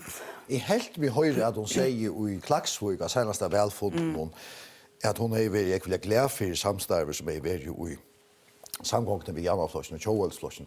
Ja, undanfarende samgång. Og det er jo så ett på at de kunne affære samgång i etter og ikke fram etter. Men hvis vi nå ser dere i leikloten, ikke bare Stein Nielsen, som framvis hever samrådinger mandatet, hva skal han gjøre for at røyna snikka sammen en samgång? Ja, han ska kanske bjöa Rotvank en fortsammalaраses. Det kunde kanske vara näka som hon hej inte vara så ölja oklar för det, tycker jag. Och du säger att Janaflokken har inte tåra bjöa en sessens last med fortsammalan till så fick Axel Johansson Janaflokken mot sig. Ja, och kanske Eisen Tjåvaldsflokken. Så det är alltså en cheatingar och förklaringar och ja. Jag aldrig vi skulle färra då tar skita än och hitcha ner i så ett Excel-ark och tar rockna och telefonen och papiren och alla möjliga ställen där flyger örsk öppen och sen det är för mål så svälstå vi manglar havna och vi manglar archer fussen meg tror att det lägger hött och blotchen för jag heter vi väl lite. Det som säger nu är eller det som säger vi prognosen som helt är att havnen ringa för sig ja och det är stor pastor av ekvånen men så tar archer men så platta passar också väl. Och nu man går greisen i Archer. Det är så oversan är så stor som hon kunde vara till 30 välste våre. Alltså och vi vet ölla lite om han och har några bunka prognoser och såna men och har ju något töl in i de officiella skipan som kan räkna på. Så han ringt in till någon ringt in och fortalte kontrollen så kunde vi räkna ut från tog. Men alltså och krävs en prognos så räknar ut vi alltså brukar man väl passa att gita Archer och Torshan att ta blir också grej rätt stor. Men så komponerade av Exipol där kör han in så fer runt alltså det är inte helt det samma flyta center men inte nog att flyta Emma där alltså ligger här alla som hämtar officiella prognoser ner Helt stort, vi skulle til min flås det här långt en politiker alltid har lagt fra sig, men ja. Jag efter med vi bunkerprognosen hade ju hållit sig Jan i att framsökningen var större än folkflocken. Det är ju ganska eisen fatteri, men minnas till att folkflocken eisen var stora Arjun senast väl. Då Christian Andreasen tog här ut. Hvis folkflocken för näck efter Arjun så kan det saknas vara att han missar en man och han för anten till miflossen illa framsök. Kanske mest sannolikt framsök. Så sa det mig. Så stenter framsöken bara ännu starkare. Jag vet att vi är ju i Ronavik nu ska jag lugga vid om jag klarar att få att halt jag klarar att få att jag får min flocken upp här och här skjuter vi att här som jag finns vi flocken färd och inte mer än 2 tinklimmer och till Stefan Klein Paulsen och är toppscorare här till och i min flocken och Jens Averjana är nummer 2 vid 416 äkvågen. Och Jan Breve fält 2 är hemma till Bill Justinsen i lötene. Ja, det är det, och det är under normal omstånd att det rymliga gott urslit som Bill Justinsen färd. Det är helt klart att finns ju 301 ätkvår, färdan av fjärsa i Havn och Arjun, så gör han lika gott väl som senast, men han är ju långt vi har vänjat sig vid tanken om inte att vara tinkmäver att han har väl i kvöld. Tog att Hinnebayer, toppfigurerna i Miflossen, formauren Jens Arena och Stefan Klein Paulsen, tar det Bayer nog så fitt framför igen. Och Bill Justinsen, 301 ätkvår, det är ta i Havnen och Archer inte vid, det är kanske inte galt urslut, ser i mån till att du är vänner att få och att du ens blev vald på senast, lägger så? Det är lika nöjlunda att du ser mig som det var 2 senast väl, ne? Så ser man omtidigt hade jag Miflocken har gjort ett hampligt väl. Vi hade sett nösarna fram emot i kursor 3 mot tinkmånen, tandagen tar vi för ur samgångarna. Men vi är slett inte här. Så säg ut från att hus som vi hade sett nösarna fram emot så är det inte gott väl som i flösarna. Men vi då ser ankra bunkerprognoser, så det först och främst av hålls i Havn och så kommer Archer så jag tror att du ute stov nu att du vänder vid tanken om att du har fallen kvalt och är bliven i bästa för en värda ting mer? Tanken är vant med vi för att idén om vi får ur samgångarna. Ta hej prat vi forman och säger vi igen att jag sa sövna så är snarare att jag för några av liv som tänker med över och att Stefan och Jens för av Walter. Jag var ju att sälja Stefan som är några unge med över och som är några framtid. Han har öliga gott häck och sälja att ha en unko. Och Stefan har gjort ett framur gott väl i det, och jag får inte någon hjärtaliga lucka. Och bäst och etno och i stavna som tänker med över, och jag håller till gott och lovande för åkara flock att få nytt och fruktfolk in i flocken. Och vi är häppner eller vi är häppen i min flocken att vi har en unga man som gör så gott väl. Nu måste jag bara säga vi fär vid era vi en hållt norr till Stefan Klein Paulsen, men här att ända vill synsen du har en ölla drick var yrkeslag i politik. Att du lyckas sätta bara årstälja när du kom in i politik. Ja, jag stilla upp första för 1908 förs.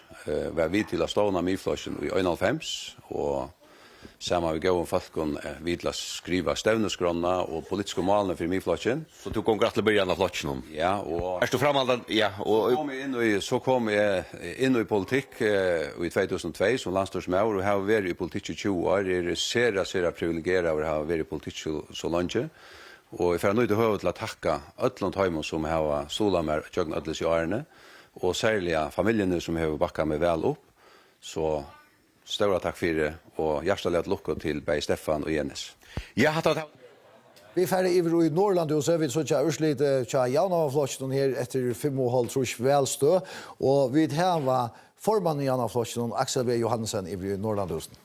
Ja, det har vi Axel Johansen. Det ser ut till att få gott väl. Det ser ut till att de får mycket tänklimmer. Ska säga till sitta till det. Ja, det är ganska nödvändigt det här som man är ganska rocknar vi. Det kostar det här som väljare kan ha ett spott bakom. Jag tror att det var man kan sitta bänken för att väljare kanske skulle halta om man tatt ner 8 men allt bättre som vi då är så tjockt som urslut inte ända den vi får mycket så där TV finom. Jag helt ut för halta. Det ser så lätt ut alltid. Nu vet man nog någon där urslut i Havn så manglar Archer men det ser ut för halta ja. Jag vill bara att den går låt och hur det väljer att checka av och halsa och checka av Archer och rockna ut om det för halta. Jag checkar av Archer men jag checkar av halsa ja. Det var gjort. Och det ser ut till halta eller vad så? Det som folk har sagt till mig här nere så ser det ut för allt ja. Hur ser det vara i kvalitet? Det var synd Eva samt och du fick 8 tänklemmer ett land nutjo, så det ända lösligt är ju en. Hur ser det hela vara i kvalitet? Ja, den första prognosen så kom alltid, hon gav oss tjej. Och den första urstunden så kom, jag vet inte väl det var små bygder, men det gav oss återgång faktiskt. Men som man fyller inte väl vi så kan man gott råkna ut återgångarna i avs och bygden till är i flockar här kanske lokal väländare så vi inte kör och så framvägs. Så det var rymliga visst tror jag vet återförande för punkt 50% nu så var spårningen om det då blev det nutchligt. Tack för Axel Johansen. Själv tack. Ja, vi får bolltrush väl stövad upptalton så Stefan Klein Poulsen i Mifloston toppscorare i Mifloston och nu får vi norr i Kvannasund att hälsa på Stefan Klein Poulsen. Ja, vi är hemma till Stefan Klein Poulsen som bort nu nummer 8 tror Mifloston. Stefan till lucka vi löktingssäsong det halvtid tror jag säga. Jag tror jag säga tack en för en alltid upptalt till jag hade inte livet för en alltid livet så vi får få så. Och du får upp till intill vågar 415 äkföver till nästan dubbelsnäck som senast väl. Hur ser du första välströj? Hur är det inte så väl så där nu? Ja, det är en god spårning. Alltså, jag har sjått kontakta med folk, både lokalt och runt om allt landet. Det är väldigt viktigt att komma samband med folk. Men så är det också nu, alltså, så är det bara steg fast vi tar standpunkt som är här och som vi som flockar här och runt att grundtju väl för 4 timmar könnar min och till sjön vi är jöknen till 3 år som jag finns att inte till vi är och så jöknen heter välströj och nu kommer sjön det 2 välströj så slä så det är really harsh men någon är lektion 7 så ja man bara runt att kosta öll fronten vi öliga går hjälp det heter inte klar ensamadler man gör mig längt ensamadler man brukar för en Berglandet och här är så en pastor Bergland någon som har gjort mer öliga väl och ja så det är nog en blandning av möjligen som orsak till ett urslut. Och vad du att det myflocken för att komma i samgång och vad också om det? Ja, det är självande. Vi man är vi för att det har avskan och utanför samgång alltså så har man inte lyckats avskan. Så självande vill jag vid bli en pastor när samgång. Det är utan att gänga på kompromiss vi och vi som myflocker så inte vi att komma i en samgång. Och som det ser ut nu så är så alltså toppscorare. Hur ser den känslan du finns ju för över en big bill och igen ska vi helt åt det så? Ja, det var till alltså till öle störst här att klappa på men som sagt det är 2 välstå efter en men 8 välstå efter ja nu har vi ju säga Archer så men det är alltså jag vet inte vad ska säga alltså jag är inte tor att drömt om att finna så gott urslut och det är otroligt gott men det är först och främst flocken alltså är jag lista ha till mig flocken först och främst och här vånar vi och hoppas vi att vi kunde få den 3 löktingssäsongen till det är helt otroligt gott för oss som flock men vi får då sucha hur sätter vi spela men inte vad gör så kommer det att stärfast att vi tar en framgång och ta hött vid en peiling av folk har öliga positivt runt om och det engagerar sig folk landsfond och så framvägs så vi hött ju en högminga häson och det är otroligt gott att sucha att ta en framgång och vi drömmer om och inte att ta för sträcka till 3 mandat det är väldigt fantastiskt. Stort tack för Stefan och till lucka vi slut nu. Tack för det Norge och Kvannasund och Stefan Klein Poulsen han är inte så Archer men här får vi då visa nu. Archer kommer här folkaflockren för 11,8%. Det är rättliga stor återgång på 6,6% stig. Sambandsflockren 19%, en liten återgång. Jauna flockren 28,9, det är en framgång på 4,5% stig. Kjolstori 8,5%, Kjolvelte 20,1%. Framsöknen 13,5 och myflockren 5,2%. Och hittar vi efter kvar i det och i Jauna av flocknen och i fär äkvånar och Arjun. Så är det Axel V. Johannesen som fär 125, Ingelun Didriksen Ström 34, Oni Holm Johannesen 22, Bjarni Arke 20 och 21 Jon Nolse Johansen 20. Og det var folkaflokkeren og i Jack atter. Men her fikk vi samla, hadde vært feiler vidt suttja borster fra hæson. Vi færa iver til en forsøkt. Hon her, skulle komme her, hon kommer her. Nu er det atterbrøtt. At han har arkere kommet. Nu har vi atter en nødja forsøkt. Nu stender folkeflokkeren til at få 16 klimer, altså han misser ein, sammanbore vi forsøkene ta i 55 velstø vårt halt. Altså etter archer hever folkeflokkeren mist ein ting klimatræt, og hever nå mist 2 sammanbore vi seneste løktingsvel. Sambandsflokkeren stender til å få 6 ting klimer, jauna av flokkeren nutje, kjølstøyre stender til ikke å komme innom tingkottene, kjølde stender til å få 6, framsøkt hever finnje, så som vi tås av Johanne, hever finnje ompøye fra folkeflokkene i til søyn, så er framsøkene kommet opp på trutjar, og mi-flokkeren fær 2. Hetta tås av vidare syndrom Johanne, og ja, nu börjar mynten att teckna sig eisne som tog i vanta flowen.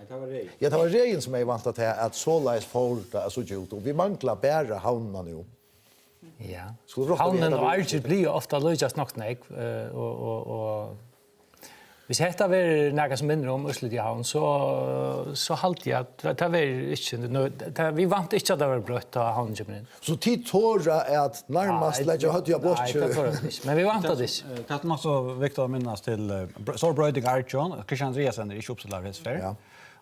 Og det gjør det eisen senest fyllt hos havnen og Archer ikke så vel, så hvis det helst ikke gjør det hesfer, så er det sikkert at det slår i gang noen ordentlig for folkefolk. Han kan godt for han behelder han det sesson. At han færer han etter, ta og enda gjør slutt til kjent. Hetta blir så senast av forsøkningen til åkken. Hvordan vel døkter er det tid vi, hvordan det er begynt programmen og notikken at råkna derfram? Altså nu, så det nu så ser det ut til at exitpollen er rævlig tett vi. Altså så godt man kan vanta. Och alltså forsøgnar och jag vet inte avvärd om åren att det är väldigt tropult till snart var lokal välämne som alla såna och har tjej alltid välstö och gärna haft 100 armar ginger prognoser i stora London. Det så kommer många här uppe att få göra en goda prognoser. Men också så inte kombinera det och räka till alltså visst väl då ska efter början det var nästan för underhåll skilt man körde det ut. Bara för understryka att du ser välstön som kom in och det så satt för prognoserna så det var kanske byta diljarna men alltså att visste ju för vad ska det är nöktande men det är ju själva att lyssna bättre. Nej. Men det som tid säger, hvis jag skiljer det kunna helt rätt, så är det nästan 100% visar i ursliten och sambandslösningen. Jauna och flösningen, Tjåelde og myfloksen og kjølstore, det er bare folkeflokkeren og framsøkken til Ivastor. Om framsøk for Trutjar og folkeflokkeren 6, nei, framsøk for Trutjar og folkeflokkeren 6, eller folkeflokkeren for 6 og framsøkken 2. Altså, vi brukar ursliten i Arjun til å framskriva ursliten i havnen vi eisen, ja. Så det er vi nu at vi så i framsøkken er større enn folkeflokkeren eisen, det bekreftar eisen bunkerprognosene her ur høtling holdt seg. Nej, alltså det är så är det är inte nekvar att för att ge av det är kanske hållt trus att vi ska prognoser räknar hållt trus för att så för has med över till fuckafloss natt. Men hinner folk kan det inte rättaliga. Hinner folk kan det rättliga boisro eller vad? Det är minst sannolikt att det flyter något annat. Ja. Ja? Ja. Det blir spännande, ja. Men detta blir så en låt ta i FR att tacka Tikobavon för framurskärande arbete. Det blir spännande att filter som försök någon kanske vända åter ta och kanske arka det om nu väldigt lite bröter. Så senaste prognosen att få av det så tjä men annars tack för alla så här försök när det har varit spännande. Första eka spännande tjock att filt vi. Och då vi för att prata är ju man har låt men heter här urslit i hava vid ju långt i omrött och Johan vi hinner prognosen eller försökna det är ju bara framsökn som nu för en limaträtt och folkaflock som minkar och det ger ju bara flytingsna till hina samkomna ännu större. Ja. Ja.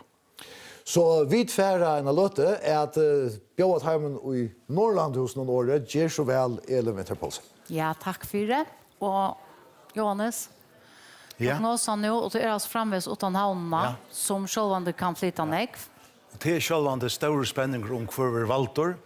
Av folkaflockslistan Angen Ivi om att Beiner toppscorer vid första och nu Arne Havn kommer. Spent att veta på om han för att hötta farbrören som har 405 som är med. Bara läsande Walter, 8 skala, nutcher, 352 akkur, ett spel Mercedes, 330. Men så jag vet det så öliga jamt här att Havnen kan bröta den nekv, men hvis vi täljer 1, 2, 3, 4, 5, 6 och i lötene Jakob Vestergaard, han sørste som inne tja Janarflasjon, nei, tja Fakkaflasjon. Hvis vi så tenker sambandsflasjon, så bare Magnus Walter, Erhard, men så sørste du hvordan jant det Altså nummer 3, 4, 5, 6, 6. Altså her halt. Johan Dahl oppstedler i havn, så ser han det for han sin akvån her. Men her halt jant med disse her. Så her skal han være spennende. Så her veldig spennende. Og så det Janarflasjon. Og her synes vi 2, 3, 4, 5, 6, 6, 8, 9. Her synes vi touch det beste.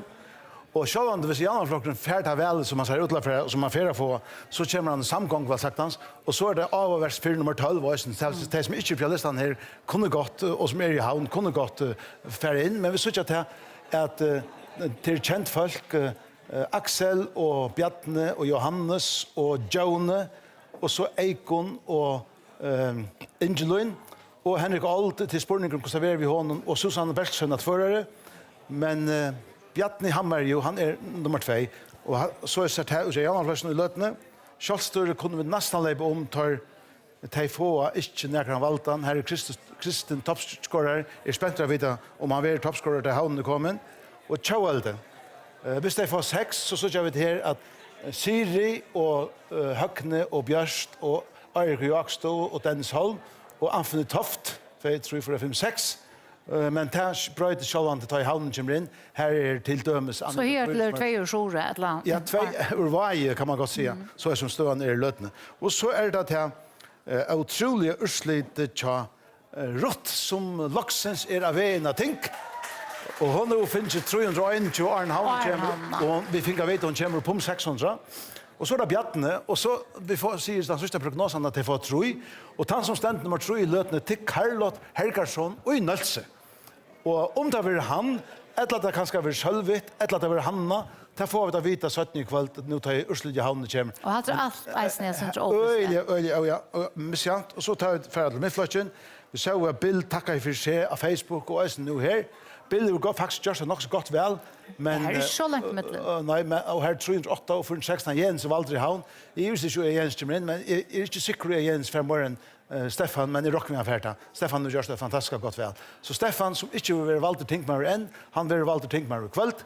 Og Jens, som er Valder Tinkmar, så er han 1994, han heldte frem 8 velskade 3. Og så Bill, som er Valder Tinkmar, så er han 2004, og vi landstorsmær fra 2 til 4. Det ser ut til at han fettler, og så valgtes det om han kommer inn som landstorsmær og leger med over 17. Men så ser støen ut og i løtene nå med vi bor etter havnen.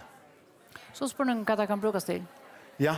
Og kjøper vi bare har tatt oss om det at hvis vi teller konefolk her, og vi kommer til havnene, så ser du her at midflokkeren er ikke konefolk av bredden, eller hva man kan si, hvis det ikke er framsøkt, så er rått her, hun den første, og Tjauelde at han middelen den første til Siri og Bjørst til 2, kanskje sikkert, men 2, og Kjølstør kommer ikke inn, og så hvis vi tar Janarflotjen, så sørger vi til at han hever middelteg som er valgt her, 1, 2, 3, 4, 5, 6, 7, 8, her 20, og så sørger til at det er 8, 2, 4 kvinner. 3, 4 av listen inntil nå, og til sambandsløsningen er jo, hvis han er 6 eller 6, her er jo Eitis Hersmann Niklasen, det øyneste i midtelen, de som i løtene er av listene, og til folkeavløsningen, her er Elsebeth, den øyneste som i løtene er av listene, men vi bor i havnene. Sørste vel, 8 konefolk, det meste som du er til Nutsjo, er i stå om vi færre på til i kveld. Så det er sånn at det ikke noe jævnstøv vel?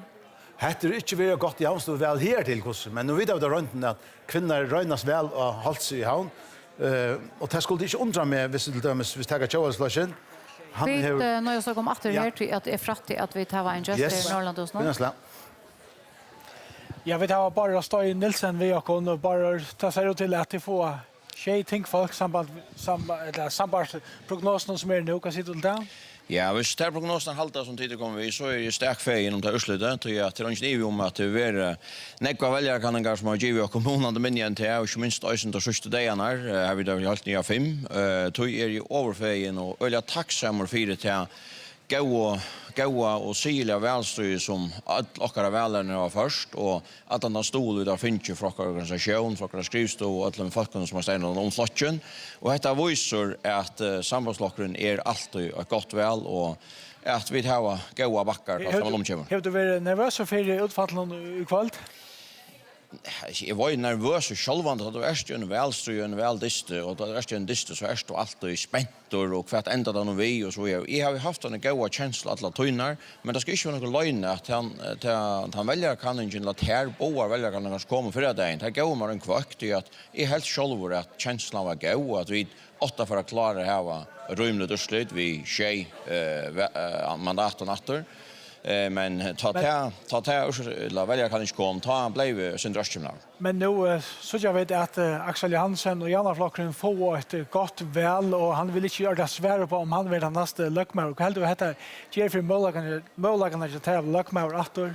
Nej, det har vi inte timmar för men hade näka så vi för att ta så mycket gjort för vi formen för att hitta ett och kvar för möjliga är nu för framman och ta må nu låta kunna först få äntligen urslut på plats. Ja, du har initiativ som är ja, själva det är för att ta så i formen när rösten brukar margin där nödlo för att kanna om det är några möjliga så vi får sätta samman och så må vi ta stå här ut från vad vi gör och så du får det röna ett lökmassest någon ett lägga så? Nej, det alltså själva det gör det men ta det sagt så kan det saktans leva vi när samgång här i Kyrlakmar. Tack för det. Bara så Nilsen. Ja, og takk for tid. Vi har kian i uinegre flokkar, samla 6 års velstøt. Det mangler altså bare havnen. Nå klapper det her i Norrland hos nå. 4 Bara Stein Nilsen og sambandslokken. Vi hukte lykke etter til å si om kvinner. Ja, det ser så godt ut. Ja, nå tok vi til det er Astrid Norrland hos nå. Ja, vi har et halven her i Tjåelde. Her synes vi at mittlen toppskåreren her til Åren Havnen kommer til Siri Stenberg. Og nummer 3 Bjørn Samuelsen.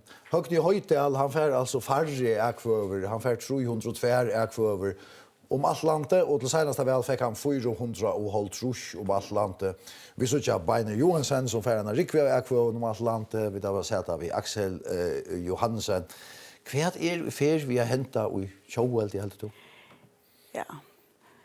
Och det var grejer som tås om nu i djungeln allt det är välströj och Aron att det är väljarkanningar som har varit och om det är nu hur folkaflocken finns en nutchan forman en unga man och som om barst över mäkna att samla flottjon med en högni höjtlag kanske är och hinare kategorin, ja. Självt om han inte några gamla med.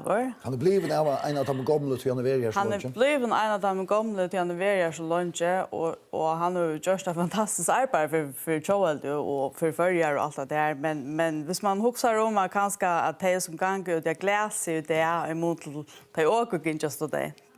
Sitter här. Ja, och kan ju flotcha samman. Och kan ju flotcha samman när man att ta var högnes ner under mer och han är full energi och det är kanske att det som gånger här ut jag gläser och så skulle jag bista jag säger Scholsters eller ja lösningar rösten och allt det att det är så jag kanske högna som en öde gamla man och slutland kanske. Ett annat som vi kunde ta här heter Topp Touch Tjåeld någon. Här kom en nutch stjärna Annika Olsen. Ja, det ser helt ut som om att hon häver. Hon är släckt vi. Hon är släckt av listan hon än och vet inte hur det ser ut i hand och så helt så gott ut i hand. Så tann runt som hon nu görst att skifta flock för över till Tjåeld det hon så inte mäkna finns så väljare vi. Kardasher Farner.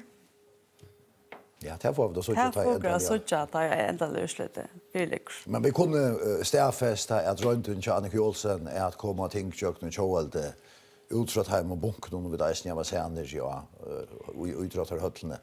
Hon etnast inte. Nej, så om tackar fyrvarning för att tar bunkarna nu var rätt och så framvis. Alltså är det något avvis och sitter ganska bara snacka sen. Men jo, men vi kunde nästan och vi kunde nästan täcka några flockar visst nu är för till det här vi har säger det tälten här vid i topp touch. Nej, han har varit topp touch ja. Ja, hata passar väl vid förbäddnar. Vi såg Beine Johannesen, han är av 1400 och nutche. Vi tar som Högna Höjtal. Han är inte vi av listan. Nej. Iver dig så får är ju topp touch att han har sexualtrus välstö. Och att han har kommer så Axel Johannesen och så Barbara Stein Nielsen, alltså trutcher flocksformen här och så har du Jens Avrena. Du manglar, du manglar Shamma Petri Grund och du manglar Högna Höjtal. Ja. Och så Rotvang. Och så Rotvang kommer heller inte vi här. Nej. Så här är eisen också som tror på kanske att högna vi att vara. Vi sätter här vid Ursle det eisen eller vi tror det att förgånga att du så är det ganska fjärra väl att hända en återgång då och han förväntar jag framgång det köper ja. Ja. Och här standa ganska något klart att jag giver. Man har eisen diskutera hever Joel det en kronprins eller en kronprinsessa. Och till folketingsvalet tar så grejsne att Björn Samuelsen i Verhalaja i Atkvöva. Och nu ser det ut som om att Siri ganska, hon är ju värre landstorsfolk, hon är värre näst för folk och i Joel att hon är ganska är en kandidat till att minns det bunkan rätt till Björn Samuelsen och jag höll och hållse så var han nästan rättliga stora. Nu är det här nu får vi topp touch här ta i alla fall in att flocken men det går ju allt det ohaltigt. Till så där. Vi har man den här topp touch listan. Men du har flera starka profiler i sammanslagning. Ja. Här är det bara Steg och Magnus Rasmussen och Gerard Johansen. Och Magnus har ju varit landslagsmärver i Vinnemalo. Och jag har haft det där vid gång till Hia. Det är så inte löst. Det är så inte löst, men han har så eisen varit formöver och i fortsättningen i Løgtingsland. Och Arne blev landslagsmärver. Och så har Gerard Johansen, han är ur Vaje och är nu formöver i fortsättningen. Eller vi sitter här nu. Så här är eisen nutja krafter av kan man säga. Och så är det en flocksforman som vi inte kunde komma utan om. Han är här alltid och han häver varit här alltid så gärna nu känns det 4,5 halvtid av är. Jens Avrena. Ja. Han är bara flocksformaren som äger mig flocken ett lakussen. Nu är Stefan Klein Poulsen framför han hesa för. Ja, Arne Hallman och vet också han inte kostar är men Jens stender och han Stefan Björn ganska centralt av vet inte alltså nu tatt bild. Det är ganska snäsent så men ja, nu tar jag grann om att ja, man har höjt all och är så lunch om man väl liksom som tröster alltså. Ja, men kanske till Jens han tar sig inte samma. Nu som han gör så han myflockarna helt grejer över att de bitcha det kristnes i alerna och de täcka de säger nej till fostertöket, de säger nej till samövermalle och ben ändå kanske är jag syndret här vi att man frustrar eller inte. Så det är på en part av folken förrän som stolar dem. I member som inte rör listan som har varit flocksformöver. I still finns det kvar jag kvar. Till Jörgen Niklasen, han är inte bedel topptouch att han har 6,5 välstående halt och vi vet att det går inte så väl till folkaflossen i havnen.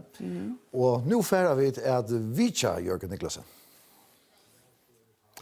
Ja, men det är Väster i Sörva i Jörgen och Niklasen.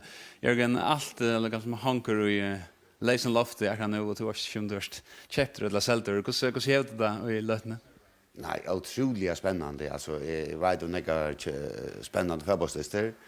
Det är mer spännande än det. Och bara nu har vi en äggvar räkvöver och det är ju tacksamma för det, men som en utvarsprester blir att säga att här är spänningar i hassätet och här är inte avgjort. Jag kallar det för rocknesticker som gänga för sig i hötten och här i Lötne. Nej, det är alltså vi har en nutjan fralögan forman som ser ut att skåra rätteliga nega stämmer Och så är det öliga nek som ligger öliga tatt i stämman.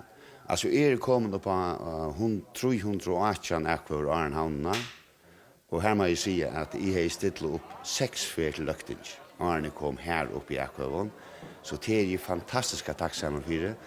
Men som det ser ut nu, alltså så kom näkra akvar hända vägen eller handa vägen och i fackaflotsen bøyd om på hver det ble valgt og ikke, så en aner ikke hva det hender, men er takksammer for det akvar i langt avfinns. Du mist rettelig en akvar her i heimbygdene. Er du refsauer for det som er hent som i noen privatliv? Ja, så jeg er ikke formauer langer. Det kostar. Vi finner et ekstremt godt velsignast og flokkeren ganger atter. Og sjølvande, altså til nekvar årsøker og eisne med nekna, men høyast alt er toppskårer i heimbygdene, og til enn i heimbygdene jeg finner flest stemmer, så er virkelig takksam mot heimbygdene. Vel, tja, folkeflotsen, hvordan er du nøkter til her til, og hva for muligheter hava tid at halda fram i en kommande muligere samgang? Nei, det er havnen som er avgjørt, ja. Vi er jo, som formaren tjåk nu sagt, åpen for ødlund møvlegon, og at vi kunne, at han har linjer og 4, tenkelig må ta i, som man sier, vi lov lagst for 3 måneder så igjen, vi nu kunne få 6, i bästa för tjej eller gus för 6 tinglimmer. Det är alltid otroligt flott, allt backlandet, og ikke minst okkara formar, nødje formar Bein Johansson, er stora takk for det, at det overhøver bær til, ungen tror jeg på at det for 3-4 viken så igjen. Så, og i mån til det er det her utrolig flott. Du setter en cigar av båret nere under, vil hun røkt i kveld eller ikke? Ja, kommer du forbi settene og hun framvei stender her, så varst du på. Takk for det, Jørgen Niklasen. Nei, så takk. Ja, takk. Vi færre og hitja at det var en søva som vi var vi i Jaunauaflotsen. Her stittlar borgarstjåren og i havn her i Mortensen oppatter. Han skulle vi lukka finna her. Han kommer her. Hitja vi etter ekvotel og her i Mortensen senast for alt landet. Det skulle minnes til, for alt landet. Ta fikk han 429 ekvover og i øtlom fargen her til. Nu 6 års velstår upptalt för här i Morsen 16 ekvar. Ja. Och så ska Lukas säga att det är att ja, det händer vittla och i grafiken och jocken. Här i Morsen är inte 4 år. Han är några av 4 år så går det vet. Men Doris Bjärskar tog sig om att se etablera och då vidare vi inte om här i morse kan det finnas en förundräck över jaun hesa för till upptalt men vi tog sig om att se etablera av typen här. Det är en senaste söle där eller avs halt för ett vad så sagt du då? Ja, så nu är här en 46 år gammal. Han är borgarstjåre i havn. Och han har sagt att i allmänt eisne att han kanske vill sitta sättna ut och som borgarstjåre. Så det att han får så få stämmor, nu vet jag att han inte är i havnen, det kan vara tecken på att folk säger att nej, att de vill ha yngre krafter till. Och så kan det också bli hin sövan när de säger att vi vill gärna ha att han är borgarstjåre och i havn. Helt än för lökting. Ja. Men man kunde ju valt affärer till dem, alltså hvis man tåsar om sig äldre politiker, ska jag passa på att säga i arbetet nu, så Torsna kommune, men onkel nämner Rob Pontre att han kanske är gott på en löktingsforma. Så en kommande lökting. Ja, men han skulle ju sjön bli vald först. Ja, du tåsar om Morsen som är 46 år gammal och Jaunauer listan och vi har eisne ett ungt stjörneskåd som hever sidja tinge och Janna Flosnon hon har eisne hemma i mitten topp 20 hon över 300 tjej ekvover här till Ingelund Didriksen Ström och henne vet jag att hit här var klara i Norrlandusnon. Ja, det har vi Ingelund kan sitta till ett urslit som Janna Flocken ser ut att få i kveld. Jag har alltid att det ser ordentligt gott ut influerar det alltid. Vad är det som ger helt att det så finns ju undantag och gärna flashen? Men jag tycker att väljaren vill ha virne som kommer vara jaunar bort, att vi omfamna mera imestlägga i våra samhälle och att vi får några ordentligt väglagsatök framt nu på en av det. Jag hukte på nu efter tunneln personlig akvavon och fick ödla för om för 300 akvavon. Vad säger du till tabellen som du satt ut på? Det ser gott ut att men inte säkert för en havnen är nu kommande och hon kan vi en ägg så men det ser så gott ut här så vi vannar så att det är ett gott januari väl. Ja, det hade välja kan man hade lite väl för rättliga lunch det åkte vi på tal om det för att få toucho mandater eller inte. Är så nöjt vi har bestämt där kostnaden nu. Ja, jag håller det man inte välja kan så tar man det alltid vi en liten IVA och att man har ett längt välströj så flyttar mandaterna sig mera och folk som inte vet att det ska välja att det är grejer kvar akvanfer så det är överse en väl en till väl ursligt och jag har alltid att detta blir ett ordentligt gott välchock och så klarar att hålla fast vid något tänkligt. Nu är det farmänner som inte försiktigt kvalt vi säger om att Atlas efter Lökmansästen och lite helt det att farmänner att det är öra för efter Lökmansästen hvis de får. Ja, så var det alltid att han ska för efter Lökmansästen. Det är alltid sånt. Så det är först och främst det Janna flocken öra för efter. Det var det inte men är alltid att han borde det. Fint. Tack för inslem. Joshua. Ja, tack för Kai. Doris, vi tar oss om Hei Mortensen. Hesen eisen en aldrande politiker etter hånden. Vi har tås om han, nudge og trusk år, men i 2019 tar Hei han 441 ekvar her til 8 havna, hever han 416. Så Hei, nei, så Jens Arena ser ut til å få et bedre vel hesa for den senast. Ja, han er jo bare 8 år nå, og formøver og i Midtøysland, Og så heter vi bla korte fra som landstyrsmedlem. Ja, det er nok eisen til som gjør velgerne som er deres vunchen og færre unna og bakke opp omkring formann. Og vet du hva på Doris Bjerskabar vil heva Jens Arena klaran i Norrlandhusen og Kjersvall? Jens Arena formar i Midtøysland. Hva sier du om gångtene her til, så som det ser ut nå, til en lille framgång da 1,4%? Det er bare glede og sorg og sorg over at jeg har mistet han mannen som fikk meg opp i politikk.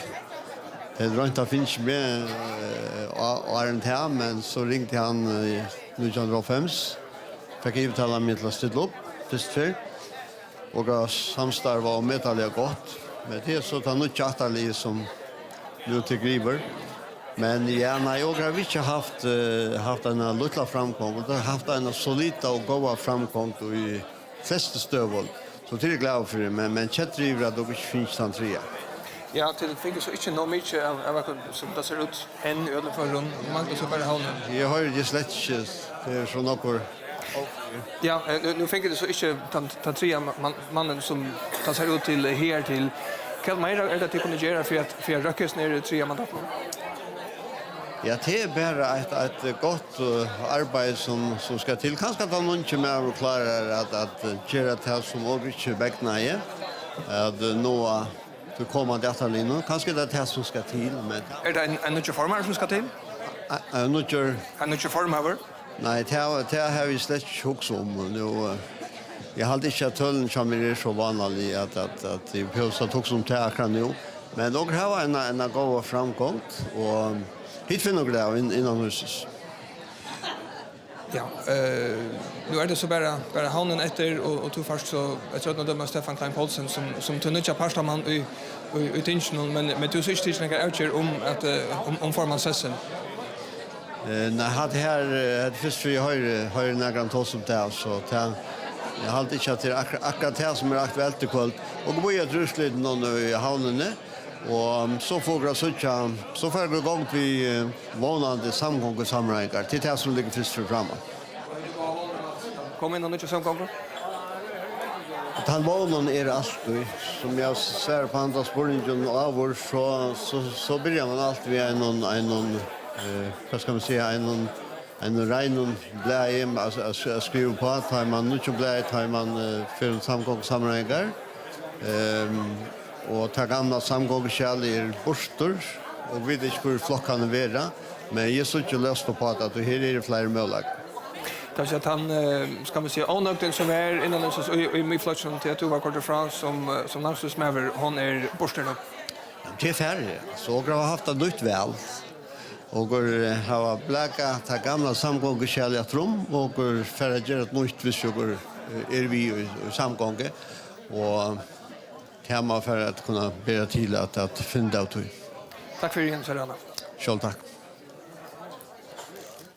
Ja, takk for det tid her i Norrland hos noen. Jeg vet at havnen er livet opptalt, og at jeg sitter og tastar tølene inn og i velskipanene og i løtene, og om et lite øyeblikk så får havnen at bliva grøn, og at heltene kommer her, og det betyr det at så kan jeg færre og lese urslitet ur havn. Men jeg skal nok halte jeg av et helteskudkjene, og jeg har eisende folk og i øyrene av meg.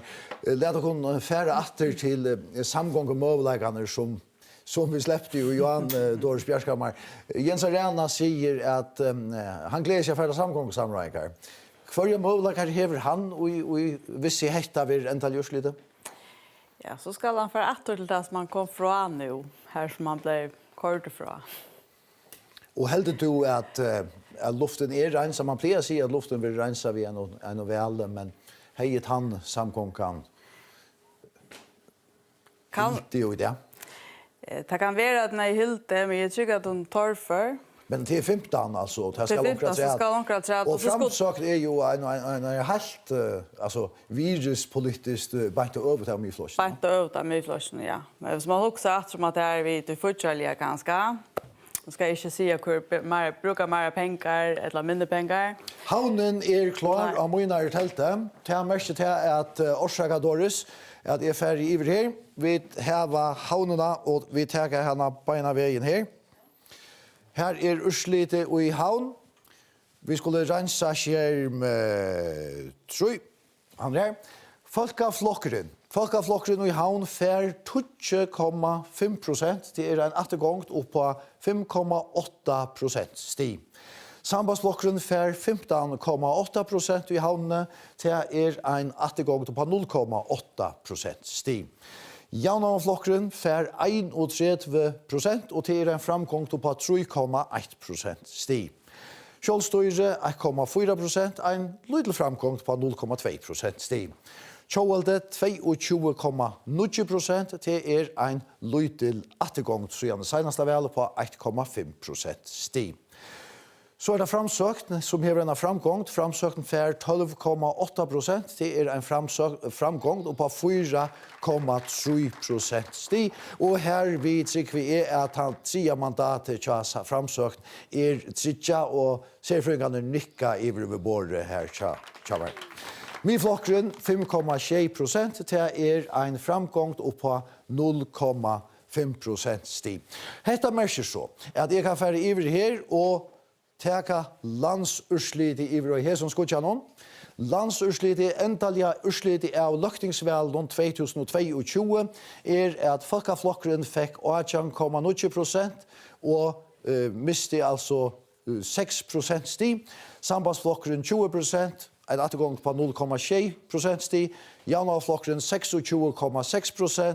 4,1% stig fram, Kjolstøyre 2,6%, en liten återgång på 0,6% stig, Kjolde 16,6%, en återgång på 0,6% stig, Framsøkning 6,5%, en framgång på 2,8% stig, og Myflokkeren 6,6%, en framgång på 1,1% stig.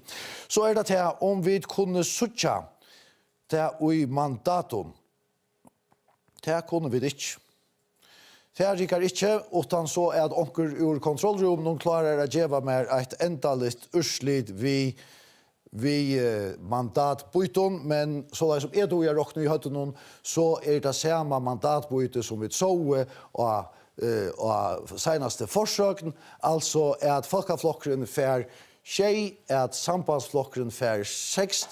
Hatt exit poll som onker går fram her, heter skreft. Men urslitet viser at Folkaflokkeren fær 6 mandater, 6 mandater, sambandet 6, Jaunavflokkeren 9, Kjolstøyresflokkeren ongan, og at Tjovalde fær 6, framsøknen trutjar og miflokkeren 2 ompo. Hadde var forsøknen på 6 tror jeg velstø, men hackfrøyingene i vår her sier nå tar okkara skipan ikke klarer å råkne det sammen. Jeg hadde pura rett, hadde såleis ser vel urslyte ut av veldom 2022. Så det her. Hvor kommet i Tintje? Det har skipanen tja.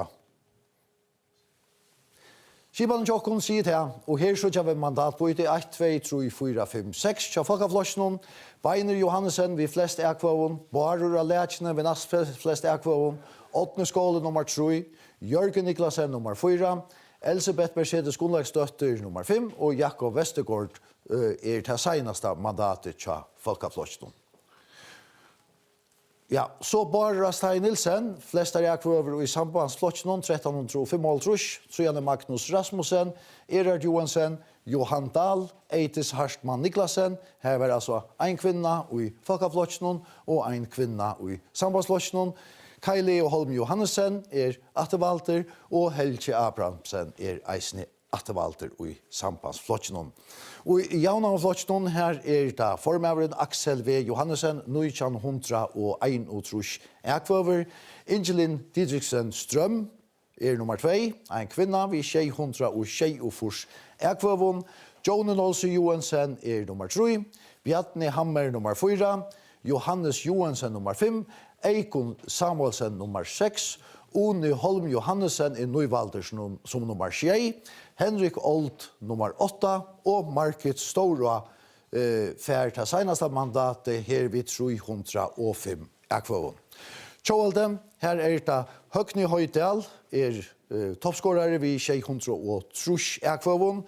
Bjørs Samuelsen fær ene ekvåen minne enn Høgny Høydal, hun fær 630. Siri Stenberg 426. Hervor Polstøtter Echtevald 376 ekvøver. Annika Olsen, som vi ikke så, hun har finnet nesten onkar ekvøver ut i omlandet. Hun har finnet der i havn. Hun valgt av ting for Tjovalde vid 335 ekvøver. Ekvøven Annika Olsen, som vi dømte ute for luttlare løt, og så gjerne tog hun onkar ekvøver hei ut i omlandet. Og seneste mandatet fer til Dennis Holm vid 305 ekvåen. Framsøkt fer trutjar tinklimer. Og der Ruth Vank, Bjarne K. Petersen og Solvit Nolse som skifter fra folkeflosjonen og iver i framsøkt. Så miflosjonen her det Jens Avrana og Stefan Klein Poulsen som valgter. Så det tid. Vel urslyde passer vi senaste forsøkene. Hette ta nødja Tintje. Vi trodde at Rikka ikke Solvit Nolse affæra ur folkeflosjonen iver framsøkt. Det Rikka ikke Annika Olsen affæra ur folkeflosjonen iver i Tjovalde. 2 folkefloksfolk valgt og akkursjonen ørelista i kvalt. Ja. Man kan si at det iverskipet urslyde at folkeflokken har vi jo som flokker gjørst et godt vel, i mån til det som det kunne være, alt det som hendt flosjonen. Og man kan eisen si at det som valgte affæra, det var eisen gjørst et godt vel. Så nå det ødelig. Så nå det ødelig. Men bunkerprognoseren bare skrevet. Ja, det var eisen stave. Ja, det må vi stafest. Og kan jeg si at jeg begynner i eisen i kveld å ta seg om Siri, Dennis og Annike, Boppengar, ødelvalgt. Det ødelvalgt. Ja. Så det mye anledning vi har bare lærtsene. Vi færre vi hører at de tenker til mye anledning og så vi i Ivry Norrland hos noen. Vi må si at her at vi återfører en verande samkonga har mist Marlodan, skal bare Stein Nilsen halda fram som løkmaver, ja, så må han finne seg en annan Marlota, og det så anten vi at, ja, færre til beie framsøkning i flokken, etla en av de store flokkene. Hva tror du legger bare Stein Nilsen fra seg? Han legger ikke fra seg som former sambandsflokken, som løkmaver. Jeg tycker vi har en røyner til som han kan være, hvis jeg kjenner rett. Ja, vi får så tja, tid. Jeg får takke Tikkom 4, forsøkten helt. Store takk for rocknestikkene. Store takk for vimmerskikkene. Og stora takk for Doris Eisne. Det var ekvelig honaligt å være sammen med dere. Hetta kvalitet her ved en annen affær. Hatjar helt folkareie som vi har. Tusen takk for tid. Og nå færer vi at seta iver i Norrlandhuset. Jeg selv vil færre gjøre meg klaren til formannsrundene som eisene verer i Norrlandhuset, eller formannsomfære som det heter. Men inntil da så setter vi iver av gulvet i Norrlandhuset her, der vi utan iva nekvar bemerkninger fra politikere og øren som til steder. Vi så kjest.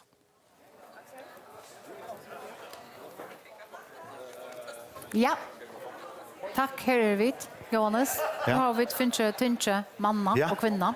Hva sier du? Vi tar finnes tenke manna, og vi sier til at 12 av tøymon som valgt i kvöld, har ikke vært valgt i tenke noe før. Så kan vi spørre til nekv, eller til ikke nekv. Og jeg vil si til at til så er Mial, jeg halte at den største utskiftningen i tenke noe nærkant, hun var ta i farger ble brøttet fra å være tjej veldom og til å være 8 veldom i 2008. Ta var mer enn helmingen av tingene skifter ut, altså det vil si 16. Og ta jeg sier det skifter ut, så betyr det at dette her det de falskene som kom inn og kvalt, og som ikke har vært av tingene før, som har vært inne som værefolka, men andre har vært som man kan säga alltså slett inte har varit att inte och ankre kom det ting kvalt som slett inte har varit i det samma flashen för så att det var inte ett som är alltid bra och presentera vi var så intresserade i kvinnor om på Anne det var 8 till 2,5 ja här tutcho ja så det är inte så galet kan man säga ganska inte så ring som det så ut nej en låt så att olja man kan säga vaskelt ut chat tog jag komma. Det så inte sälja Janstö vinner. Det så inte Janstö vinner. Så vi är framvis när jag touch och 33 pastorn och det är alltid inte vi kan se att det är några bra för. Nej. Nej. Men jag vill hur säga hvis jag kan se att as toppscorer är väl nog kväll till Beiner Johansen han fick 1608 för sig över och sist han 1985 och var toppscorer så Folkaflösnon och så snackar vi om det här till Ölja Jön så Folkaflösnon bara Lätsne 488, 8 skala 422, Jörgen Niklasen 303, han har ikke 122 sørst, Elspeth Mercedes 344, hei 401, Jakob Vestergaard 301, hei 688. Til det står 8 ganger til Thomas Mirvald og i Folkafløsjen og mån til det som har vært. Og her så gjør vi det at vi minnes til Jakob Mikkelsen stiller ikke opp, og Jakob Lætsne stiller ikke opp, og henne jo valgt aktor utan bara lætsene som nøyvalder. Og til sambandsløsningen, her løk med over toppscorer ved 1355. Magnus Rasmussen kjenner til 13, han i 575. Johan Dahl, han i 276, kommer på 502. Han gjør godt vel. Eitis Harsman Nudge, tror jeg ikke det.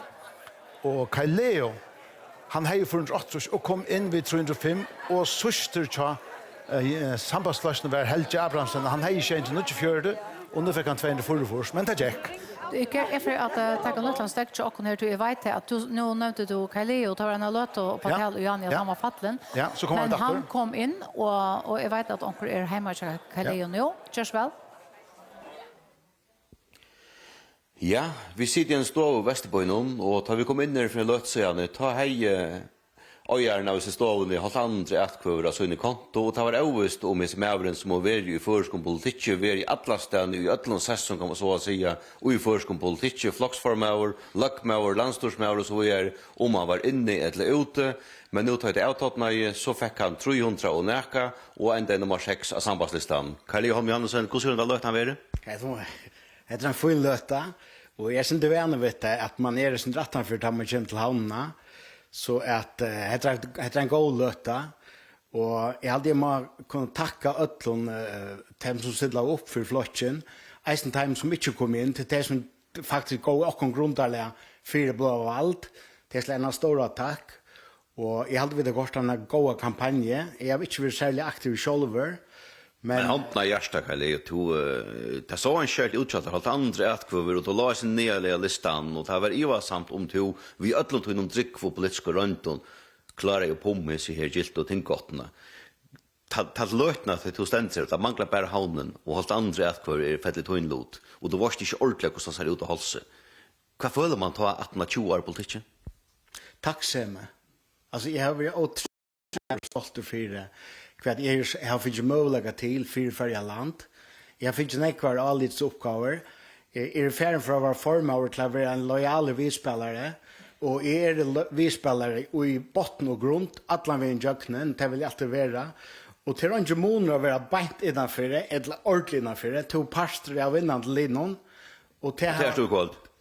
Absolut kan man säga. Alltså, jag har sett som landsmän hälsomalen och jag har älskat det arbetet och jag måste få det som tacka för det time som har valt mig ända från att jag har sett det sedan 2002 och avbrott. Och här till sidan så jag köpte av sommarmanliga kandidater alla så studerande på det väl har varit syndre här i sambandslocken. Är det gott väl att tycka kvalt? Nu det är nej.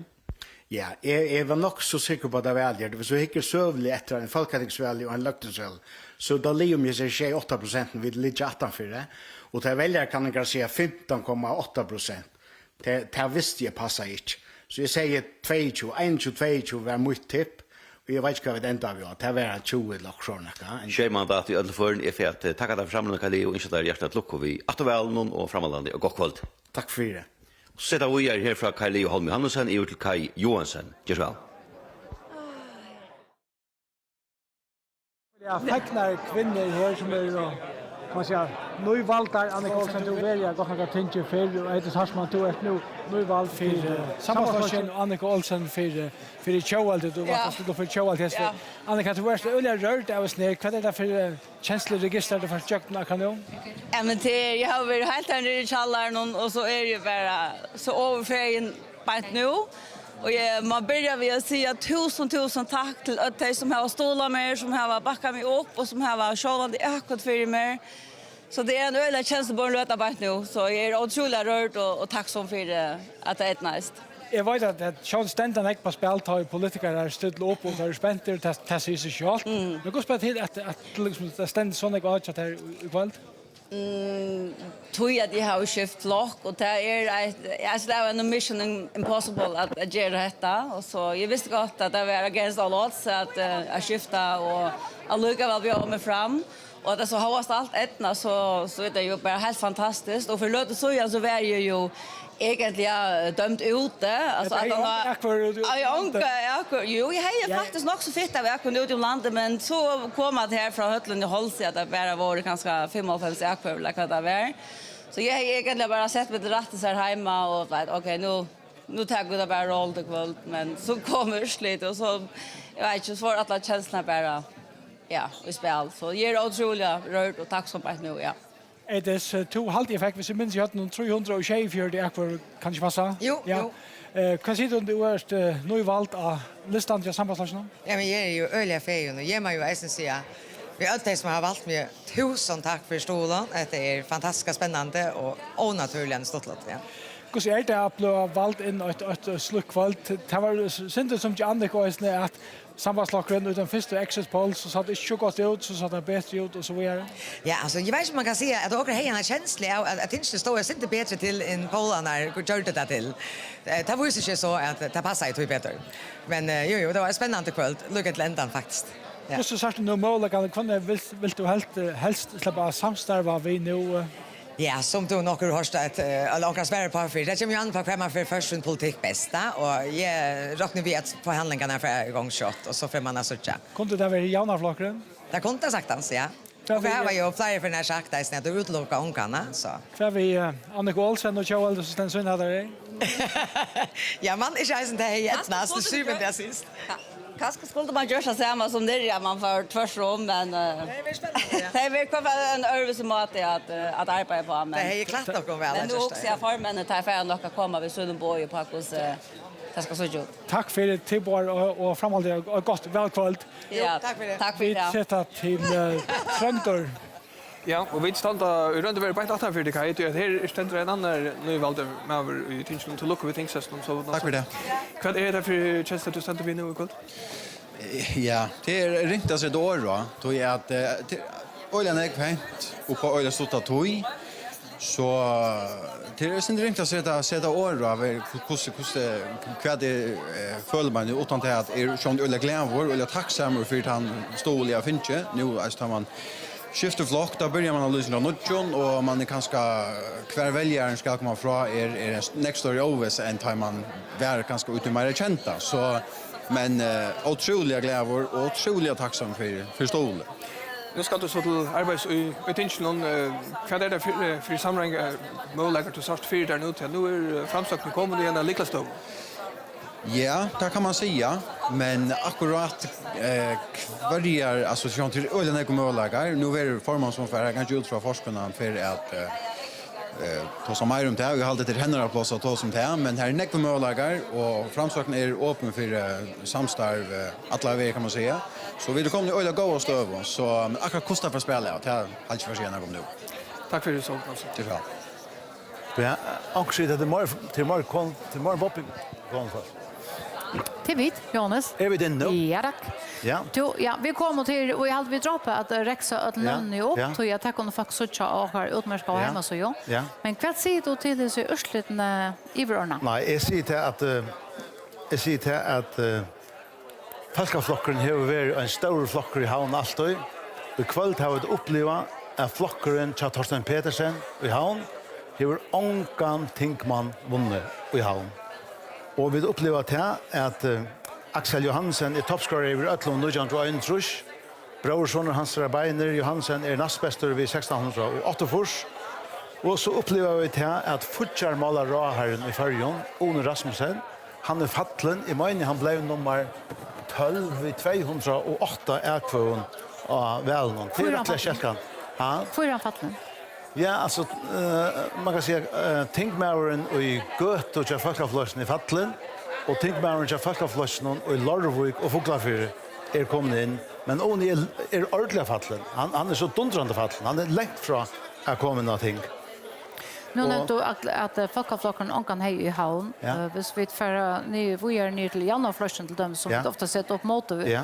Akkurat. Så har flokkeren flere ut i bygd eisene. Det er ikke bare i havn. Nei, men altså, hvis vi ikke et kvar valgte til Janarfløsene, så synes jeg at til mest for flokkerne finnes nødt om på.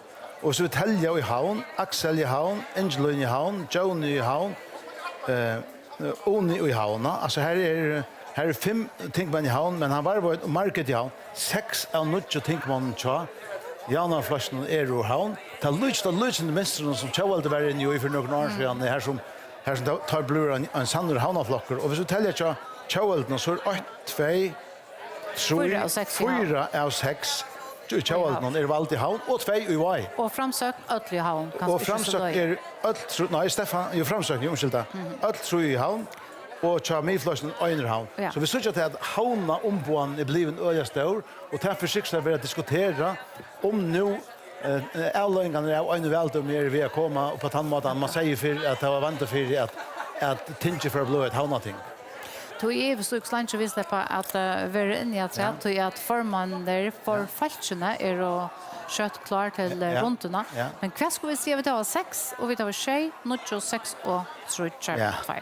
Hva skulle vi si her? Hva kan vi gjøre? Hvis vi sier til at bare Løkmaur og han er 6, och han är 6 vi samma vi fuckar blås så 13 och som vi skjuter man för framtiden så är han 16 och med flocken 2 så har man 4 flockar samgångar visst han inte ska ha child vi så tas med mest upplagt nu till att Axel för att röna skibbarna samgång och om Axel väljer han kan välja skibbarna samgång samma vi child och framsökt så som man just för så har han 8 och han kan också välja skibbarna samgång samman vi sambandsflasjon til det tar som til sørst, og nå er det 8 000 nå, så er det 16, og så skulle det ha 2 midflokk, eller trutjer framsøkna træt. Så Axel hever i kvisser 2 samgånger, eller kanskje trutjer hvis det trutjer større flokkar.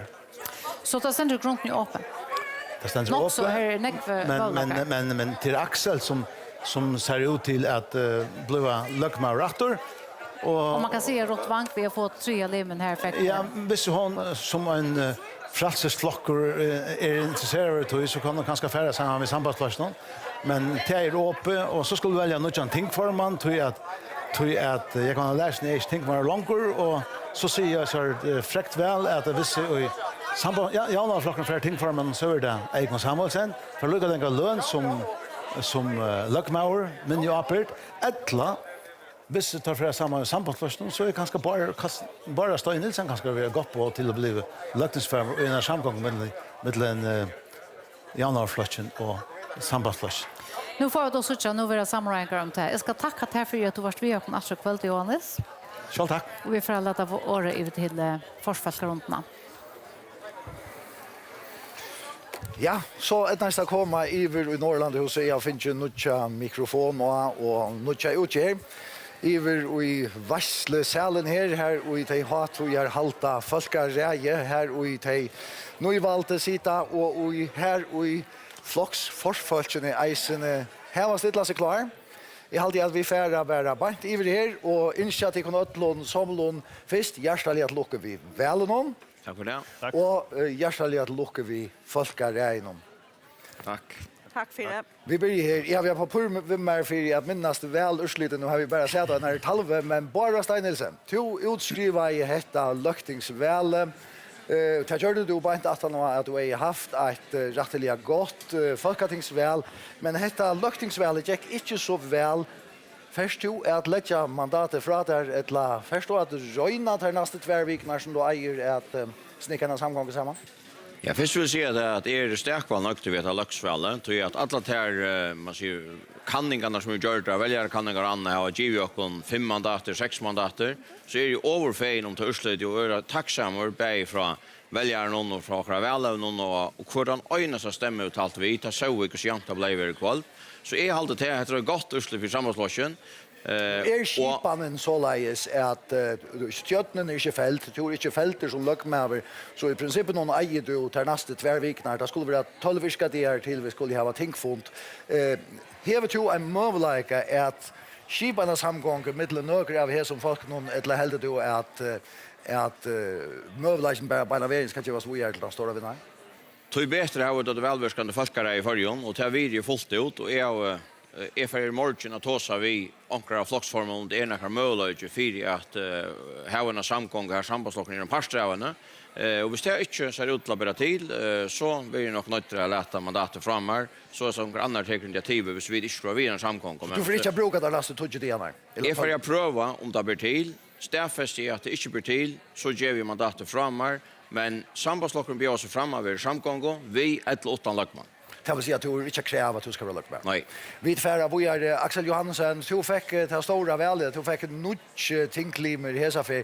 Kan du færre samgånger vi bare av Stein Nilsen, og så kanskje, ja, Rotvank, eller Jens Avrena, rett? Ja, først av Øtlund så skal jeg ikke Øtlund til lukke som er valgt, bare i akkurat lista og hinlisten, og takke Øtlund som har valgt januarflasjen. Og Øtlund Heimen som har gjort et største arbeid, bare i velevner og et flasjen og noen-flasjen til å myndelig største apparat som skal til å velstrøy. Men de skulle framviststrøyes, de skulle finne det av... De skulle framviststrøyes ved å finne den samgangen, og januarflokken for å katte tingplasjen sammen i morgen, at ta seg om det. Men som utgangspunkt så er det flere måneder som januarflokken, vi vet jo at halven her på en.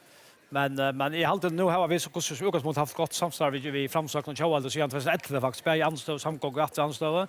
Er man først hos her, vi hinner anstøv. Du hever møvelagen, Axel Johansen, anten at bare sier vi bare stedet til seg at til Jordan, vi kunne finne det av omkron, etla at rinja til Høgna Høydal og Rotvank og i nått, etla at det er Lio her, eller sier at det her i sjåvarp noen, er vidskipen av samgång, og så fortell du det for bare Stein Nilsen, så legger han fra seg, og så blir det løgbar. Ja, som sagt, jeg pøker ikke til det, det er sant arbeid her.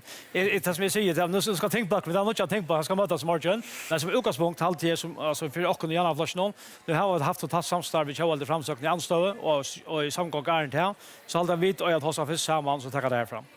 Vi færre iver henda vi færre til Tuin Rotvank, altså to fikk et rimmar vel, til fikk troi på, og to sitter faktisk vi liker noen. Skal det være en borgerlig samkonga, eller skal det være en mer venstrevendt samkonga for? Hva sier du? Et akkurat som mitt og midtelen. Ja, hva skulle det være? Ja, nu får det sånn. Altså, det som vi færre hittar på, det er hver få vi som mest av akkurat politikk. Ta du så sier mitt og midtelen, det vil si at hvis bare Stein Nilsen gjerne vil slippe halda fram, og ser man vi Axel Johansen, så er det vannklar. Vi er åpen for alle muligheter. Nu får vi vite sett oss innan huset, at Håsa, for at vi halta gagnar okkara politikk best. Og så får vi vite at Håsa sammen på tvers av flokken i morgen, kan ikke ut fra. Så tackar vi det härifrån. Så till inte vi att Axel Johansen kan välja bara samman vi har något höjd alla frutja till den kväll och så Låt oss kunna så jam.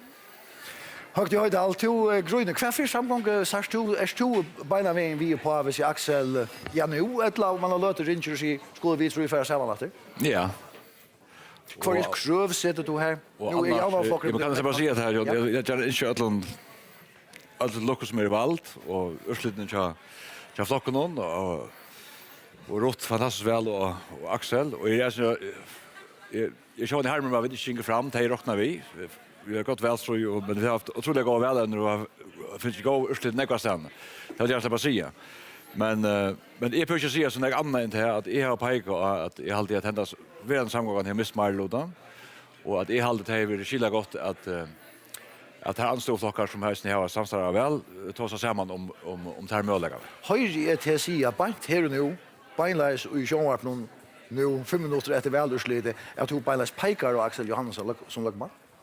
Ja, det kan det gott göra. Det kan det gott göra. Alltså, jag har sagt på i Välström och Arren att jag hade vi skulle röna att han möjliga. Jag hade förra här och törvatoj. Jag hade tre öna ting som vi det samt om så vi kunde främja. Snavegarsteinen hej vi slugar samgång hej så han väldigt fullsmallig Axel. Men det har vi pekar allt och men är du inte nöjd bara nu ser du Beinleis att du pekar och han som lagman. Du har så att säga att du ser närmast själv att du taft väl. Då är det så inte att släppa på jag säger. Vi tar ångat av trubblagar att vi alltså vi vill jag främja ta politiskt show center för och finna att här tar samstadsbolagar som är då. Och är alltid att väldigt det år så om vi det inte att väl skulle vara bättre. Så hade väl det kosten är grejt om man folk vill ha en bröting och en helt annan politik och det stannar fast vid. Vi får att till kvart Axel Johansson säger det här men Beiner Johansson du fick att rimmar väl men hur så du för där att en borgerlig samgång kan skipas efter detta väldursliten? Ja, först och främst vill jag gärna tacka dem ödlund och sätta i aldrig i avfolkaflotchen och jag är väldigt tacksam för ta uppbackning vid det finns ju att vi för förra veckan så det sa själva gott ut. Hade man kan gott roligt att säga. Och jag hade det nökta dursligt. Det och i betraktning. Men ta också om kanske möjliga är så tycker jag inte några möjliga vi är villiga till att samstarva. Pappa bara inte helt eller vad?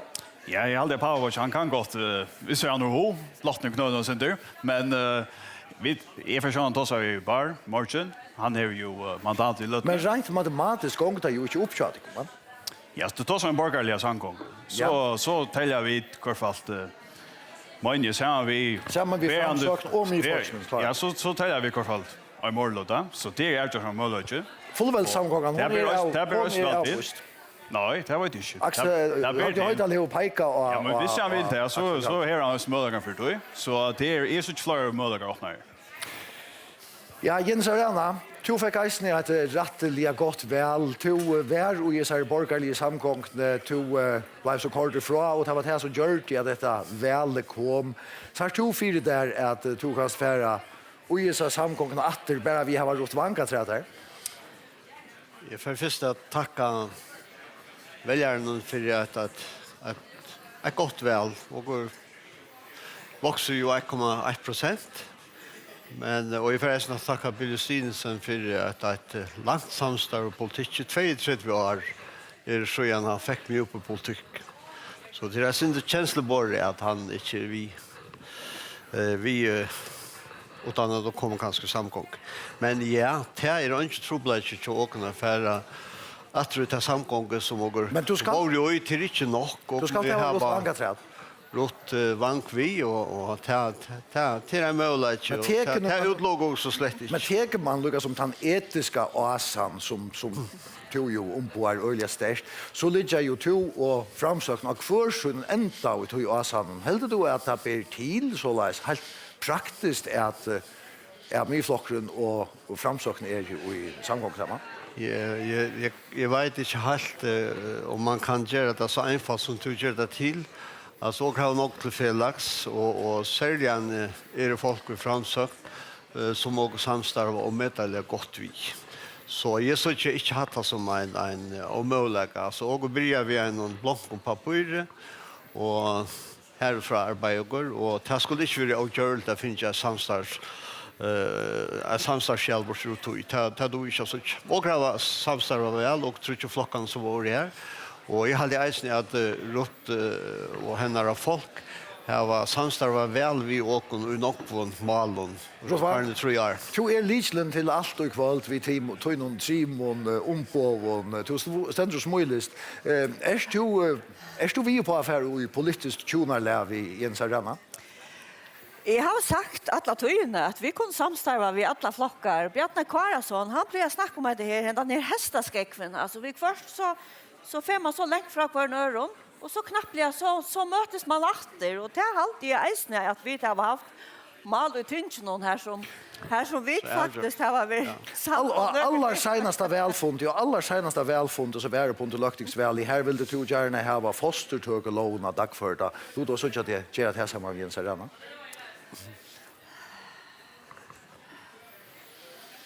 Jeg tyder ikke vidt at det finnes semi om det. Men det som jeg har sagt at vi burde... Så det mål er vi lagt av is, og så er man ferdig gjennom borgerlige samkomst?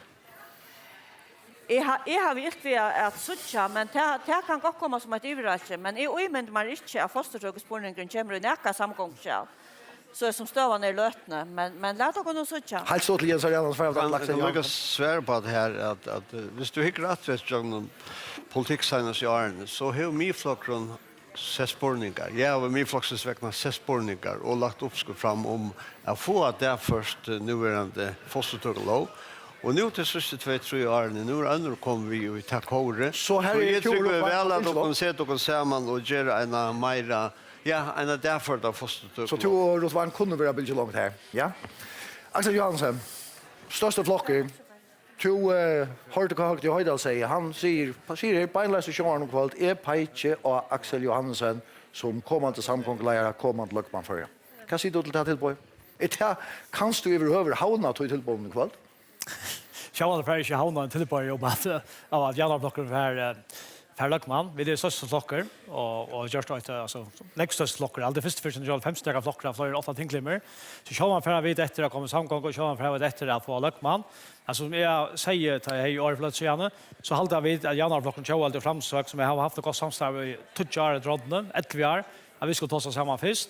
Men if jag kattar min ting på min nya ting på in i morgon så får vi att jag ska ta det här fram men utgångspunkten Janarblocken show alltid framsök är funnit utgångspunkt. Så du säger ja till för i fyrbils. Ja, men vi har först ta oss samman vita om flockar kan finna till armar för realitetssamlingar. Så Peter Grön tar var ett mål här i Skjoldstyret stå ekvilja ensamalt. Det var det här vid Russlands hoppmålan om tid var det enaste som mente att vi inte skulle göra avtal om fiskaroi i Barentshavet. Var det så att du helt att här målet för att göra det ruckar på ting gott i hesa för nu det hade ett mål i själva och så ett nästa stick. Till tojer, ja, räknar vi toj. Alltså det var en mål som vi bränt och för. Vi deltog av rätt och till tojer räknar vi toj, ja. Men nu stannar det så och här var råden ut ur luktingen. Skjoldstyresflokken en färren toj i förskolpolitik för de äldste flokker?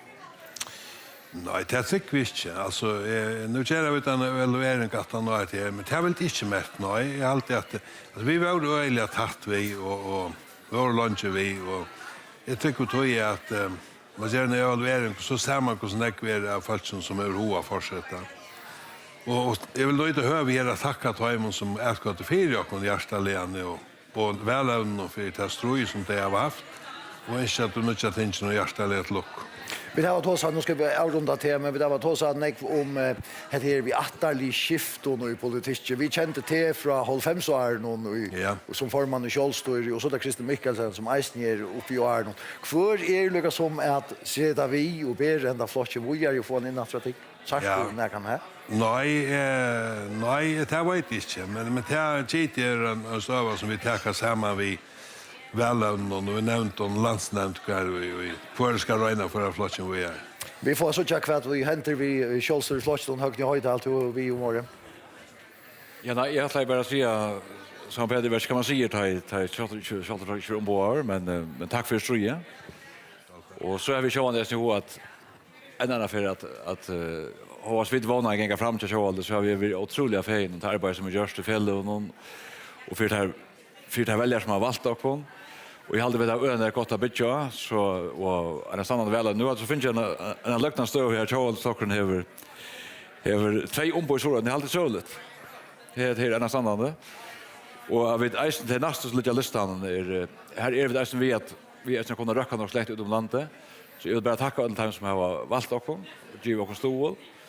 Och inte minst de som har stress för oss så det är ju välströd. Jag är otroligt glad för välströd. Men nu skulle vi lycka minnas till att du har tidigare mot tid var först välströd i alla så veckorna. Nu är väl ursligt grejt och nu vill jag vi välja gärna ha vita ja men vad händer så.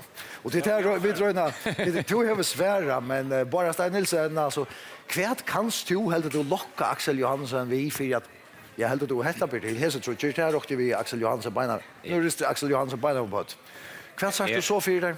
Ja, är det flera kombinationer som är möjliga. Men vi har inte level okej avvist vad sambandsforsen Jan har fått en show. Det har helt stilt och han då ska vi då. Ett kvärt? Jo. Jag råd bara säga att det som jag har sagt till Västerrönen att jag hade det väl snusigt att köra kött över det här. Jag hade väl gärna i hotella eller grejt och det hade man där röna till.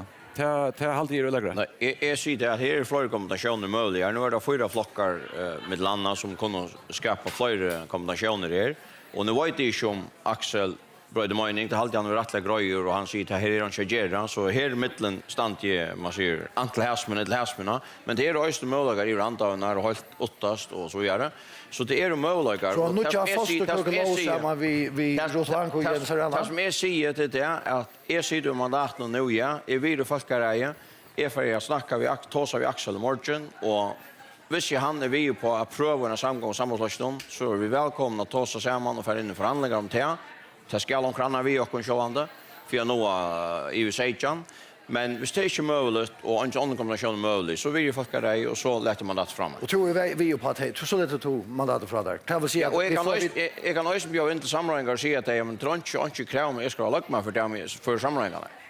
Men då har ju det här så tror jag är det också tatt vi det vill säga. Ja, nu har jag högna bjöar mandatet fram. Jag har inte hört från Rotta än och Rotta är välkomna att ta sig med i morgon. Det att man röstar ta sig gärna att man röstar ta sig i beiner. Högna kunde vi då stå till en kombinationsmöjlighet. Jag visste jauna flockarna där samgång och vi tjänar så kan sambandet kanske komma vi men låt oss gå så tjå. Det blir inte vi tjänar så är det sambandspolitik.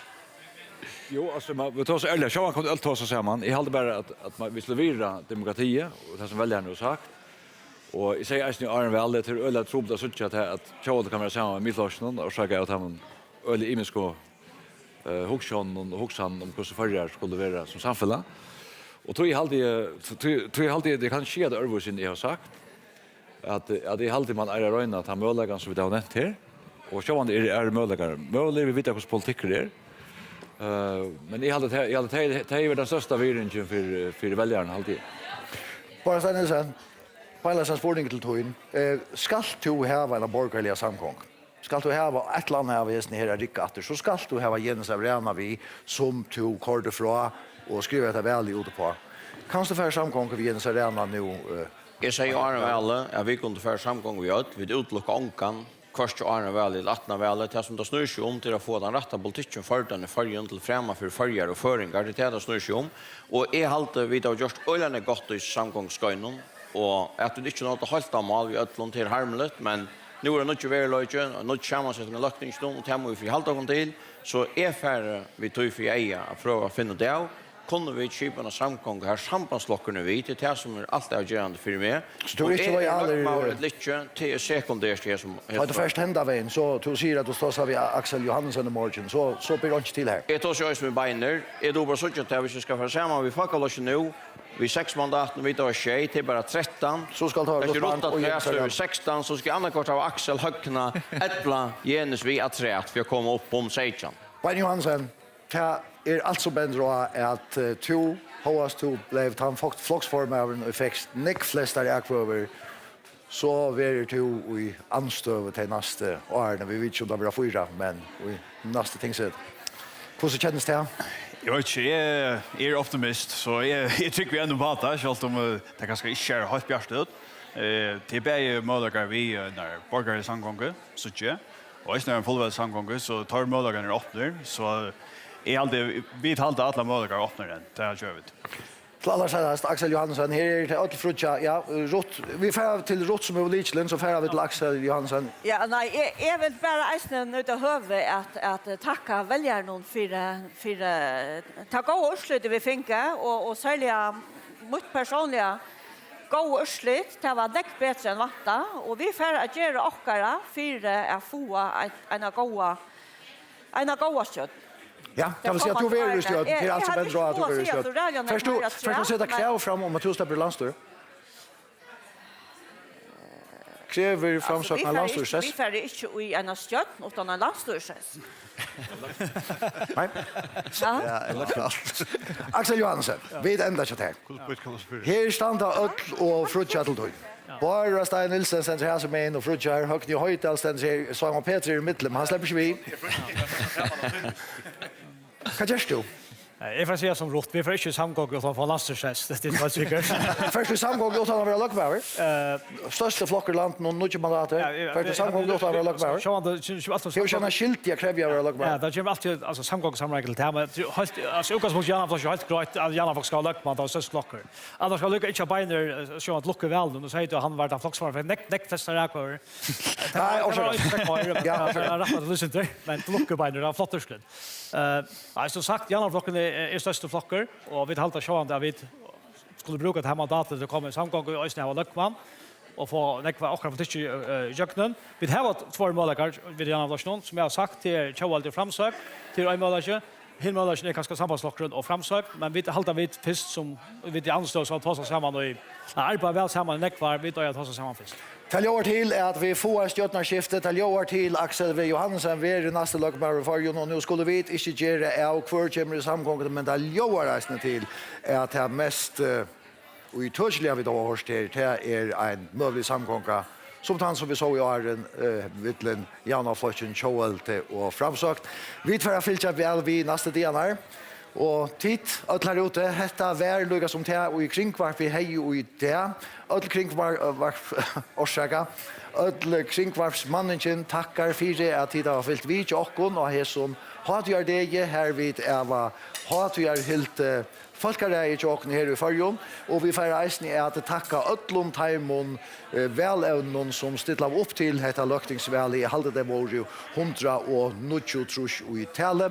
Hetta var det vi hade jag skrådde i kväll men vi vill att vi nekv meira fra politiska ökning i morgen.